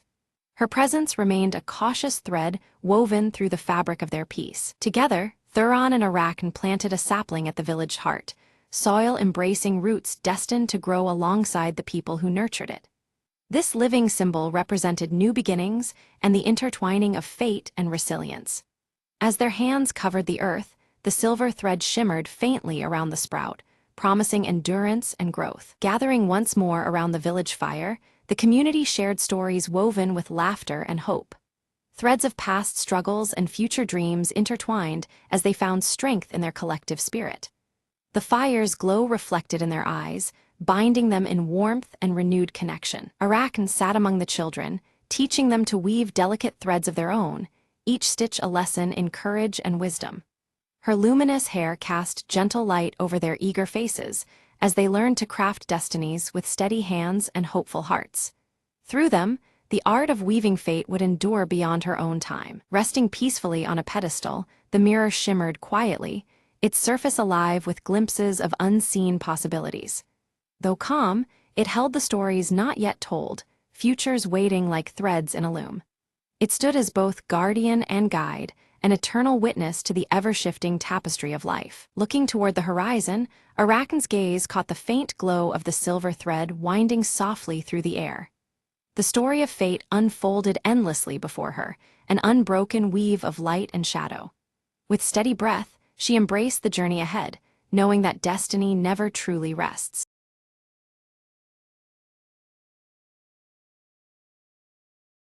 Late at night, Emma heard the faintest whisper coming from the attic above her new apartment. She told herself it was just the wind, but curiosity pulled her up the narrow stairs. Each step creaked underfoot, shadows dancing on peeling wallpaper as the whispers grew clearer. Reaching the attic, she found an old trunk, covered in dust and cobwebs, oddly warm to the touch. The whispers turned into soft pleading voices, begging to be freed from the locked chest. Emma's hands trembled as she lifted the rusted latch and cracked open the trunk's heavy lid. A cold breath escaped, and inside lay a faded diary, its pages fluttering despite still air. Flipping it open, Emma read about a forgotten tragedy, a family lost within these walls decades ago. Suddenly, the attic door slammed shut, trapping her with the restless spirits lingering within the room. She felt a chill crawl down her spine. The whispers grew desperate, pleading for release. Emma clutched the diary and spoke softly, "I will help you find peace." Following clues in the diary, she noticed a hidden compartment beneath the floorboards. Inside lay a locket and a faded photograph of the family smiling in happier times. As she held the items, the shadows softened, and the voices whispered thanks instead of fear. The attic lights flickered, then steadied, as a warm glow filled the small space. Emma placed the locket and photo back carefully, feeling a calm settle over the room. The door creaked open slowly, inviting her to leave the attic with a gentle breeze. Downstairs, the apartment felt lighter, the oppressive atmosphere lifted at last. Emma whispered to herself, "Sometimes, to silence the past, you just have to listen." She smiled faintly, knowing the voices would finally rest, and she was no longer alone.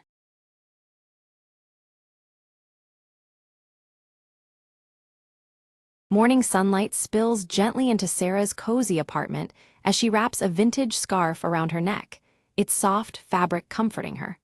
The familiar ritual steadies her for the day ahead, a mixture of hope and uncertainty stirring within. Flipping through her well-worn blue notebook, Sarah studies her sketches and notes, her brow furrowed in concern. The problems she's trying to solve weigh heavily on her mind, each page a testament to her determination. The quiet is broken by Max bursting in, clutching a small mechanical object that gleams under the sunlight. His eyes shine with excitement, eager to share his latest invention that might be the answer Sarah needs. Sarah listens closely as Max explains how his contraption could help with her current dilemma. She leans forward, her worry mingling with cautious hope, considering the possibilities it might bring. Her gaze drifts to a handwritten note pinned carefully to the wall, reminding her of the upcoming community event she is organizing. The importance of the day presses on her, adding a layer of urgency. Later at the local cafe, Sarah meets Mrs. Elm, who recounts a heartfelt story about the neighborhood clock's historic significance. The tale resonates deeply, adding meaning to the object Sarah had seen but never truly understood. Visiting Mrs. Elm's home, Sarah examines the antique clock, admiring its intricate details and the silent passage of time it embodies. The clock seems to whisper forgotten narratives, hinting at hope amid challenges. Back in her apartment, Sarah finds Leo playfully entangled in a ribbon from one of her vintage scarves. His curious antics bring a smile to her face, a brief respite from her mounting worries. Seated at her desk, Sarah adds a fresh note to her blue notebook, her handwriting confident and filled with renewed hope. It's a quiet vow to keep moving forward despite obstacles. The bustling city streets embrace Sarah and Max as they set out, scarves fluttering behind them like banners of determination. Their shared mission to prepare for the community event pulses with energy and anticipation. Tension mounts when Sarah receives news that a crucial permit for the event has been revoked unexpectedly. Her face tightens with frustration, the setback threatening their carefully laid plans. Max quickly sketches an alternative plan in Sarah's notebook, proposing a clever workaround to the permit issue.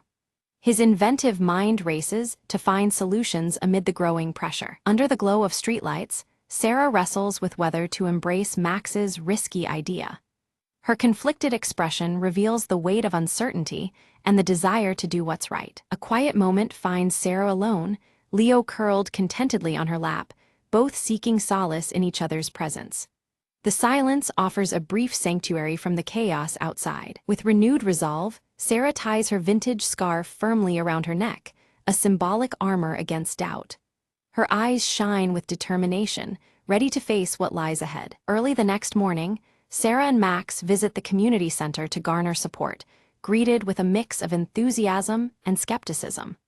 The varied reactions underscore the uphill battle they face. Among the center's dusty corners, Sarah discovers an old forgotten poster advertising a similar event from years past. The faded image sparks fresh inspiration and a connection to the neighborhood's resilient spirit. Mrs. Elm appears unexpectedly, lending Sarah a delicate scarf embroidered with symbols representing the neighborhood's history. This thoughtful gift feels like a blessing, intertwining past and present hopes. Spotting Leo darting toward a narrow alley, Sarah follows and uncovers a hidden mural beneath the city's overpass. The vivid imagery tells stories of community and perseverance, igniting a new energy within her. The mural's depiction of shared struggles and triumphs breathes life into Sarah's resolve, reinforcing the importance of the event. Its colors and themes begin to take shape in her mind's eye. Back together, Sarah and Max debate the logistics of translating vision into reality, acknowledging the gap between enthusiasm and practical challenges. Their differing perspectives create a vibrant but tense dialogue. A sudden rainstorm drives everyone indoors, dampening spirits and forcing plans to be postponed. Yet inside, the determination to succeed remains unshaken, sheltering their collective hope. Sarah painstakingly sketches the mural's powerful images into her blue notebook, envisioning how to weave them into the event's theme.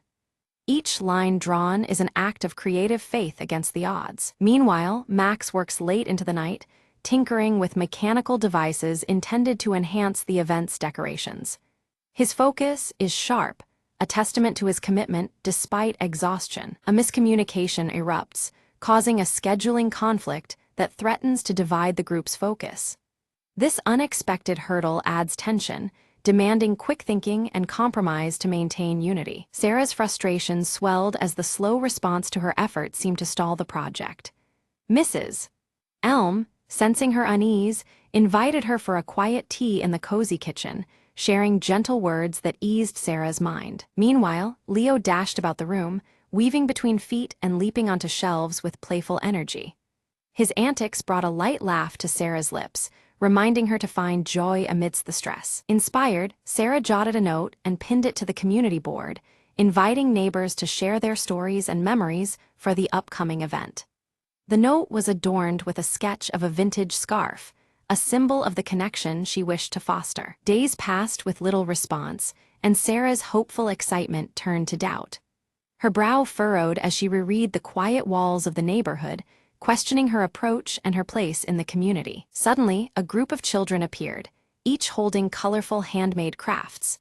Their enthusiastic arrival reignited the energy around the project, filling the room with bright smiles and renewed momentum. Sarah laughed freely for the first time in days, the weight of responsibility lightened by the infectious joy of the children.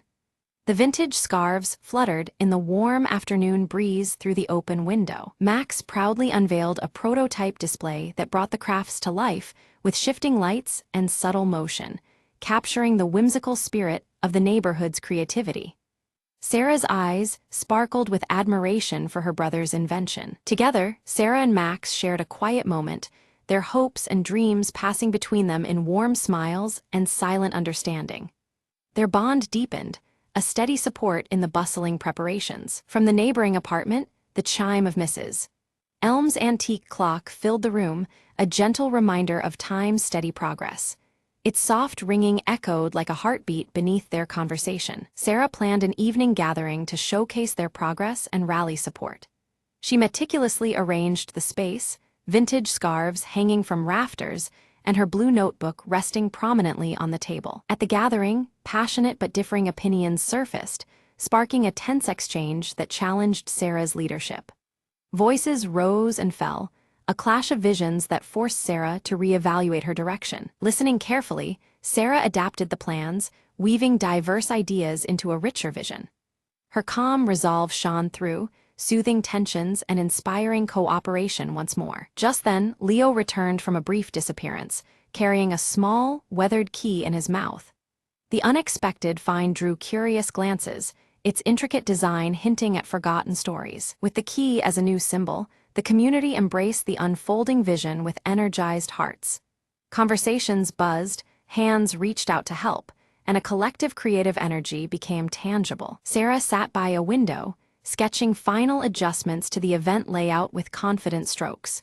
Her vintage scarf draped over her chair, and the blue notebook lay open beside her, filled with notes and ideas. In the workshop, Max encountered a sudden technical glitch threatening the displays just hours before the event. His fingers flew over wires and circuits, a frown shadowing his face. Sarah joined him, their teamwork seamless as they worked frantically to troubleshoot. Determination etched on both faces, they refused to let the setback defeat them. Unexpectedly, Mrs. Elm appeared at the door with a box of tools and a reassuring smile. Her surprising technical knowledge offered new solutions and hope, shifting the tide in their favor. Together they resolved the malfunction, and during a test run, the devices functioned flawlessly. The crafted displays danced with light and motion, ready to enchant the community. Sarah paused to breathe deeply, watching the sunrise filter softly through the window. A mingling of anticipation and relief settled over her, the calm before the event's unfolding. On the morning of the event, gentle sunlight illuminated streets, decorated with vintage scarves and banners inspired by the mural. The neighborhood throbbed with quiet excitement and anticipation. Neighbors arrived carrying stories, crafts, and warm smiles, their presence weaving a tapestry of connection. The atmosphere was inviting, alive with shared purpose and kindness. Sarah's blue notebook traveled from hand to hand, becoming a communal guestbook filled with heartfelt messages and vibrant drawings. Each entry deepened the narrative of their shared history. Max operated the interactive displays with delight, engaging visitors as they explored the crafts brought to life. His enthusiasm was contagious, sparking wonder in young and old alike. By the antique clock in Mrs. Elm's home, she shared a nostalgic tale that bridged past and present generations. Her voice wove the community's histories into a living thread of memory and hope. A surprising visitor arrived just as the event was winding down. Mr. Grayson, a retired historian who had lived in the neighborhood for decades. He shared a long-forgotten tale about the origins of the vintage scarves, connecting them to a community tradition that had almost faded away.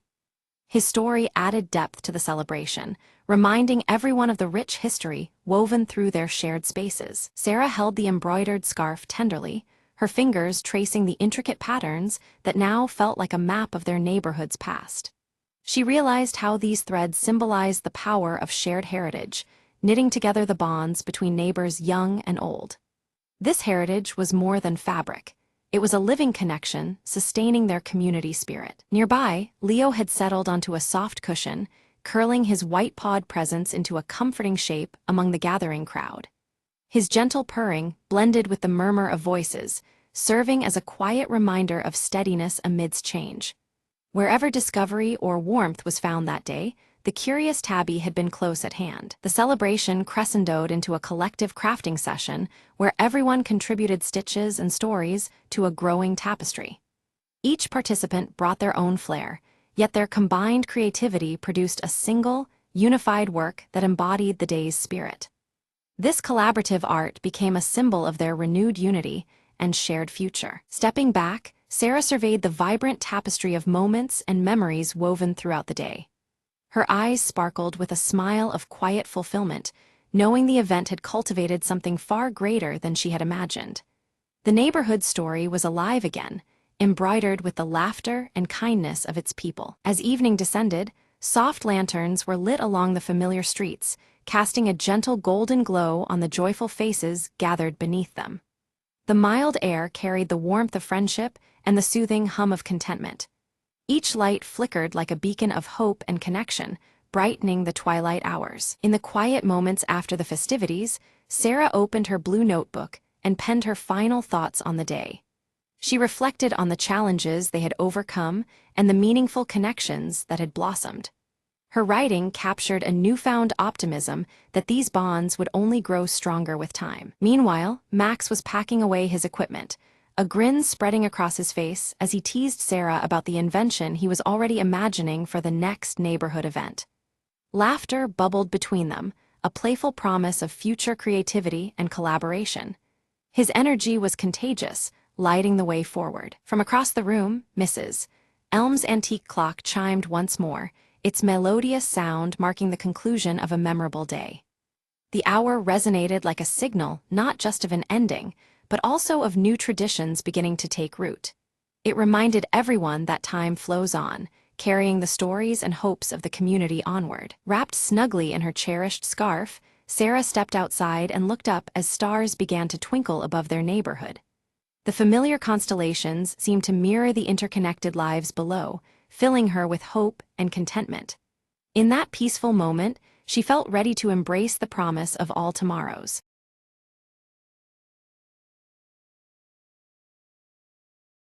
The rain fell hard on Raven Street, tracing dark lines down the cracked pavement. In a dimly lit alley, a figure in a trench coat lit a cigarette, the glow briefly illuminating sharp features. Detective Marlowe exhaled slowly, eyes scanning the shadows. "Tonight, things get messy," he muttered. A sudden noise caught his attention. A whisper, a footstep, a secret waiting to breathe. He followed the sound deeper into the maze of alleys, the scent of danger thick in the damp air. A discarded playing card fluttered past. The Queen of Spades, a calling card from the city's ghostly kingpin. Marlowe's jaw tightened. "Looks like someone wants a little chaos tonight," he thought. At the end of the alley, a flickering neon sign buzzed, the Velvet Cat, a known haven for the city's underworld. Inside, smoke curled around conversations coded in lies and half-truths. Eyes darted. Hearts raced. He approached the bar, where a woman with emerald eyes and crimson lips locked gazes with him. "You're late," she said, voice smooth like silk hiding steel. "And looking for trouble." Marlowe slid a folded note across the counter. "Got a package for the city's shadows," he said. Suddenly, the lights snapped off. Darkness swallowed the room, punctuated by a shout and shattering glass. When light returned, the woman was gone, and so was the note, replaced by a chilling message. "Game's on." Outside, the rain had stopped, but the street still whispered secrets that wouldn't rest. Marlowe lit another cigarette, voice low and steady. Time to play with ghosts. Hours slipped by as he pieced together clues. A web of betrayal, greed, and a plan to sink the city further into darkness. In the silent showdown atop a rain-slick rooftop, truths came crashing down like thunder. Marlowe pinned the culprit with a cold stare, the city's future hanging in the balance. As dawn broke, he whispered to the waking city, "Another night survived, but shadows never sleep."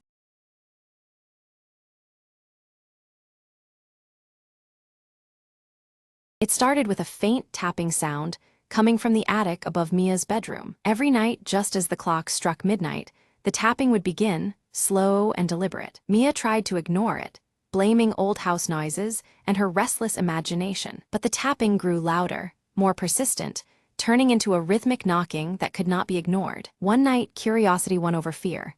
She crept upstairs, flashlight trembling in her hand. The attic stairs creaked under her weight. A long, narrow space filled with dusty old boxes. Then she heard it.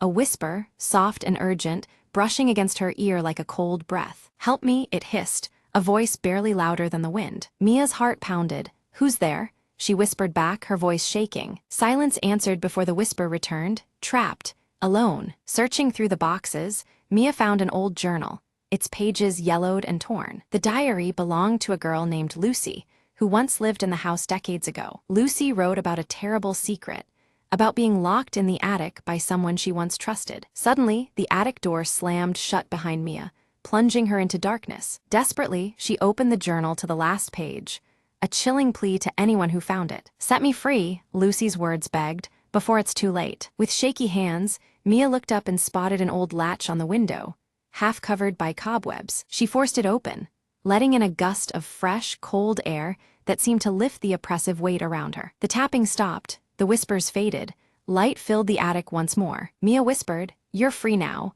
and as dawn broke, the house seemed at peace for the first time in years.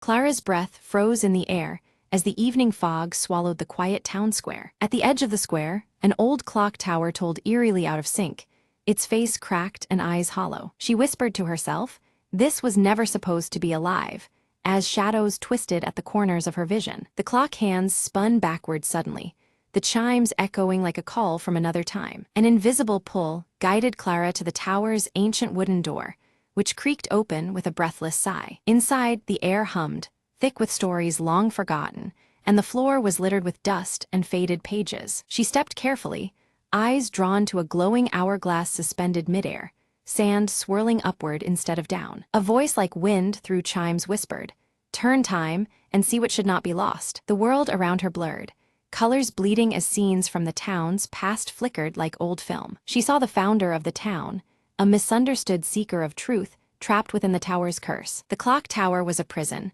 binding him between moments, his story never told. Determined, Clara reached forward and touched the hourglass, feeling a pulse of ancient power. Time slowed and then exploded into motion, memories flooding the room like a floodlight. She watched as the founder stepped quietly through the mist, free at last from his invisible chains. The clock hands resumed their normal turn, chiming softly as peace settled over the tower. Clara smiled, the fog lifting as dawn's first light painted golden streaks across the square. "Sometimes," she said gently, "all it takes is a single moment to set things right." She turned from the tower, footsteps light, carrying with her the quiet magic of a story reclaimed. As she disappeared down the morning street, the town seemed to breathe anew, alive with whispered thanks. And somewhere, just beyond the mist, the clock's steady tick reminded the world that some mysteries sleep only until the right time.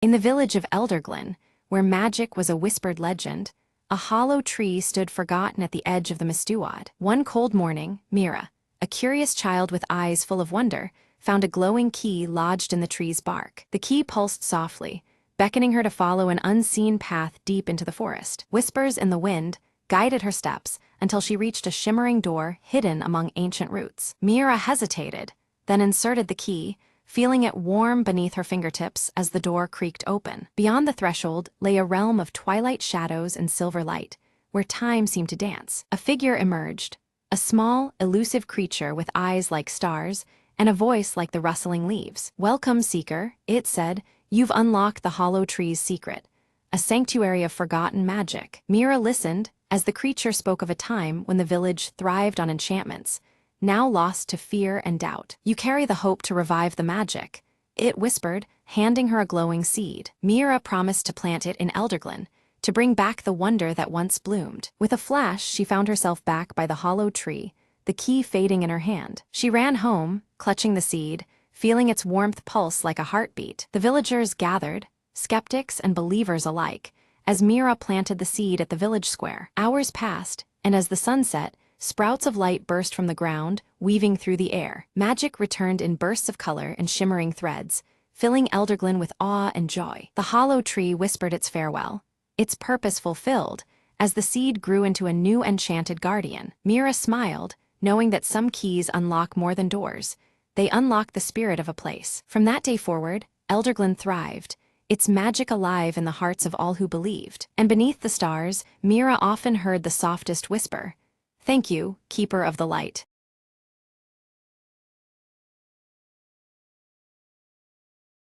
In the lively mountain village, Lyra pores over ancient maps by candlelight, the faint glow of her star tattoo casting a gentle light on the parchment. Her emerald eyes trace symbols, searching for clues hidden in the worn pages. Brahm arrives quietly, placing a small glowing crystal shard into Lyra's hand, urging her with a grave tone to seek the lost celestial compass before it falls into the wrong hands. The shard's blue glow pulses softly, mirroring the ancient star on her wrist. Tico, the silver-furred fox-like creature, playfully paws at the shard, the blue light reflecting vividly in his bright eyes. The wooden dagger at his side gleams faintly as he circles around excitedly. Lyra methodically packs essentials into a leather satchel embossed with the celestial compass symbol, fastening it securely. Her tattoo pulses subtly, as though anticipating the journey ahead. Whispers ripple through the village. The Shadow Order, hidden behind their unyielding silver masks and dark cloaks, are rumored to be searching for the same artifact. The urgency grows, tangled with fear in the villagers' hushed voices. Under a canopy of rustling leaves, Lyra, Brahm, and Tico step into the dense forest, the earth crunching beneath their boots. The warm earth tones of the village fade as cool blues begin to tint the surrounding shadows. They stumble upon a carved stone marker, ancient and weathered, etched with the celestial compass emblem. The symbol seems to pulse faintly in resonance with the shard's glow. Night descends, and an eerie silence envelops the forest. Lyra's tattoo pulses brighter, sending a subtle guiding light that steadies the group's wavering steps. Suddenly, cloaked figures, the Shadow Order, emerge silently between the trees, their silver masks reflecting the shard's blue light. Their presence chills the air and tightens the group's resolve. Lyra narrowly avoids a sudden ambush. Her satchel is torn in the scuffle, but the crystal shard remains clutched tightly in her grasp. Heart pounding, she retreats into the shadows. Brahm quickly tends to a minor wound on Lyra's arm, his voice low and grave as he warns that the Order's desperation is growing dangerously close. The tension weighs heavily on them all. Tico's sharp nose twitches, detecting faint magical traces lingering in the thick forest air. He follows the scent confidently, sensing a trail that leads deeper into the unknown. They cross a rickety bridge spanning a misty ravine, shadows lurking just beneath the damp planks. Each step echoes ominously, the cold blue hues deepening the foreboding atmosphere. The group discovers ancient ruins covered in star motifs, with the compass symbol boldly carved into a stone altar at the center. The shard's glow intensifies, resonating with the ancient stone. Lyra carefully places the crystal shard on the altar. The ground trembles beneath them, and a hidden passageway yawns open, revealing a downward path shrouded in darkness. Descending cautiously, they find themselves inside a cavern alive with glowing crystals pulsating rhythmically like a heartbeat. The cool blue light bathes the chamber in an ethereal glow. Lyra feels a strange connection as her tattoo flares brightly. Drawn irresistibly, she reaches toward a central crystal sphere that seems to hum with ancient energy. Without warning, the Shadow Order blocks their exit, daggers drawn and gleaming menacingly in the flickering torchlight. Their masked faces reveal nothing but cold intent. Brahm steps forward to negotiate, offering his knowledge in exchange for the compass's power. The Order's silence and refusal make clear they will accept nothing less than total control. Taking advantage of the moment, Tico slips agilely between the masked figure's legs, sowing confusion and allowing the trio to slip away amidst the chaos. They flee deeper into the twisting cave, chased by shadows and the echo of relentless footsteps.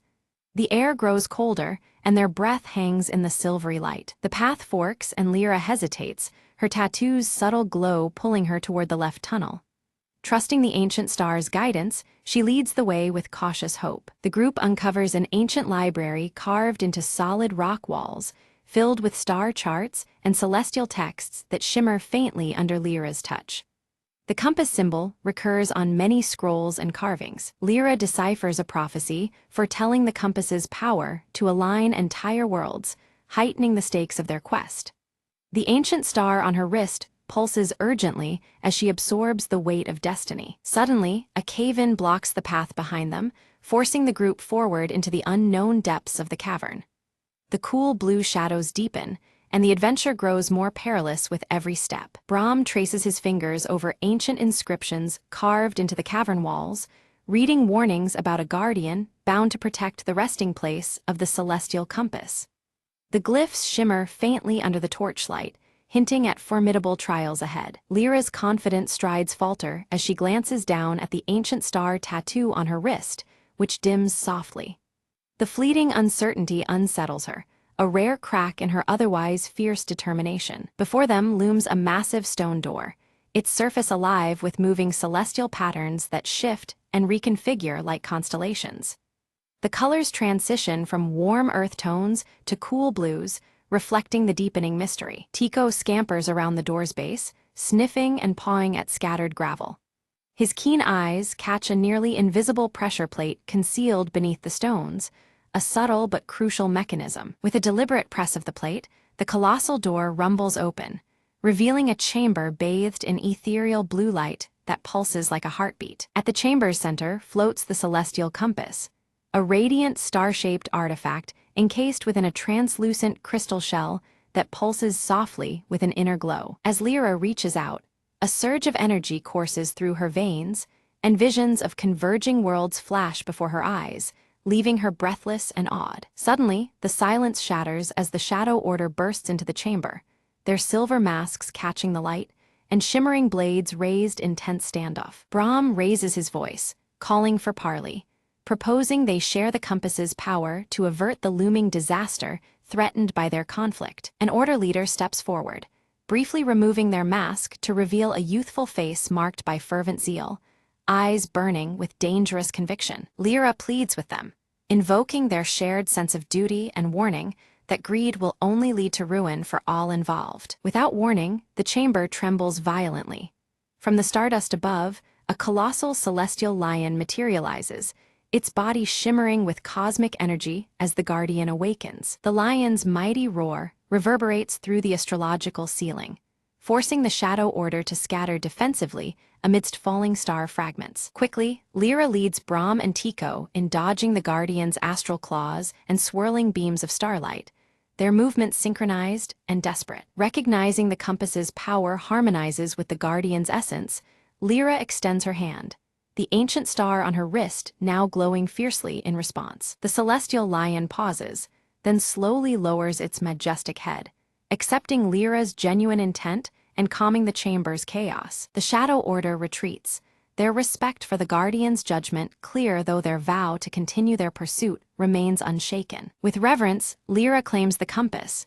Its crystal core pulses rhythmically, now perfectly in sync with the steady glow of her tattoo. Suddenly, the chamber groans and the walls begin to collapse, forcing the trio to make a swift escape through a corridor illuminated by cascading stars. Outside, dawn breaks over the forest canopy, the celestial compass's radiant light blending seamlessly with the soft glow of the rising sun. Back in the village, Lyra studies the compass carefully, Brahm by her side, guiding her through its enigmatic secrets and ancient inscriptions. Meanwhile, Tico scouts the surrounding woods, his sharp eyes spotting fresh tracks and signs of the Shadow Order's renewed pursuit. Lyra feels a powerful throb beneath her skin as the ancient star tattoo pulses with newfound strength, hinting at deeper, untapped abilities awaiting discovery. A mysterious scholar visits the village, sharing hushed tales of past wielders of the compass and the hidden dangers intertwined with its immense power. Resolved and determined, Lyra vows to protect the celestial compass, knowing full well that her journey and the challenges it holds have only just begun. Suddenly, the celestial compass pulses with radiant energy, casting a bright blue light that unveils a hidden map floating midair. The glowing symbols and lines shimmer as the map details points scattered across the heavens, previously invisible to Lyra's eyes. The mysterious map reveals locations of powerful celestial convergence points, each demanding urgent attention and intervention. Lyra senses that these sites are critical to balancing the cosmic forces and preventing looming chaos. Determined, Lyra seeks out allies who bear marks resembling her ancient star tattoo, discovering others chosen by fate.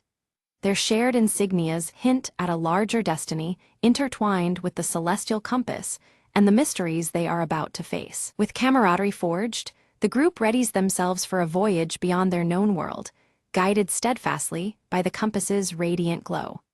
Their preparations balance anticipation and solemn resolve as they brace for the unknown. Brahm offers his final counsel, urging Lyra to place trust not only in the celestial compass, but also in her own instincts and heart. His seasoned wisdom imbues her with confidence to face the challenges ahead. As the sun sets, Lyra and her newfound companions embark under a night sky adorned with shimmering star patterns. The cool blues of twilight mix with the compass's glow, marking the beginning of their epic journey. Navigating through surreal celestial storms and vast cosmic vistas, the compass guides their path unerringly.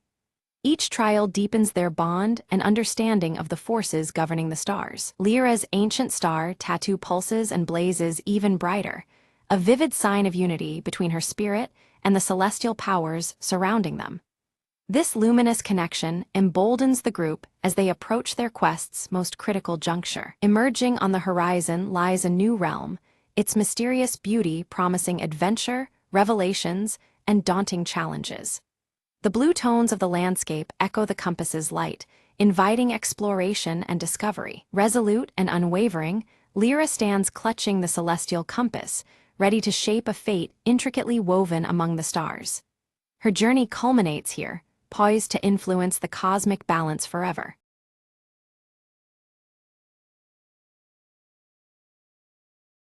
In the heart of Riverton, an old bank stood untouched for decades, its vault rumored to hold secrets worth millions. Mara, a sharp and fearless planner, gathered a small team for one last job before vanishing for good. "This isn't about money," Mara said, eyes gleaming.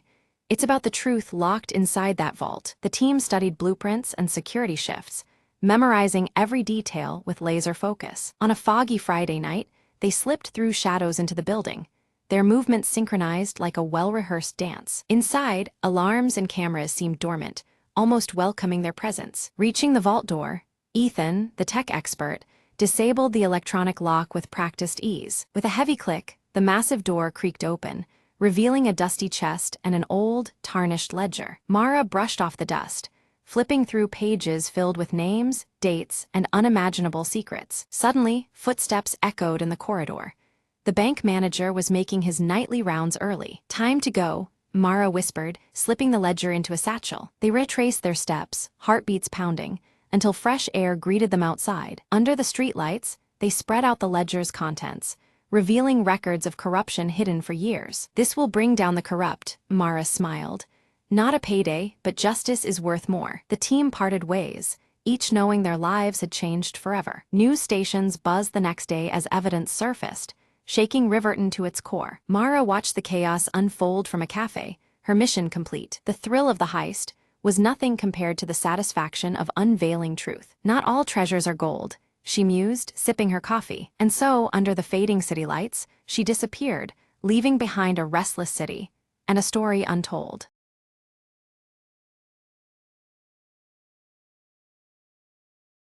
The device blinked softly in the dim light, its screen flickering with an indecipherable code. Lena's fingers hovered over the console, heart racing.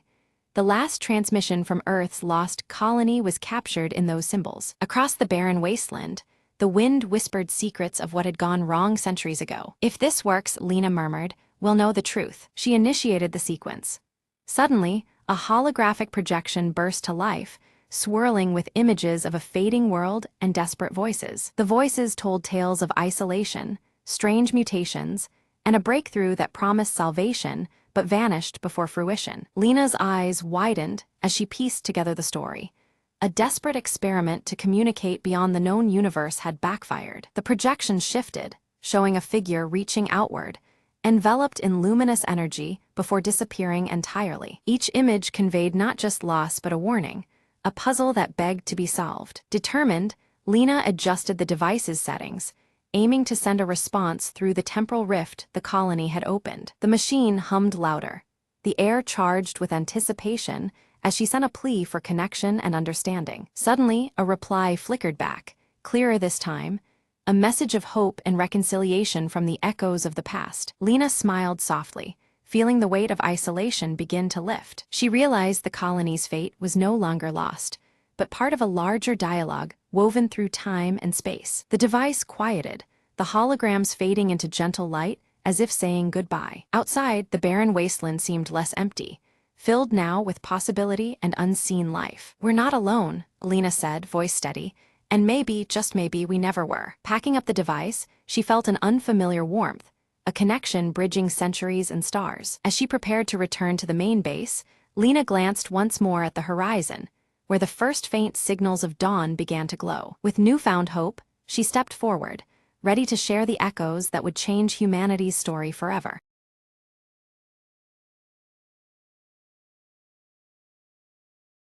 Under the dim glow of a street lamp, Detective Marlowe crouched beside the shattered glass of the old music shop window. Inside, among the scattered shards and broken strings, lay the body of Victor Chen, the town's renowned harpist. A single, crumpled sheet of music rested in his hand, untitled and unfamiliar. "What were you playing, Victor?"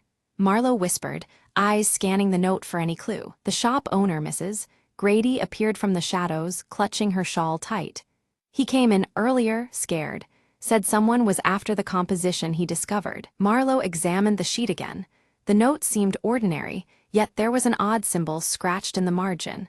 A jagged lightning bolt. He recalled an old town legend about a lost melody hidden within pieces of music that could drive listeners mad. Determined, Marlowe headed to the local library's archives, fingers tracing over dusty ledgers and faded newspaper clippings. There, he found a record of a harpist from decades ago, who vanished after unveiling a captivating tune linked to that very symbol. The pieces fit. Victor had uncovered the same haunting melody, and someone wanted to keep it secret. Back at the shop, Marlowe noticed a locked drawer beneath the counter and a faint humming sound emanating from within. Using a hairpin, he picked the lock. Inside lay a small, intricately carved music box playing the melody from the mysterious sheet. The tune floated eerily in the air. Marlowe felt a strange dizziness, but clenched his jaw in resolve. Suddenly, a shadowy figure emerged from the back room, a rival musician desperate to silence Victor and claim the composition. "You don't understand its power," the figure hissed, lunging toward Marlowe. Quick reflexes saved him, and during the scuffle, the music box fell silent as it shattered on the floor. The intruder fled, leaving behind a trail of whispered threats and unfinished secrets. Marlowe secured the scene, deciding to safeguard the sheet music and the broken box pieces, vowing to uncover the full story. As dawn broke, the quiet town stirred, unaware of the melody that almost consumed its soul. Marlowe glanced at the crumpled notes one last time. "Some tunes," he mused, "are better left unplayed."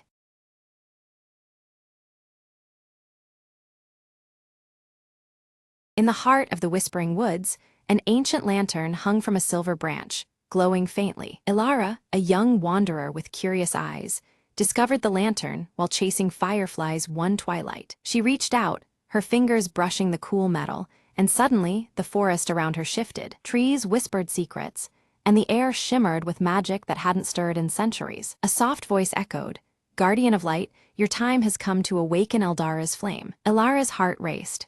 She had heard the legends. The forest's light was the soul of an ancient kingdom. The lantern's glow pulsed, guiding her towards a hidden glade bathed in moonlight. There, a stone altar awaited, carved with runes that matched the ones on the lantern. Ilara placed the lantern upon the altar. Light burst forth like dawn breaking over the horizon. From the blaze, a delicate figure emerged, Leora, the last spirit of Eldara. "For centuries I waited," Leora whispered.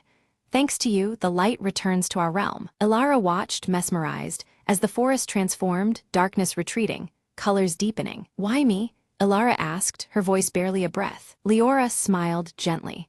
"Because your heart holds the courage and kindness the forest needs." Together, they walked through the woods, spreading light that banished shadows. The fireflies returned, now radiating brighter than before, dancing in celebration. Ilara felt a warmth she'd never known, a connection to something greater than herself. "The forest is alive because of you," Leora said, fading into the glowing canopy. As dawn broke, Elara stood alone, but illuminated by the lantern's steady light. She whispered, "I'll guard this light, so Eldara's magic never fades again."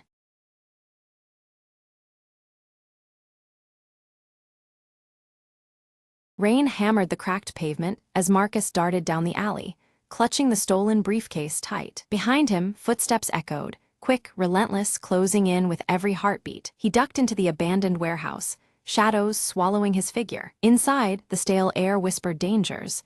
Every creak sounded like a threat. Marcus slid against the rusted wall, catching his breath, eyes scanning for an escape. A low voice called out from the darkness, "You're not getting away this time." He recognized the tone. Victor, the man who had haunted his every move for weeks. Marcus weighed his options: a broken window or the heavy door that groaned ominously. Choosing the window, he smashed the glass and leapt into the stormy night. But Victor was faster, grabbing his jacket and pulling him back. A fierce struggle erupted, the briefcase slipping open to reveal glowing data chips. Marcus shouted, "These contain the truth they want buried." Victor snarled, "Truth, there's only power in secrets." With a sudden shove, Marcus broke free and sprinted towards the riverbank. Drenched and desperate, he activated a hidden transmitter inside one chip. Instantly, drones hovered overhead, broadcasting encrypted files to the world. Victor's expression faltered. Their game was over. Sirens wailed. The chase had ended, but the revelations had only begun. Marcus turned to the rising sun, whispering, "This is just the beginning." In the light of dawn, the city held its breath, unaware the shadows had shifted forever.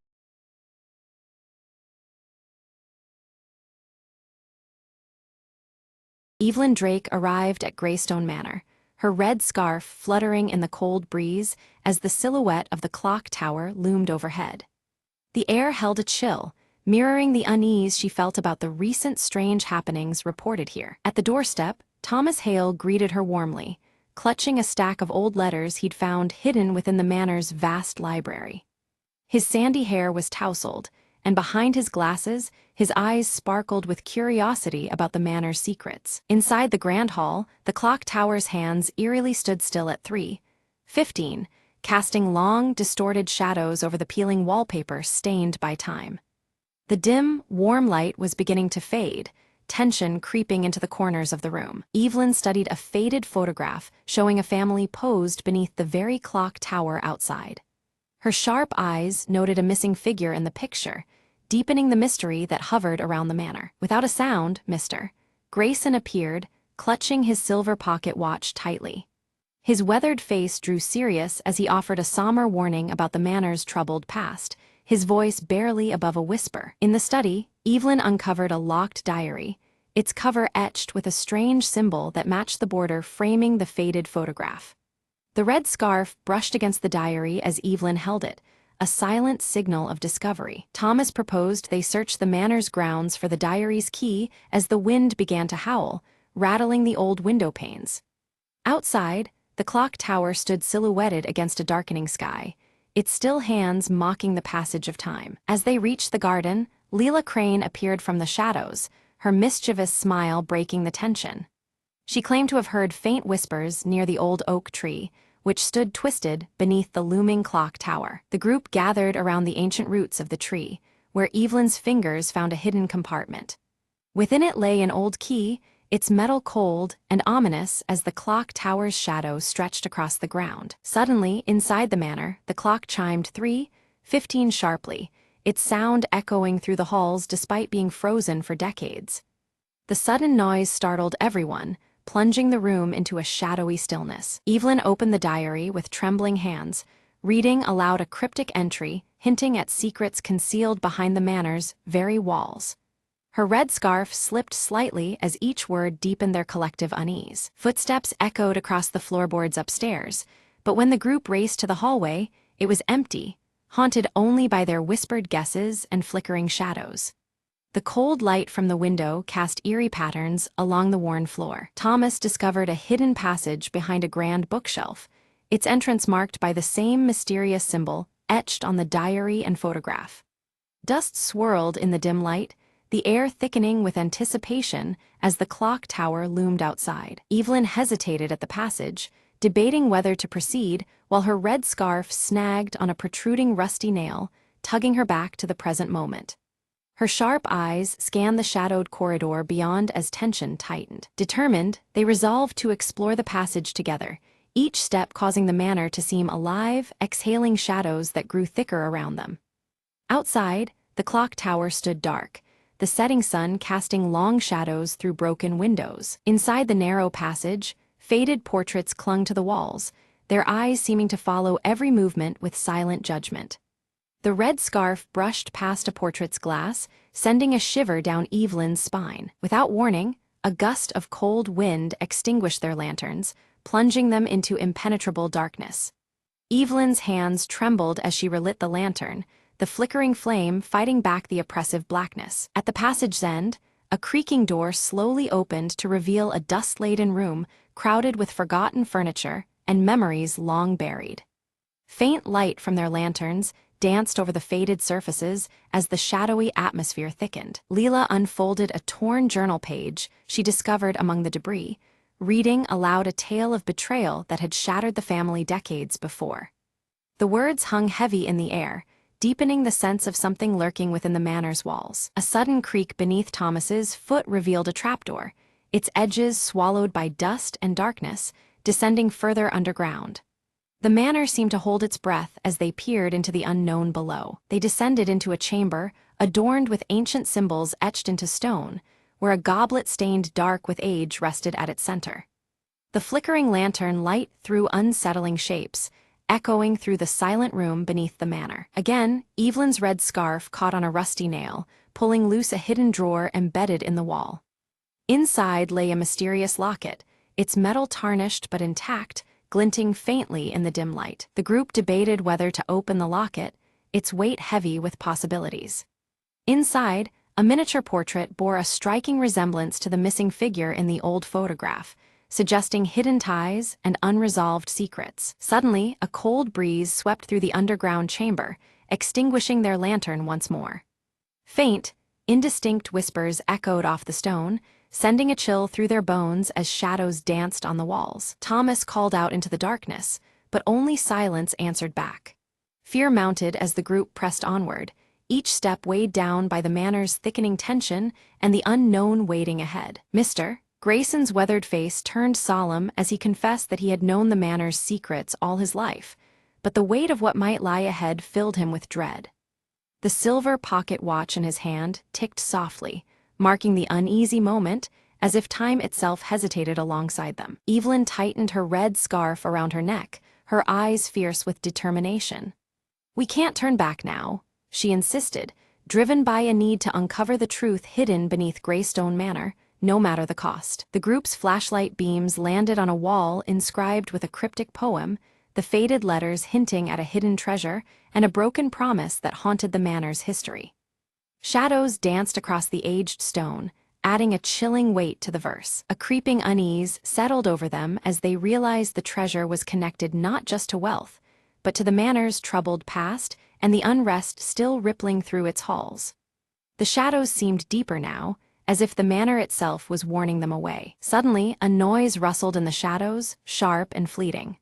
Heartbeats quickening, they made the tense decision to split up, each searching for clues, apprehension growing heavier with every quiet footstep. Evelyn's sharp eyes caught a glimpse of something familiar beneath peeling wallpaper, an old family crest bearing the same emblem as the locked diary. Her red scarf brushed against the wall as she traced the faded emblem, a symbol connecting past and present. Meanwhile, Thomas's fingers uncovered a secret compartment hidden in the floorboards. Inside lay a blood-stained letter addressed simply to E, its ink blurred but the urgency unmistakable, sending a chill through the room. A startled voice called out, and Leela rejoined the group with wide eyes, claiming she had seen a fleeting shadow vanish down the dimly lit hall. Her mischievous smile faded, replaced by an ominous tension that warned they were not alone. Regrouping, the four pieced together their discoveries, the clues suggesting that the missing figure had been silenced in a tragic act tied deeply to the manor's secrets. The weight of that silence pressed down on them all. Mr. Grayson led them to the manor's clock tower, revealing it had stopped exactly at the hour the betrayal took place, time frozen at that moment of profound upheaval.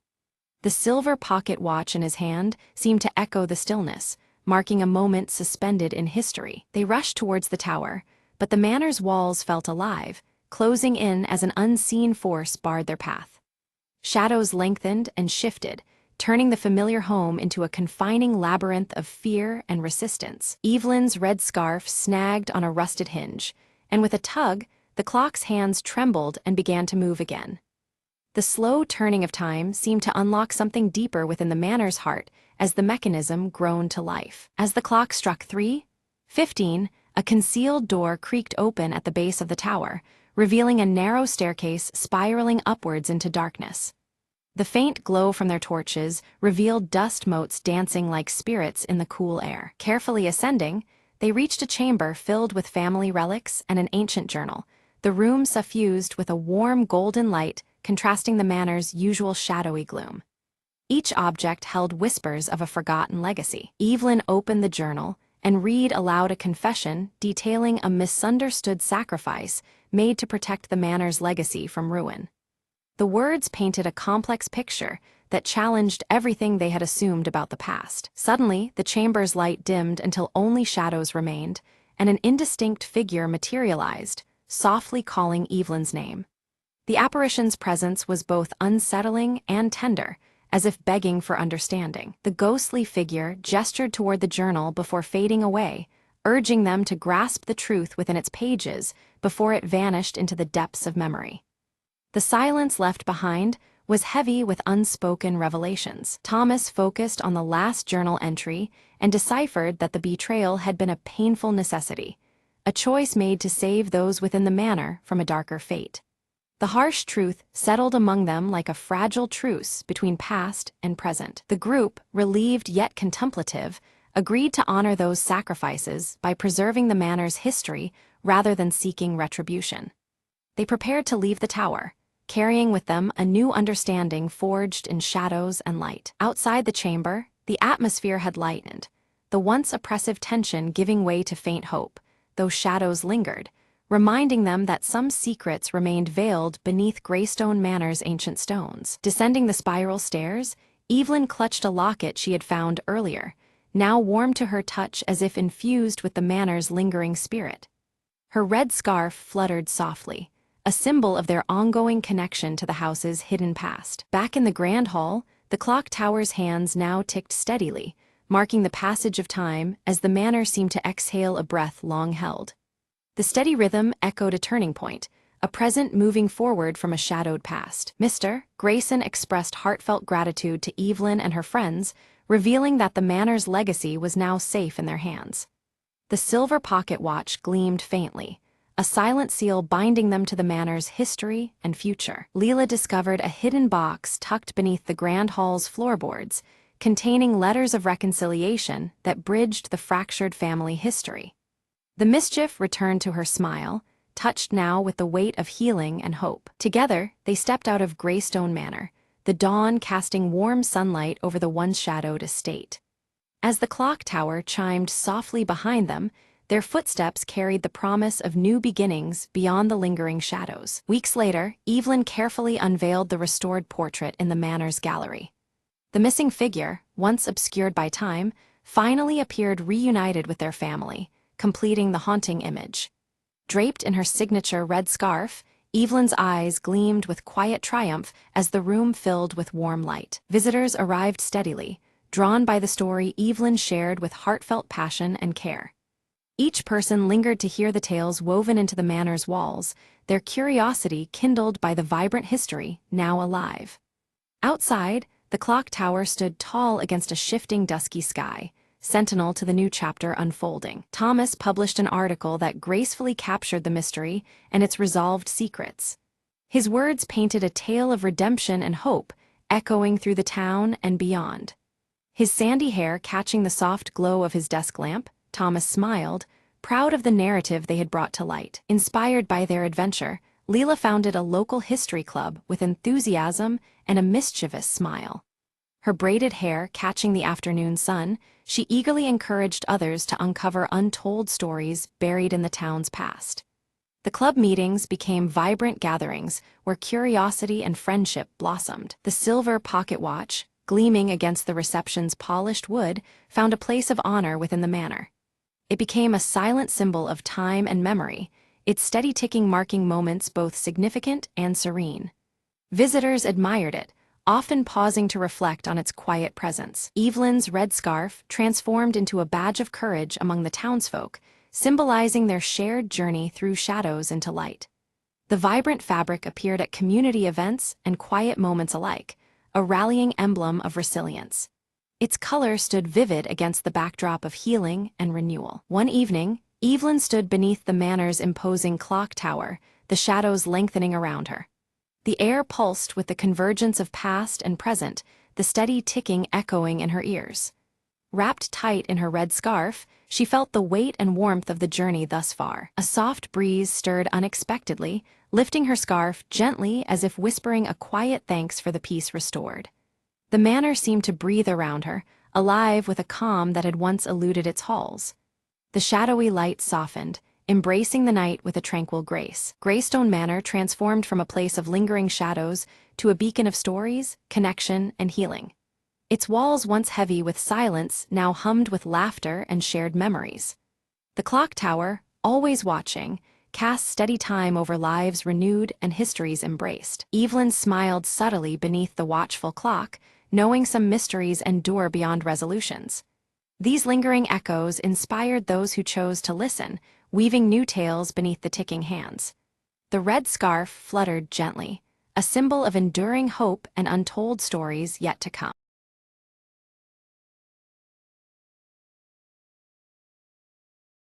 In the heart of an ancient city stood a peculiar clock shop, its windows fogged with mystery and time. Marla, a thief known for precision rather than chaos, eyed the legendary timekeeper, a jewel rumored to be hidden inside the grandest timepiece in the shop. No ordinary gem, the timekeeper was said to control moments, bending seconds in favor of its holder. Marla didn't believe in magic, but in timing and skill, and tonight they had to be flawless. Slipping through a narrow alley, she approached the shop at midnight, when shadows were her only company. The shop's bell chimed softly as she slipped in, greeted only by the ticking of countless clocks surrounding her. Navigating the maze of shelves, her eyes locked onto the colossal grandfather clock, adorned with intricate carvings. Inside, behind a hidden panel, nestled the timekeeper, a glowing blue orb pulsating with quiet power. A whisper in the darkness warned her, "Take care, time twists for those who tamper." Marla smirked, deft hands disabling the alarm with practiced ease before lifting the orb gently. Suddenly, the shop transformed. The clocks accelerated wildly, their hands spinning like storm winds. Time lapsed erratically. Seconds stretched, then snapped fast, disorienting her senses. She clenched the orb tightly, focusing beyond the chaos as her escape route melted and reformed. With a final breath, Marla seized a moment when time slowed, leapt through a shuttered window, landing outside in stillness. The city around her resumed its regular rhythm as she sprinted into the night, orb secure. Back in the safety of her lair, Marla placed the timekeeper on the table, the air still humming with its strange energy. She smiled, knowing control over time was never about power. It was about moments seized and never wasted. The orb glowed softer now, as if content in its new hands, awaiting the next perfect second to shine. Marla whispered, "Time is mine, for now," and set the clock hands to midnight, beginning a new chapter. Outside, the city continued unaware, wrapped in endless hours, while a thief held the master key to every ticking second.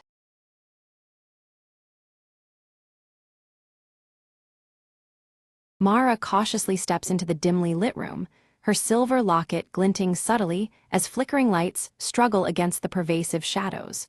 Broken electronics lie scattered, their screens shattered and emitting eerie static noises. She retrieves a cracked handheld device from her jacket pocket, its scrambled data scrambling across the flickering screen as she presses a worn button. The screen's glow pulses unevenly, casting fleeting shadows across her determined face. Elias enters quietly, adjusting his wire-rimmed glasses as his gaze sweeps the chaotic room. Whispering cryptic symbols from his leather-bound notebook, he quickly analyzes the scattered electronic remnants with practiced attention. Their eyes meet with unease, the weight of the discovery pressing down on them both. They silently acknowledge that the situation before them is more dire and complex than they had anticipated. Outside, rain beats rhythmically against cracked windows, blending with the melancholic notes of a distant music box melody.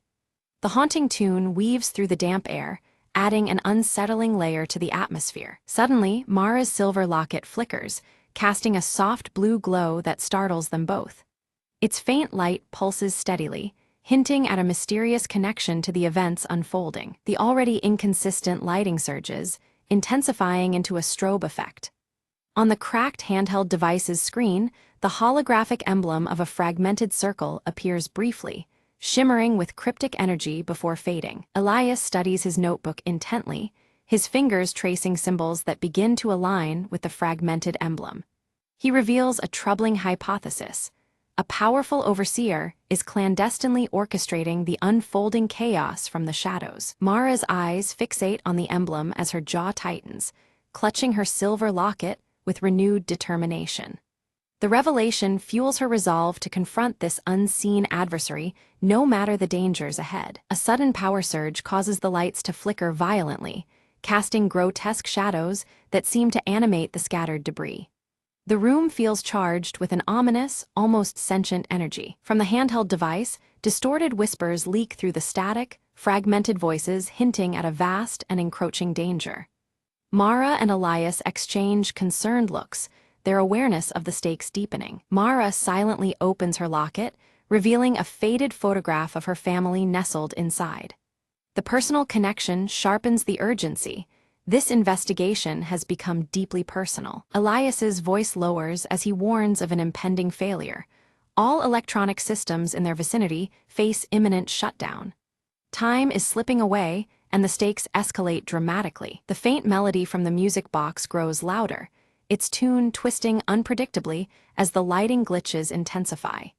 The unsettling shifts hint at a reality bending under unseen pressure. Steeling themselves, Mara and Elias resolve to unmask the overseer before the window for action closes.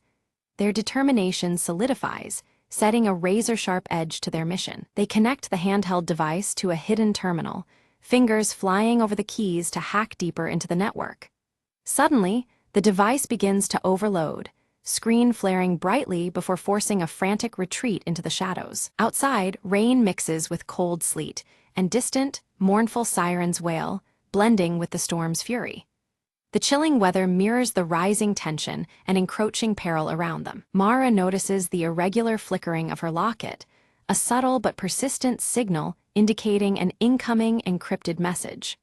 The blue light pulses erratically, drawing their focus back to the mysterious device. Together, they decrypt the message, uncovering a series of coordinates pointing to an abandoned facility veiled in secrecy. This new lead promises answers, but also unknown threats lurking ahead. Despite Elias's apprehension, Mara insists on pursuing the trail, her conviction unwavering. After a tense pause, he nods in reluctant agreement, binding them together on this perilous path. Their progress halts abruptly as security drones, their eyes glowing menacingly red, block the narrow corridor ahead. The mechanized sentinels present an immediate and dangerous obstacle to their escape route. A tense chase ensues through tight alleys bathed in sporadic neon lights flickering like corrupted code. Mara and Elias weave through the shadows, racing against the relentless robotic pursuers. Mara swiftly deploys a compact EMP device, engulfing the drones in a pulse of electromagnetic disruption. The machines falter and power down momentarily, granting the duo precious seconds to slip away unnoticed. They find refuge inside the abandoned facility, walls lined with shattered monitors reflecting fractured light. The eerie echo of the music box melody reverberates faintly, guiding them deeper into the unknown. Approaching a hidden door adorned with the fragmented circle emblem, the haunting melody grows clearer. With wary hands, they prepare to breach the threshold, aware that what lies beyond could change everything. Mara's finger hesitated before tracing the fragmented circle emblem, causing the adjacent panel to hum softly and slip open. A narrow, shadowed passage revealed itself beyond, beckoning with secrets untold. The cold air from within whispered promises of answers and dangers alike. Elias stepped inside, his eyes scanning a wall plastered with countless timestamps and worn photographs, all meticulously connected by taut red strings. Each image whispered a story, threads converging into a web of surveillance and obsession. He jotted notes furiously in his cryptic notebook, piecing together the overseer's long game. A chilling realization dawned on them both. The overseer had been watching their every move for months, manipulating events with calculated precision. Their paths, choices, and doubts had all been monitored, orchestrated in a grim choreography. Trust felt fragile beneath the weight of such cold control. Suddenly, the room's flickering lights surged with static, and the familiar hum of their handheld devices distorted and died, plunging them into a digital silence. Glitches danced along the walls, distorting the air like broken data streams. The overseer's shadow loomed deeper in the malfunctioning technology. From the haze of shifting pixels, an eerie holographic message solidified, the overseer's cold voice dripping with scorn, taunting their dogged pursuit. With cryptic insinuations of betrayal and deception, the projection unsettled the dim space. Patience and resolve were tested anew. Mara's silver locket pulsed erratically against her chest, a rhythmic throb as if resonating with the overseer's spectral presence. The once steady glow now flickered unpredictable patterns, revealing a hidden power within. It was as if the locket itself sensed the encroaching darkness around them. Elias's sharp eyes caught a detailed map on the wall, dotted with marked locations connected by red lines, a sprawling network of control points stretching like veins across the city and beyond. This was no isolated intrusion, but a vast, sinister operation. Their mission just grew infinitely more complex. Without warning, mechanical whirs crescendoed from concealed alcoves as automated turrets activated, locking onto Mara and Elias with ruthless precision. They faced an impossible choice: stand and fight the relentless defense or flee into the encroaching shadows. The deadly tension cracked the charged silence. Opting for flight, Mara's scar caught a flicker of light as she moved with razor-sharp precision, disabling a turret just in time. Her hands moved deftly, guided by instinct honed through countless trials. The fierce gleam in her eyes betrayed both grit and desperation as they darted beyond the killing zone. Outside, rain-slicked roads reflected the startling blue glow of pursuing drones as Mara and Elias pedaled furiously through the soaked city streets.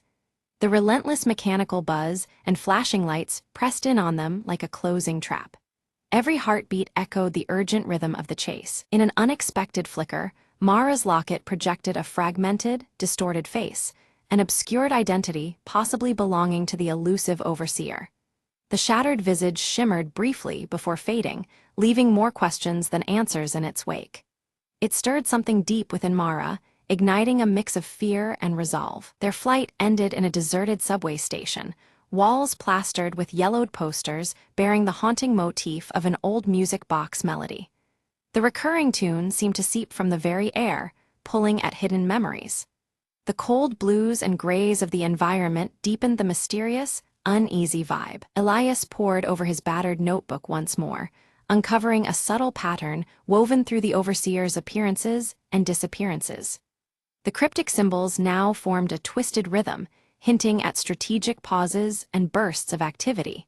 They realized they were pawns in a much larger, calculated game. A sudden calm fell over the station as a figure emerged from the shadows, a mysterious informant offering aid, cloaked in ambiguity.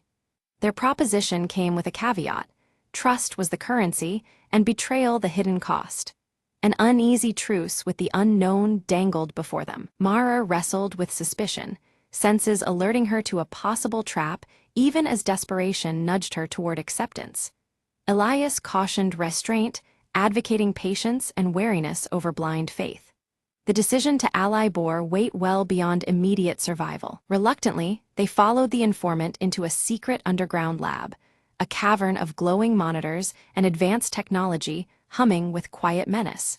The room pulsed with flickering lights and tantalizing data streams. Here lay the tools and clues they needed to confront the overseer's plans head-on. Amidst the myriad screens, they uncovered chilling evidence. The overseer sought to hijack global communications via an encrypted signal. The scope was staggering, a plan not just for control, but domination. The stakes escalated into a dire, all-encompassing threat. Mara's fingers trembled as she realized her silver locket was no mere trinket, but a critical key to decoding the signal's elusive source. Suddenly, the personal became paramount, fusing her fate with the unfolding catastrophe. Every beat of the locket echoed their fragile hope. Accessing the mainframe triggered a cacophony of alarms. Red lights bathed the lab as lockdown protocols sealed every exit. Security systems surged to life, digital barriers snapping shut like jaws. Time dissolved into frantic urgency.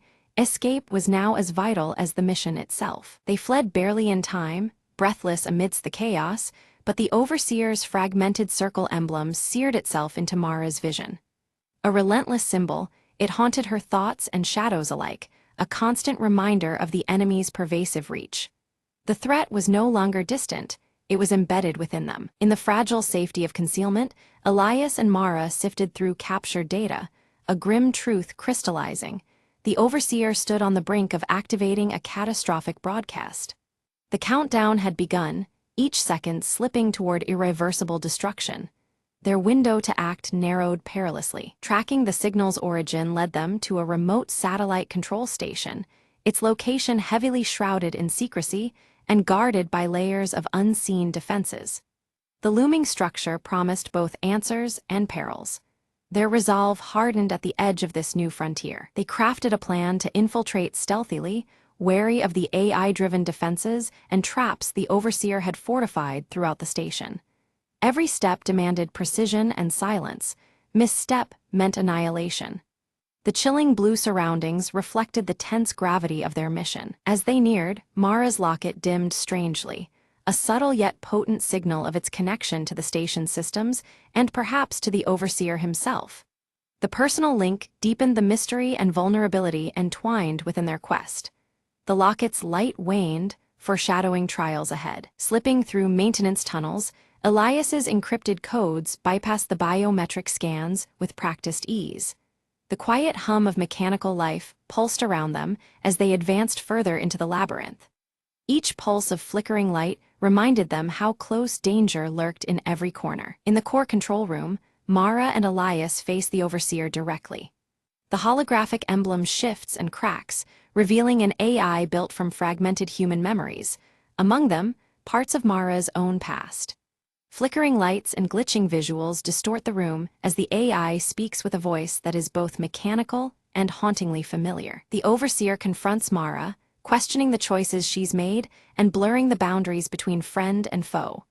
Its tone is probing, stirring doubts in Mara's mind about her own history and the reality of the mission.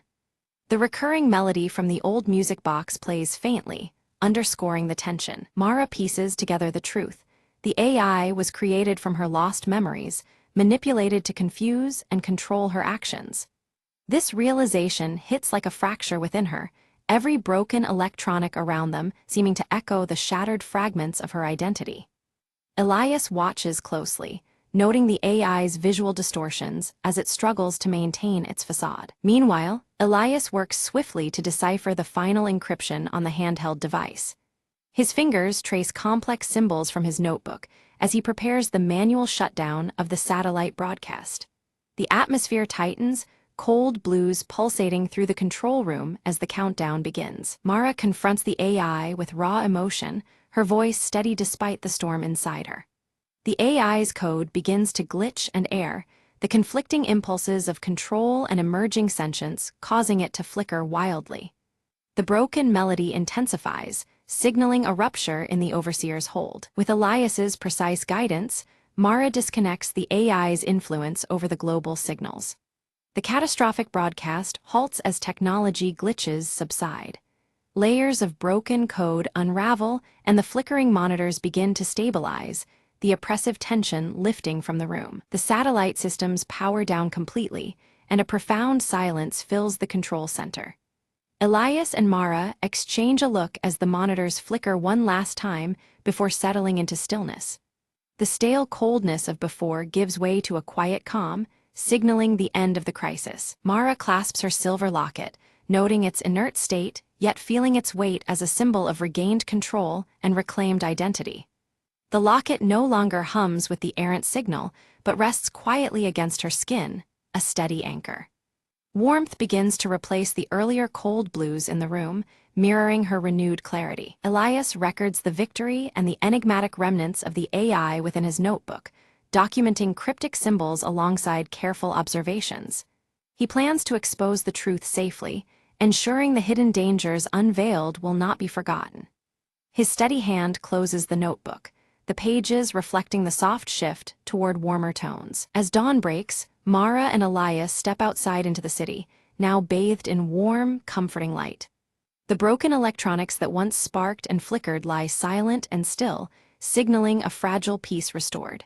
Together, they face this new beginning, the weight of the past balanced by the promise of the future.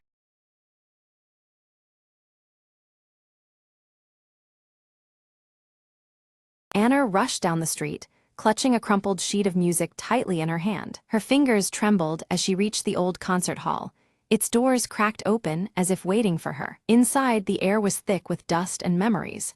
The grand piano sat silent, keys hoping for a touch. Anna hesitated, then sat down and placed the sheet on the stand, her eyes scanning the notes she had spent years perfecting. The first chords spilled out, hesitant at first, then flowing with more confidence and emotion than ever before. As she played, memories of her late father, a legendary pianist, filled the hall, his voice echoing in her mind. "Make your music true." Tears blurred her eyes, but she kept playing, channeling all her grief, love, and hope into the melody. Midway through, a faint knock drew her attention. Her old mentor stood at the doorway, watching quietly. He smiled gently, mouthing, "You found it." Those words fueled her resolve, the final note soaring. When the last note faded, the silence felt full, not empty, a bridge between past and future. Anna stood, inhaled deeply, and looked around, the hall no longer cold, but alive with possibility. Her mentor approached and handed her a worn envelope marked with her father's handwriting. Inside was a letter. "Your music is your story. Play it for the world." Anna nodded, a smile breaking through her tears. She finally understood her real journey was just beginning. Days later, the concert hall buzzed with anticipation as Anna prepared to perform on the restored stage. The audience was filled with faces from her past, friends, family, and strangers who believed in her. She lifted her hands, the first notes escaping anew, this time stronger, freer, alive. As the final chord rang out, the crowd erupted in applause, standing in honor of a new chapter. Backstage, Anna whispered, "Thank you," feeling her father's presence more clearly than ever before. She knew now that through her music, she would carry his legacy forever, and tell her own story, note by note.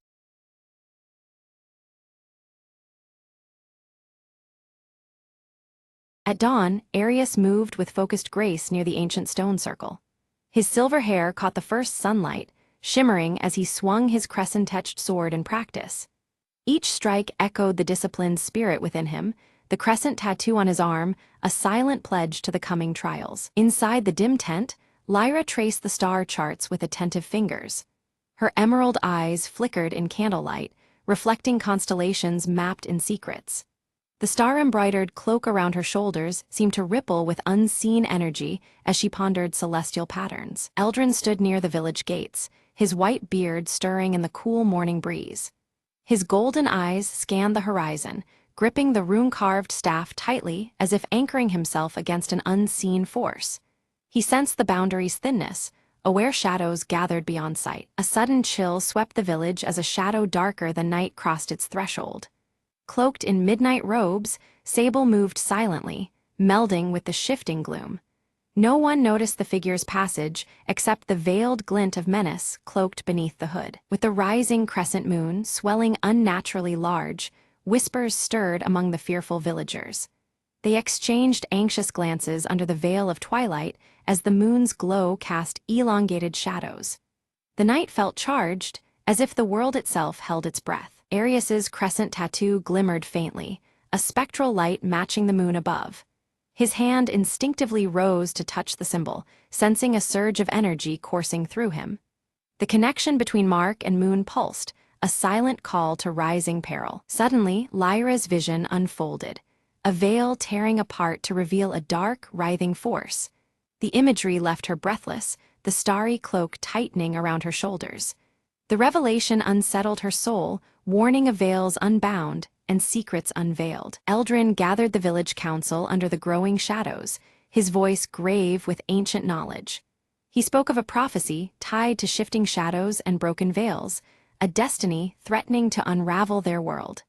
The weight of his words settled like a stone upon their hearts. In the bustling marketplace, Sable moved unseen, planting a sinister symbol etched in shadow. Most missed the act, but the faintest ripple of darkness lingered where the mark was left behind. Suspicion grew, though no face could be tied to the unseen sowing of discord. Alerted by unseen danger, Arius drew his crescent-edged sword, feeling its latent power awaken. Pulses of energy thrummed through the blade, synchronizing with the glowing tattoo on his arm. The weapon was alive, ready for the encroaching threat. Lyra deciphered the ominous mark as a harbinger, the veil of Orenthal growing fragile. The star symbols in her cloak seemed to resonate with this truth, each stitch a reminder of their fragile defense. The veil's weakening signaled coming upheaval, demanding urgent action. Under the pale moonlight, Eldrin led Arius and Lyra toward the Forbidden Library. The ancient tomes awaited, holding secrets cloaked by time and shadow. As they approached, the veil surrounding the village seemed to hum, as if aware of their quest. Shadows warped and twisted unnaturally as they neared the veil-like barrier. A chilling breeze carried whispers of realms beyond, the boundary flickering like a fragile membrane. The trio stepped cautiously, senses alert to encroaching darkness. The veil quivered suddenly, thinning to reveal fleeting glimpses of a deep and desolate realm beneath. Dark tendrils writhed behind this fragile curtain, veiling an ancient and terrible power. Fear tightened in their chests as the boundary between worlds grew unstable. Fear rippled among the villagers, spreading whispers that the veil might collapse entirely. The ancient evil bound for centuries below threatened return, its shadows inching closer. Anxiety thickened the night air, veils no longer safe sanctuaries but fragile shields. Arius tested his blade against advancing shadows, sparks igniting as steel met intangible darkness. The sword's crescent glow clashed with shifting silhouettes, a battle of light against consume. Each strike pushed back malevolence, but at a rising cost to the warrior's strength. Lyra chanted a seer's incantation, her voice wavering yet determined to reinforce the veil. Unseen forces resisted, twisting the chant into discordant echoes. The veil's fragility fought back, straining against her desperate will to hold it intact. Eldrin recounted the legend of a lost relic, said to possess power to mend the torn veil. His golden eyes shone with urgency, recounting old lore masked by time.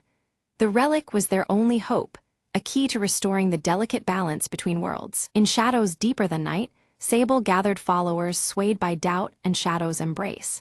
Their allegiance to darkness grew, spreading fear and discord throughout the village. The Veil's defenders faced a hidden threat within, veiled conspiracies weaving through trust. As the crescent moon waned swiftly, Arius's tattoo flickered unpredictably, its glow faltering. The unstable light mirrored the growing uncertainty surrounding their quest. The link between Mark and Moon wavered, threatening Arius's connection to the blade's power. Lyra's visions sharpened, revealing the relic concealed beneath the ancient stone circle. Shadows peeled back from the earth, exposing a secret long buried in hallowed ground. The path to salvation lay hidden under their feet, waiting to be uncovered. Eldrin warned that retrieving the relic required crossing the Veil's dangerous breaches. The realm beyond pulsed with hostile shadows, ready to consume the unprepared. Their journey promised peril demanding courage and unbreakable resolve. Without hesitation, Arius volunteered to seek the relic, guided by Lyra's visions and Eldrin's wisdom. His silver hair caught moonlight as he prepared to step into unknown darkness. The burden of hope rested heavy but resolute upon him. Shadows clawed from every corner as the trio neared the Veil's thinning edge. The air swirled with shifting darkness, veiling secret dangers just beyond sight. Together, they pressed forward, each step a defiance against the growing gloom. Suddenly, Arius confronted a shadow creature, a twisted test of strength and will. The dark form lunged, seeking to extinguish the light within him. Steel met shadow in a fierce duel where every strike held the fragile fate of the Veil. Lyra drew her star-embroidered cloak tightly around her shoulders, channeling its faint glow to pierce the dense darkness ahead. As the celestial light spilled over the winding path, hidden traps, barely noticeable snare wires and concealed pits, became starkly visible, preventing disaster. Eldrin raised his rune-carved staff, which emitted a radiant golden light that pushed back the encroaching shadows in a wide arc.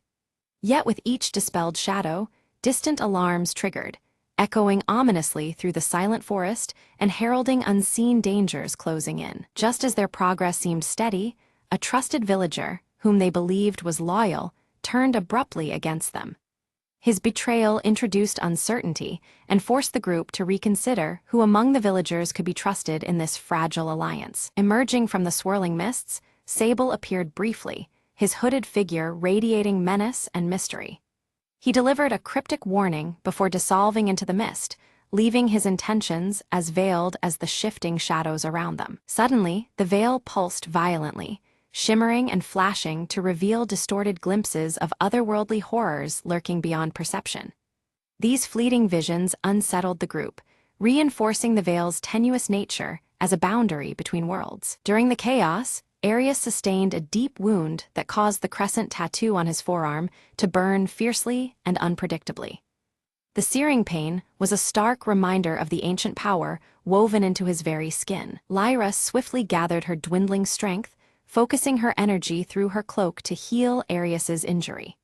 The effort drained her vitality noticeably, her emerald eyes dimming with the exertion, but her resolve remained strong. Eldrin examined the strange markings etched nearby and deciphered their meaning.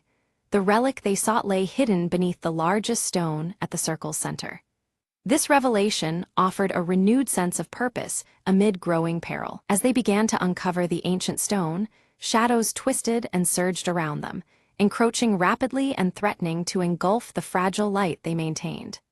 Doubt mingled with hope, as each shadow represented unforeseen danger. Before they could secure the relic, a group of Sable's followers emerged from the darkness, surrounding them and demanding surrender.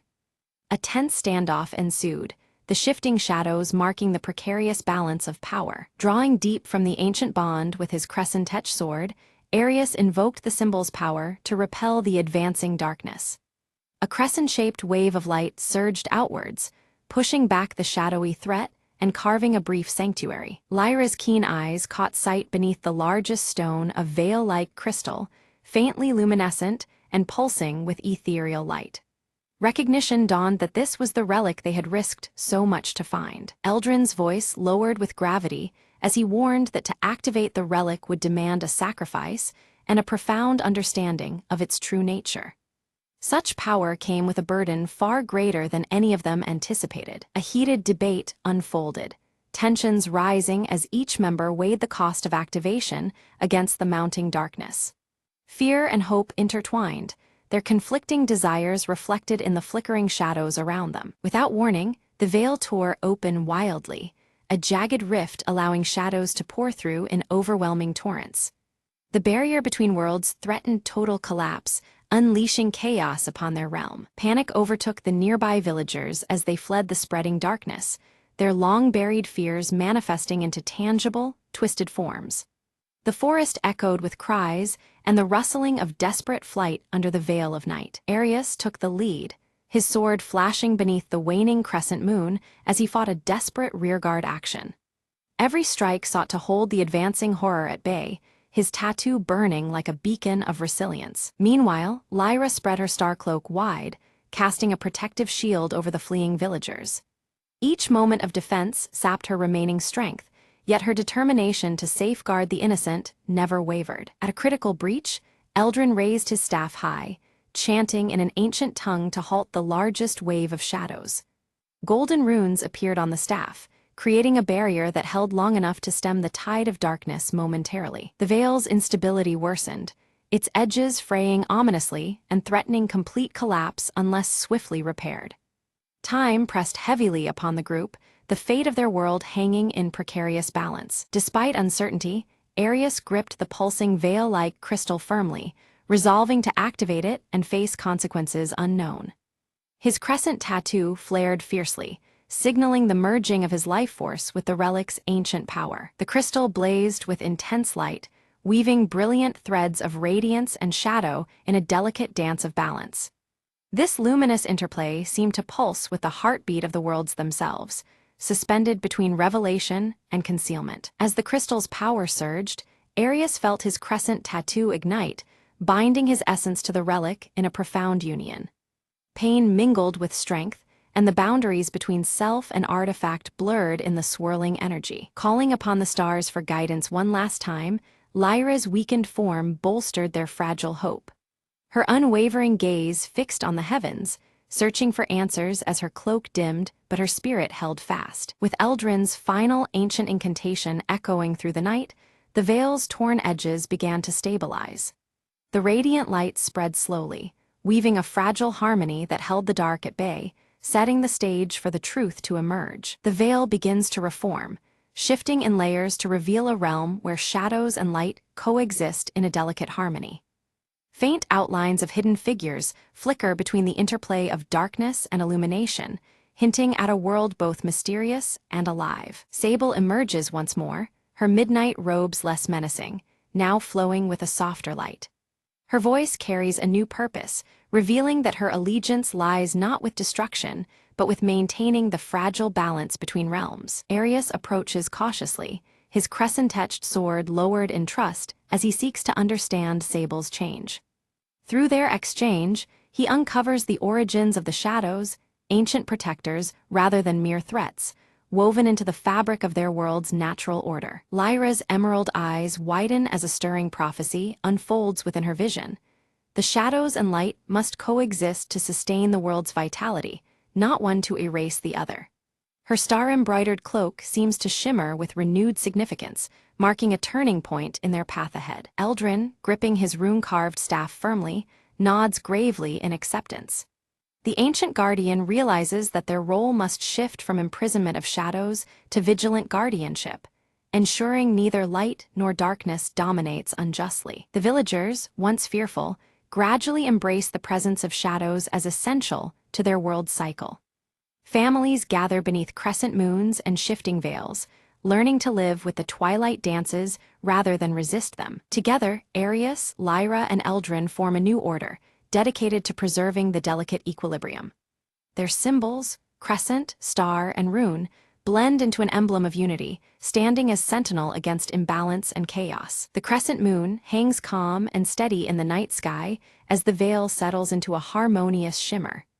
Shadows no longer lurk as threats, but flow gently alongside light, creating a serene tapestry across the horizon. The ancient stone circle, once dim and broken, is restored to radiant life. Its carved symbols pulse softly with magical energy, a beacon symbolizing the renewed covenant between the worlds of light and shadow. Standing at the edge of dawn, Arius gazes toward the horizon where first light pierces the balanced veil. Hope glimmers in his deep blue eyes as the new day promises a future shaped by unity and acceptance.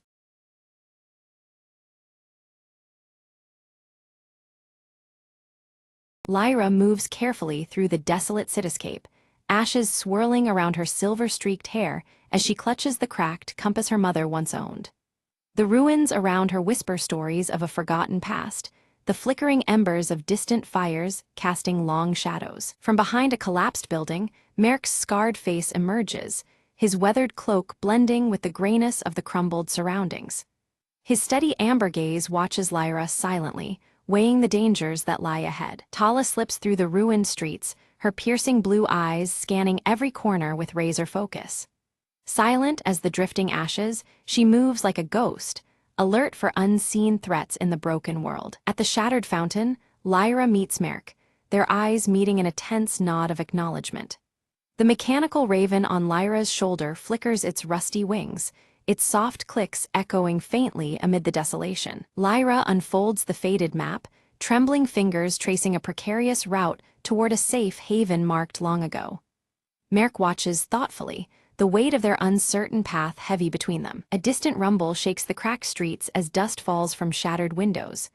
A massive convoy of scavengers, armed and ruthless, approaches, casting long, ominous shadows over the ruins. Quickly, the trio smothers their small campfire, smudging the glowing embers as the scavengers' silhouettes stretch closer.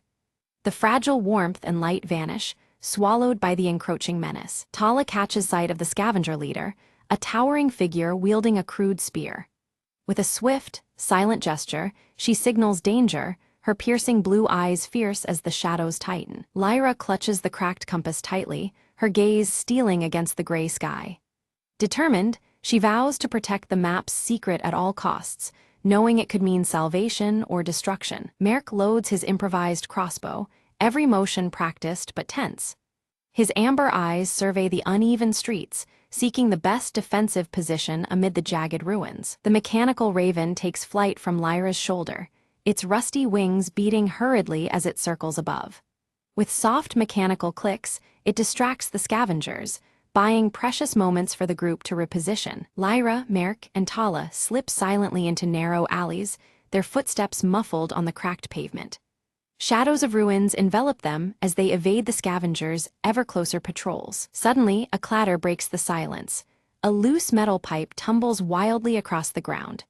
The group freezes, hearts pounding as scavengers turn sharply toward their trail, voices rough and rising. The scavengers spread out aggressively, scouring the ruins with echoing shouts that bounce off cracked walls.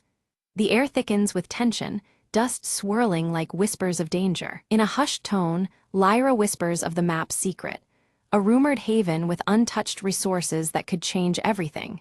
But now, with predators closing in, that secret is at grave risk. To confuse their pursuers, the group briefly splits, each taking shadowed paths through narrow passages.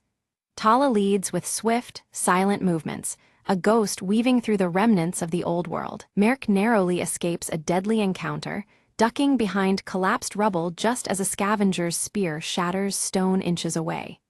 His breath hitches, the close call fueling his resolve. Guided by the cracked compass, Lyra finds the entrance to an underground tunnel faintly marked on the faded map. The promise of shelter hides beneath the ruined city's surface. As the group regroups at the tunnel's mouth, the mechanical raven emits a sharp, warning click.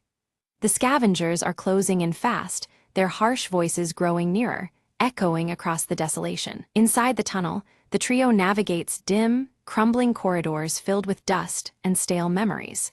The flickers of faint light reveal relics of a lost world mingling hope with decay. Suddenly, the passage collapses behind them with a thunderous crash, sealing the scavengers outside, but blocking their escape. The heavy silence that follows tightens like a cage around them. Soft green bioluminescent fungi cast an eerie glow along the underground path, illuminating forgotten life that persists beneath the ruinous earth. The delicate light dances on worn metallic relics scattered by time. Tensions flare as dwindling supplies press heavily. Merk shares stories of the world before, voices low and steady.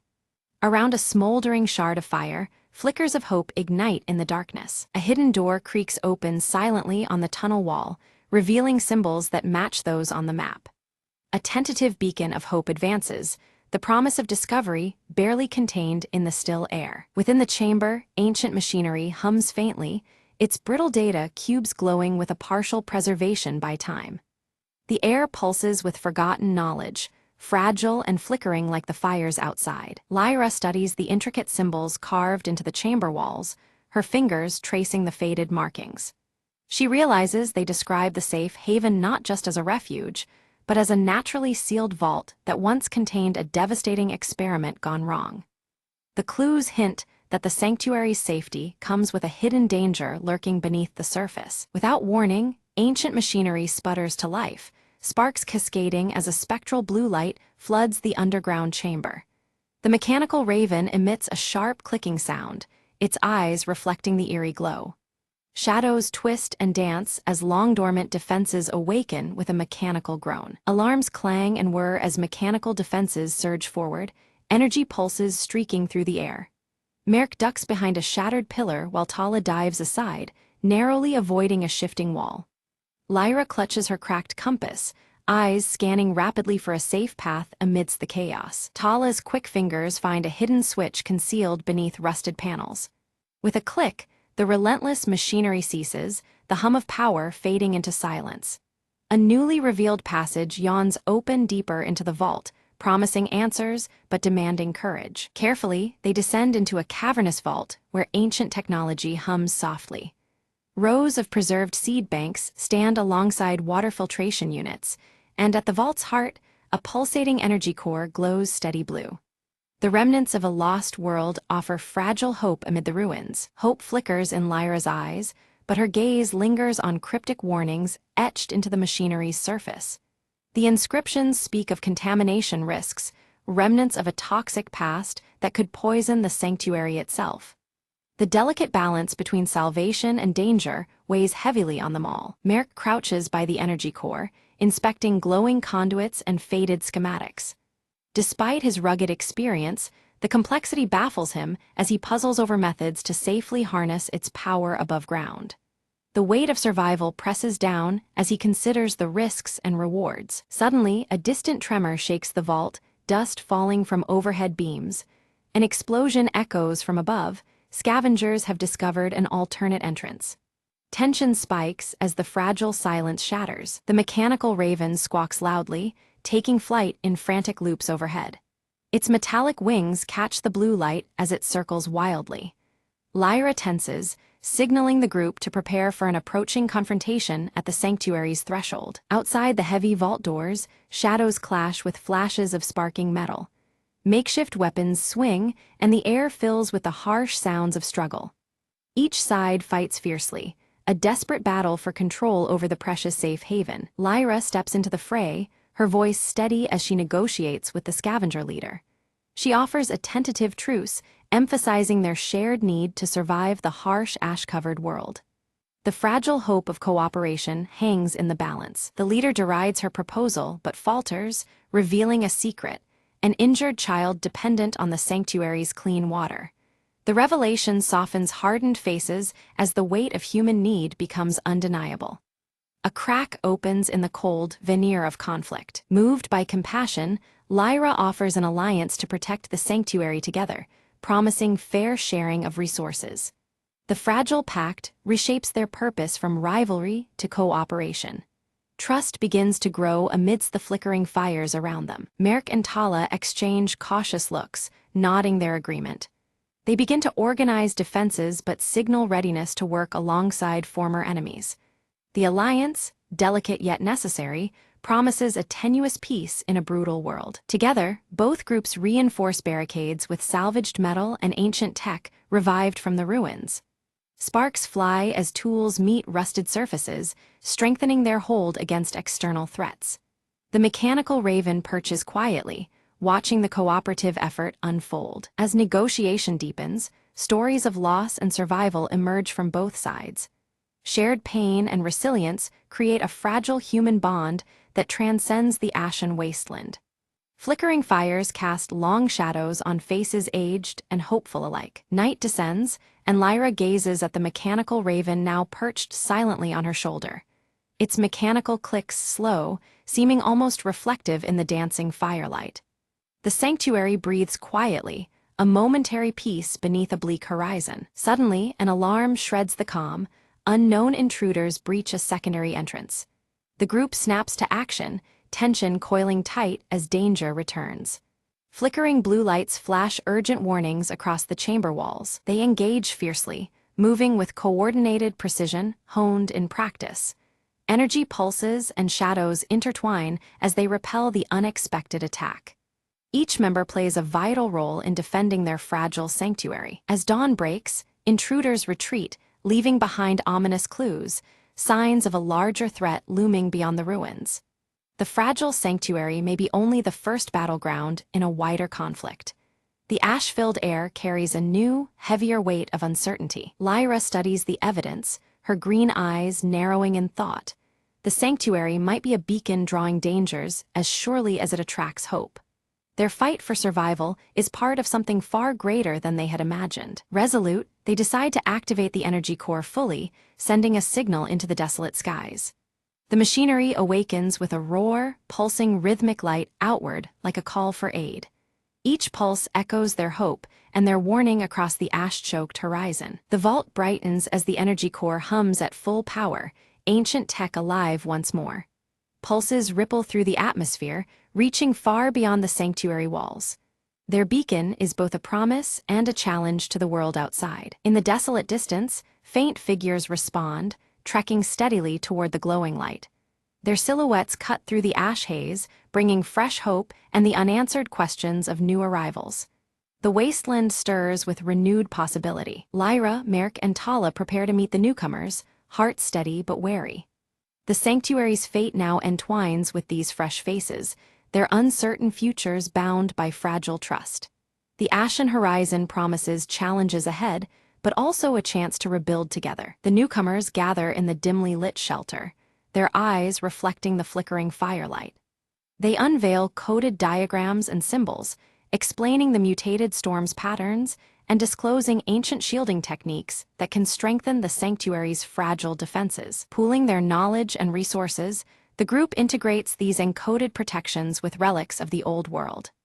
Rusted gears turn as the mechanical raven clicks approvingly, and slowly, the sanctuary stabilizes, a bastion amid the unrelenting wasteland. Around crackling fires, Lyra, Merrick, and Tala share stories of battles and losses, their scars illuminated by the dancing flames.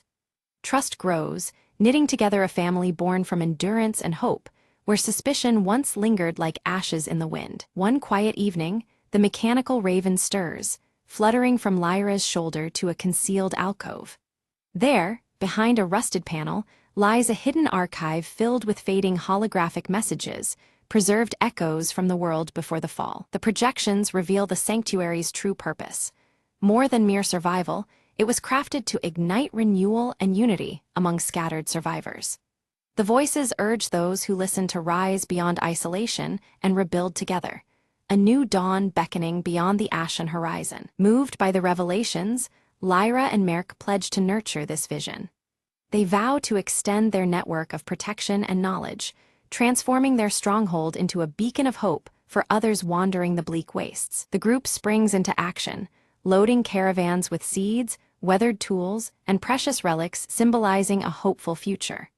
Preparations hum with anticipation, every piece of cargo a promise to distant enclaves waiting in silence. Beneath the steely sky, the caravans roll steadily away from the sanctuary's embrace.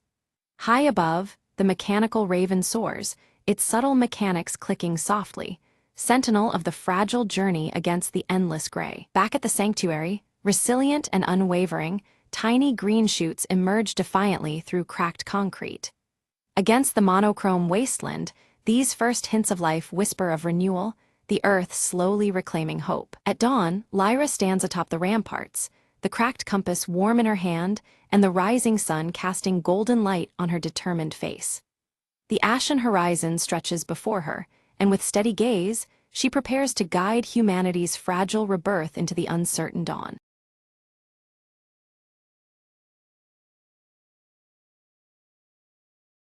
The clock struck midnight as Emma sat alone by the window, clutching a worn envelope. She hesitated, fingers trembling, then unfolded the brittle paper inside. "If you're reading this," the letter began, "it means I never made it back." Her heart pounded. It was her brother, Alex, lost at sea months ago. He wrote of regrets, dreams, and a secret he had kept about their childhood. Emma's eyes filled with tears, but she kept reading, drawn into his words. "I've hidden something in the old oak tree by the river. Look there for me." Determined, she wrapped her coat around her and stepped into the cold night. The riverbank was quiet, bathed in silver moonlight, the oak tree standing tall. She searched the rough bark, feeling around until her fingers found a small, carved box. Inside, a collection of photographs, and a note declaring his unwavering love for their family. "I wanted you to know, even if I can't be there," the note reads softly. Emma clutched the box to her chest, feeling both pain and comfort mingling. She whispered, "Alex, I miss you. But now, I have a part of you to hold on to." As dawn approached, Emma sat beneath the oak tree, the weight in her heart beginning to lift. The letter had given her closure she never thought possible, a final connection. Slowly, she smiled through tears, ready to face the days ahead with newfound strength. "Goodbye for now," she murmured, "and thank you for the memories." The sun rose, casting warm light over the river, a new day beginning for Emma. She stood, carrying her brother's love with her, finally at peace.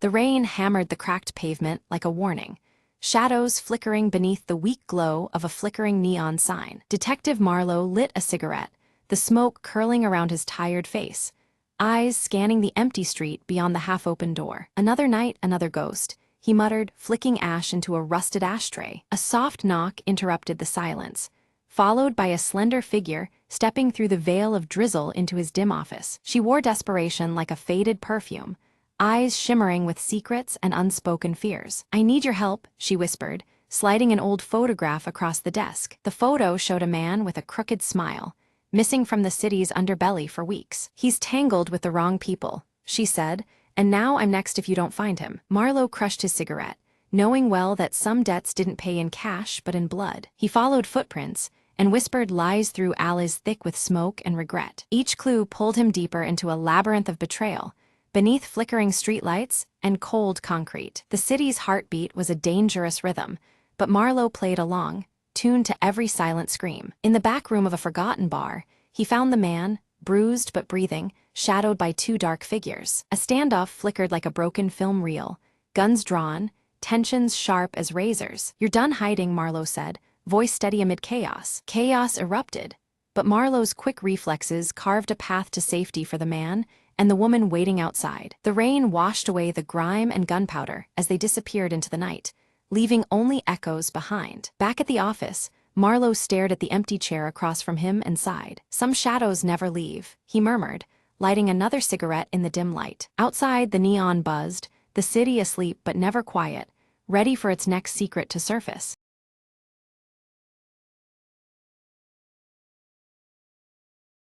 Ella's days were a rhythm, a quiet melody flowing through the small cafe she ran by the corner. Every morning, she unlocked the doors with the same gentle smile, ready to welcome familiar faces and new stories alike. On this particular day, a shy boy named Liam stepped inside, clutching a worn-out notebook. "I heard this place feels like home," he said softly, glancing around as if searching for something. Ella nodded, pouring him a warm cup of coffee. "Every note counts here," she replied, gesturing to the vintage jazz records lining the walls. Liam revealed he was working on a poem about the little things people usually miss. Inspired, Ella shared tales of customers: the baker who hummed while kneading dough, the old man who tapped his cane like a drummer, the young artist who sketched the laughter in the air. Together, they found stories in ordinary moments, like the steam rising from a cup or the clink of teaspoons mixing sugar. As the afternoon light shifted, so did Liam's confidence. His words began to flow smoother, capturing the subtle melodies Ella had described. When it was time to leave, he handed Ella the notebook. "Thank you for helping me hear the music in silence," he said. Ella smiled, watching him step back into the world, now carrying a brighter tune in his heart. Later, she flipped through the pages, each poem a note in the song of everyday life around her cafe. She realized their small moments were like a jazz ensemble, improvised, imperfect but beautifully intertwined. The sun set, casting a golden glow over the storefront, warming its familiar embrace. Ella whispered to the quiet room, "Every day has its own rhythm, if only we listen." As night fell, soft music played, and the cafe waited patiently for the dawn and its new stories. Ella locked up with a contented sigh, the book tucked safely beside the register. In those pages, she found a reflection of her own life, simple, rich, and unfolding note by note. Tomorrow would bring new faces and untold melodies, a fresh verse in the ongoing song of her days. And with that thought, she stepped into the gentle night, humming a tune that promised more to come.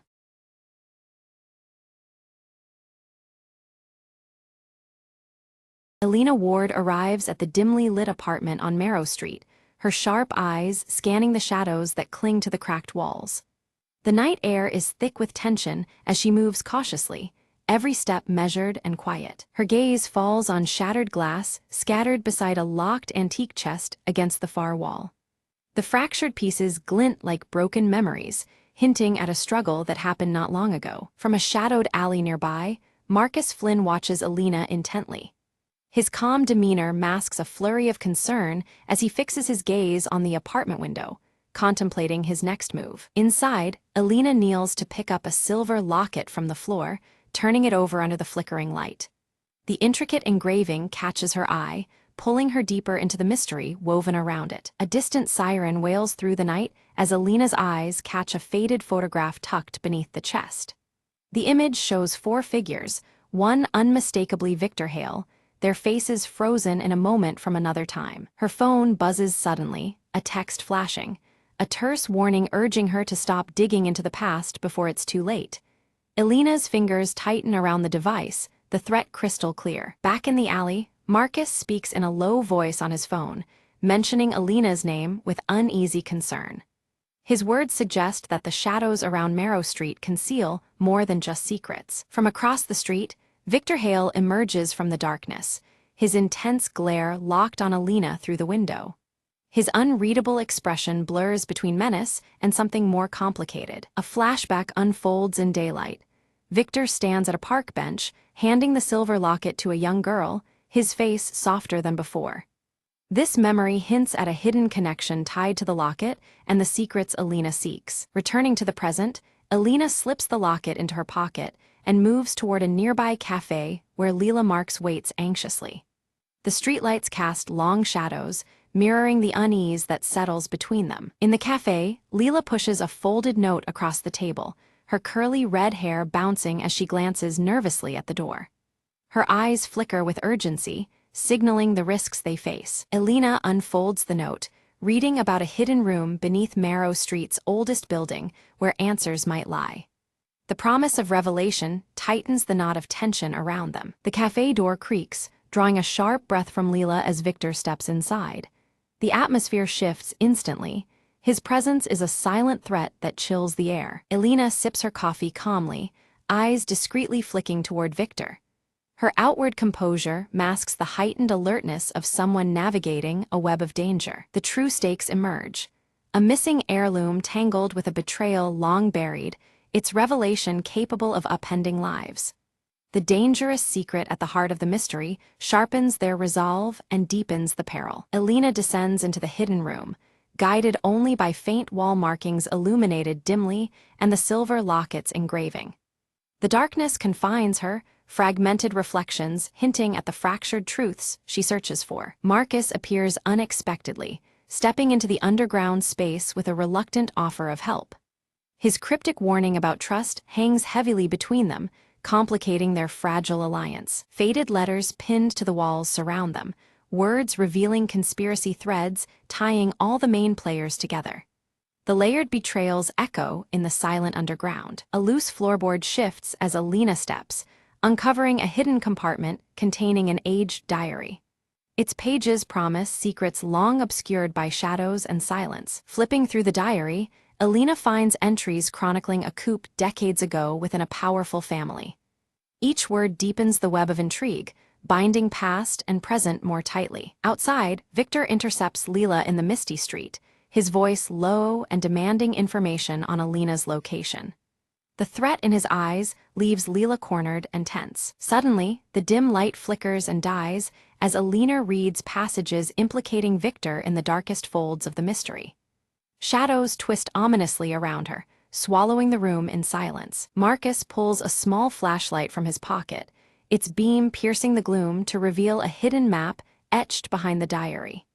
The illuminated lines trace a path into the depths beneath Marrow Street's catacombs. The map leads them to a forgotten vault, its heavy doors sealed by time and secrets.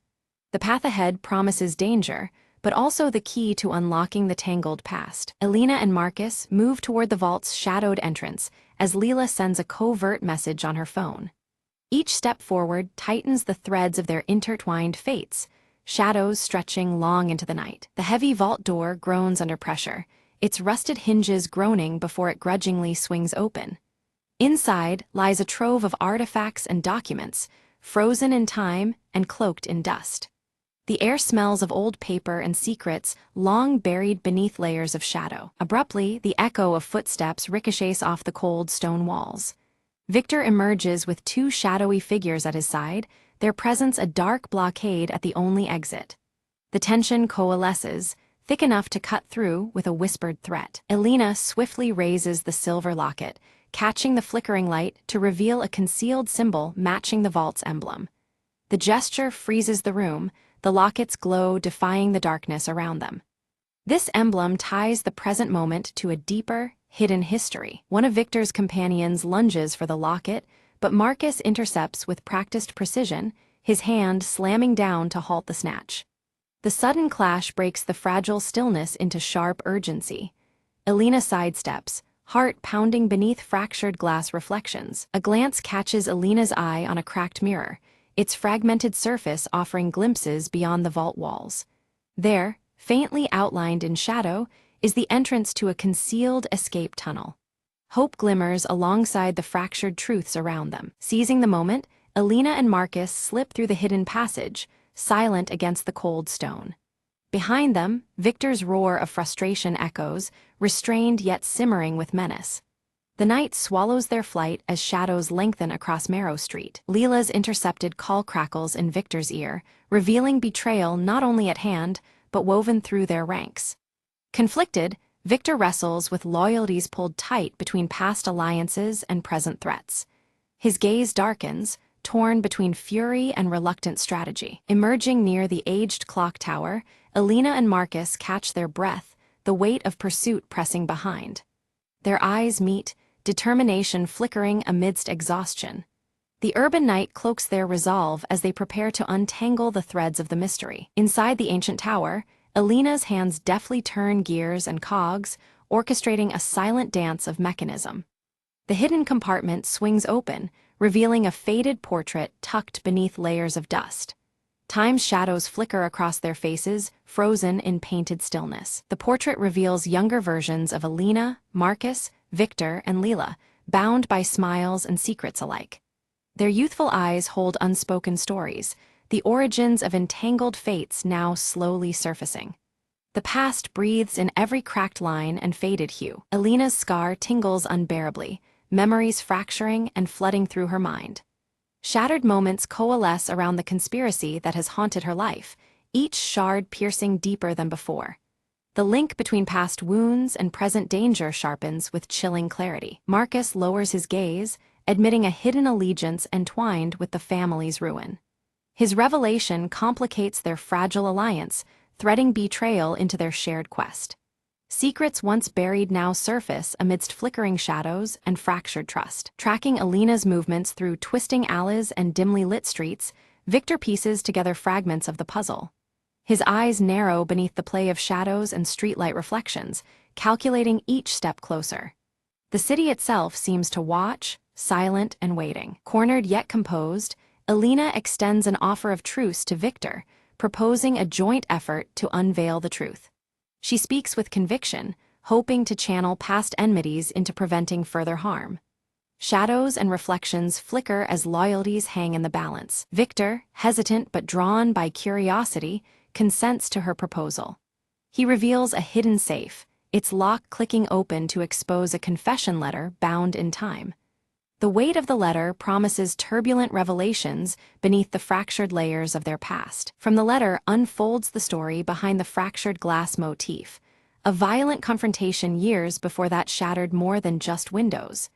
The confession paints a raw scene of betrayal and broken bonds etched deep into their histories. The shards of truth glisten under the dim light. The trio debates the timing and manner of exposing the betrayal, aware the wrong move could destroy them all. Each voice carries the burden of consequence, their shadows tangled as uncertainty lingers. Strategizing in whispers, they weigh revelation against survival. Leela interrupts, brandishing surveillance footage, capturing a crucial scene from the past. Her discovery corroborates the confession's claims, offering irrefutable evidence from fractured moments frozen in time. The flickering screen illuminates faces and deeds once hidden in shadow. United in purpose, the group plans to leak the evidence anonymously, their actions cloaked beneath Marrow Street's lengthening shadows. The city hums unknowingly as truths prepare to surface amid fractures and reflections. Change pulses quietly beneath the urban night. As dawn stretches its first light, fractured glass from a broken window glints one last time, symbolizing the cusp of transformation. The shards scatter prismatic signals across the walls, reflecting hopes and fears alike. The city stirs, on the brink of awakening and revelation. News of the uncovered conspiracy spreads swiftly, igniting public intrigue and unease throughout the city. Conversations ripple from shadowed corners to bustling streets, the mystery no longer confined to whispers. Marrow Street pulses with a tension that refuses to fade. Returning to the antique chest, Alina places the silver locket carefully inside, locking it away from prying eyes. The act is both a closure and a safeguard amid the swirling chaos of truth and deceit. The locket's intricate engraving catches the fading light, silent amidst secrets. Marcus melts into the crowd, his intentions veiled and his departure marked by quiet ambiguity. Elena watches, reflecting on the tangled interplay of trust and betrayal that has defined their tangled journey. The city's heart beats on, unyielding beneath fractured skies. From a shadowed rooftop, Victor surveys the sprawling city below, contemplative and unmoving. The lights flicker like distant memories, each pulse a reminder of battles fought in both darkness and daylight. His expression is unreadable, wrapped in the weight of unfolding fate. Leela joins Elena quietly, their shared glance an unspoken acknowledgement of survival and the burden of secrets kept. Together, they stand on Marrow Street, shadows stretching long around them. In the silence, their resolve hardens against the gathering night. A sudden flashback illuminates the truth behind the locket's engraving. It is a symbol of sacrifice and hope, carved by a hidden ancestor who protected their kin from a terrible fate. The fractured glass from earlier scenes reflects in this memory, breaking the past into shards that finally fit together. Back in the present, Elena carefully opens the silver locket and discovers a folded, aged letter addressed to her. The handwriting is familiar, belonging to someone she loved and lost long ago, the words etched with a deep sense of urgency and care. As Elena reads, her eyes well with emotion. The letter speaks of promises made, to protect, to remember, and to bear the heavy burden of knowledge passed down through generations. The weight of the past settles over her, but so does a newfound strength, as the fractured pieces of truth begin to heal. The group gathers once more on Marrow Street, their faces marked by the trials endured, but now united in fragile trust. Despite the scars and shadows that cling to them, an unspoken bond forms, knit by the shared revelation and the enduring mysteries they've faced together. As the sun dips low, its fading light casts long shadows across the cracked pavement of Marrow Street, mirroring the lingering secrets that still haunt the night. The city's atmosphere holds both the weight of past darkness and the delicate promise of dawn yet to come. Elena steps out from her apartment, locking the door behind her with a decisive click. She leaves the past firmly in that quiet space, but carries the lessons it imparted, etched in the silver locket that now hangs heavy around her neck. In the calm of her home, Elena sets the silver locket on the mantelpiece, its engraving catching the faint light. It stands as a solemn reminder of what was lost, what was fought for, and the silent hope that endures beneath the surface. Across town, Leela tends to a small plant by the window, nurturing new growth amidst the decay of the city. It is a quiet symbol of resilience and renewal, an echo of the fragile beginnings that rise from broken roots. A message pings on Marcus's phone, his voice calm and steady over the recording. He promises aid should darkness return, a reassuring tether to strength and solidarity in an uncertain world. The city breathes as night fades into morning, alive with secrets and shadows that twist through its streets. Elena steps into the soft light of dawn, ready to meet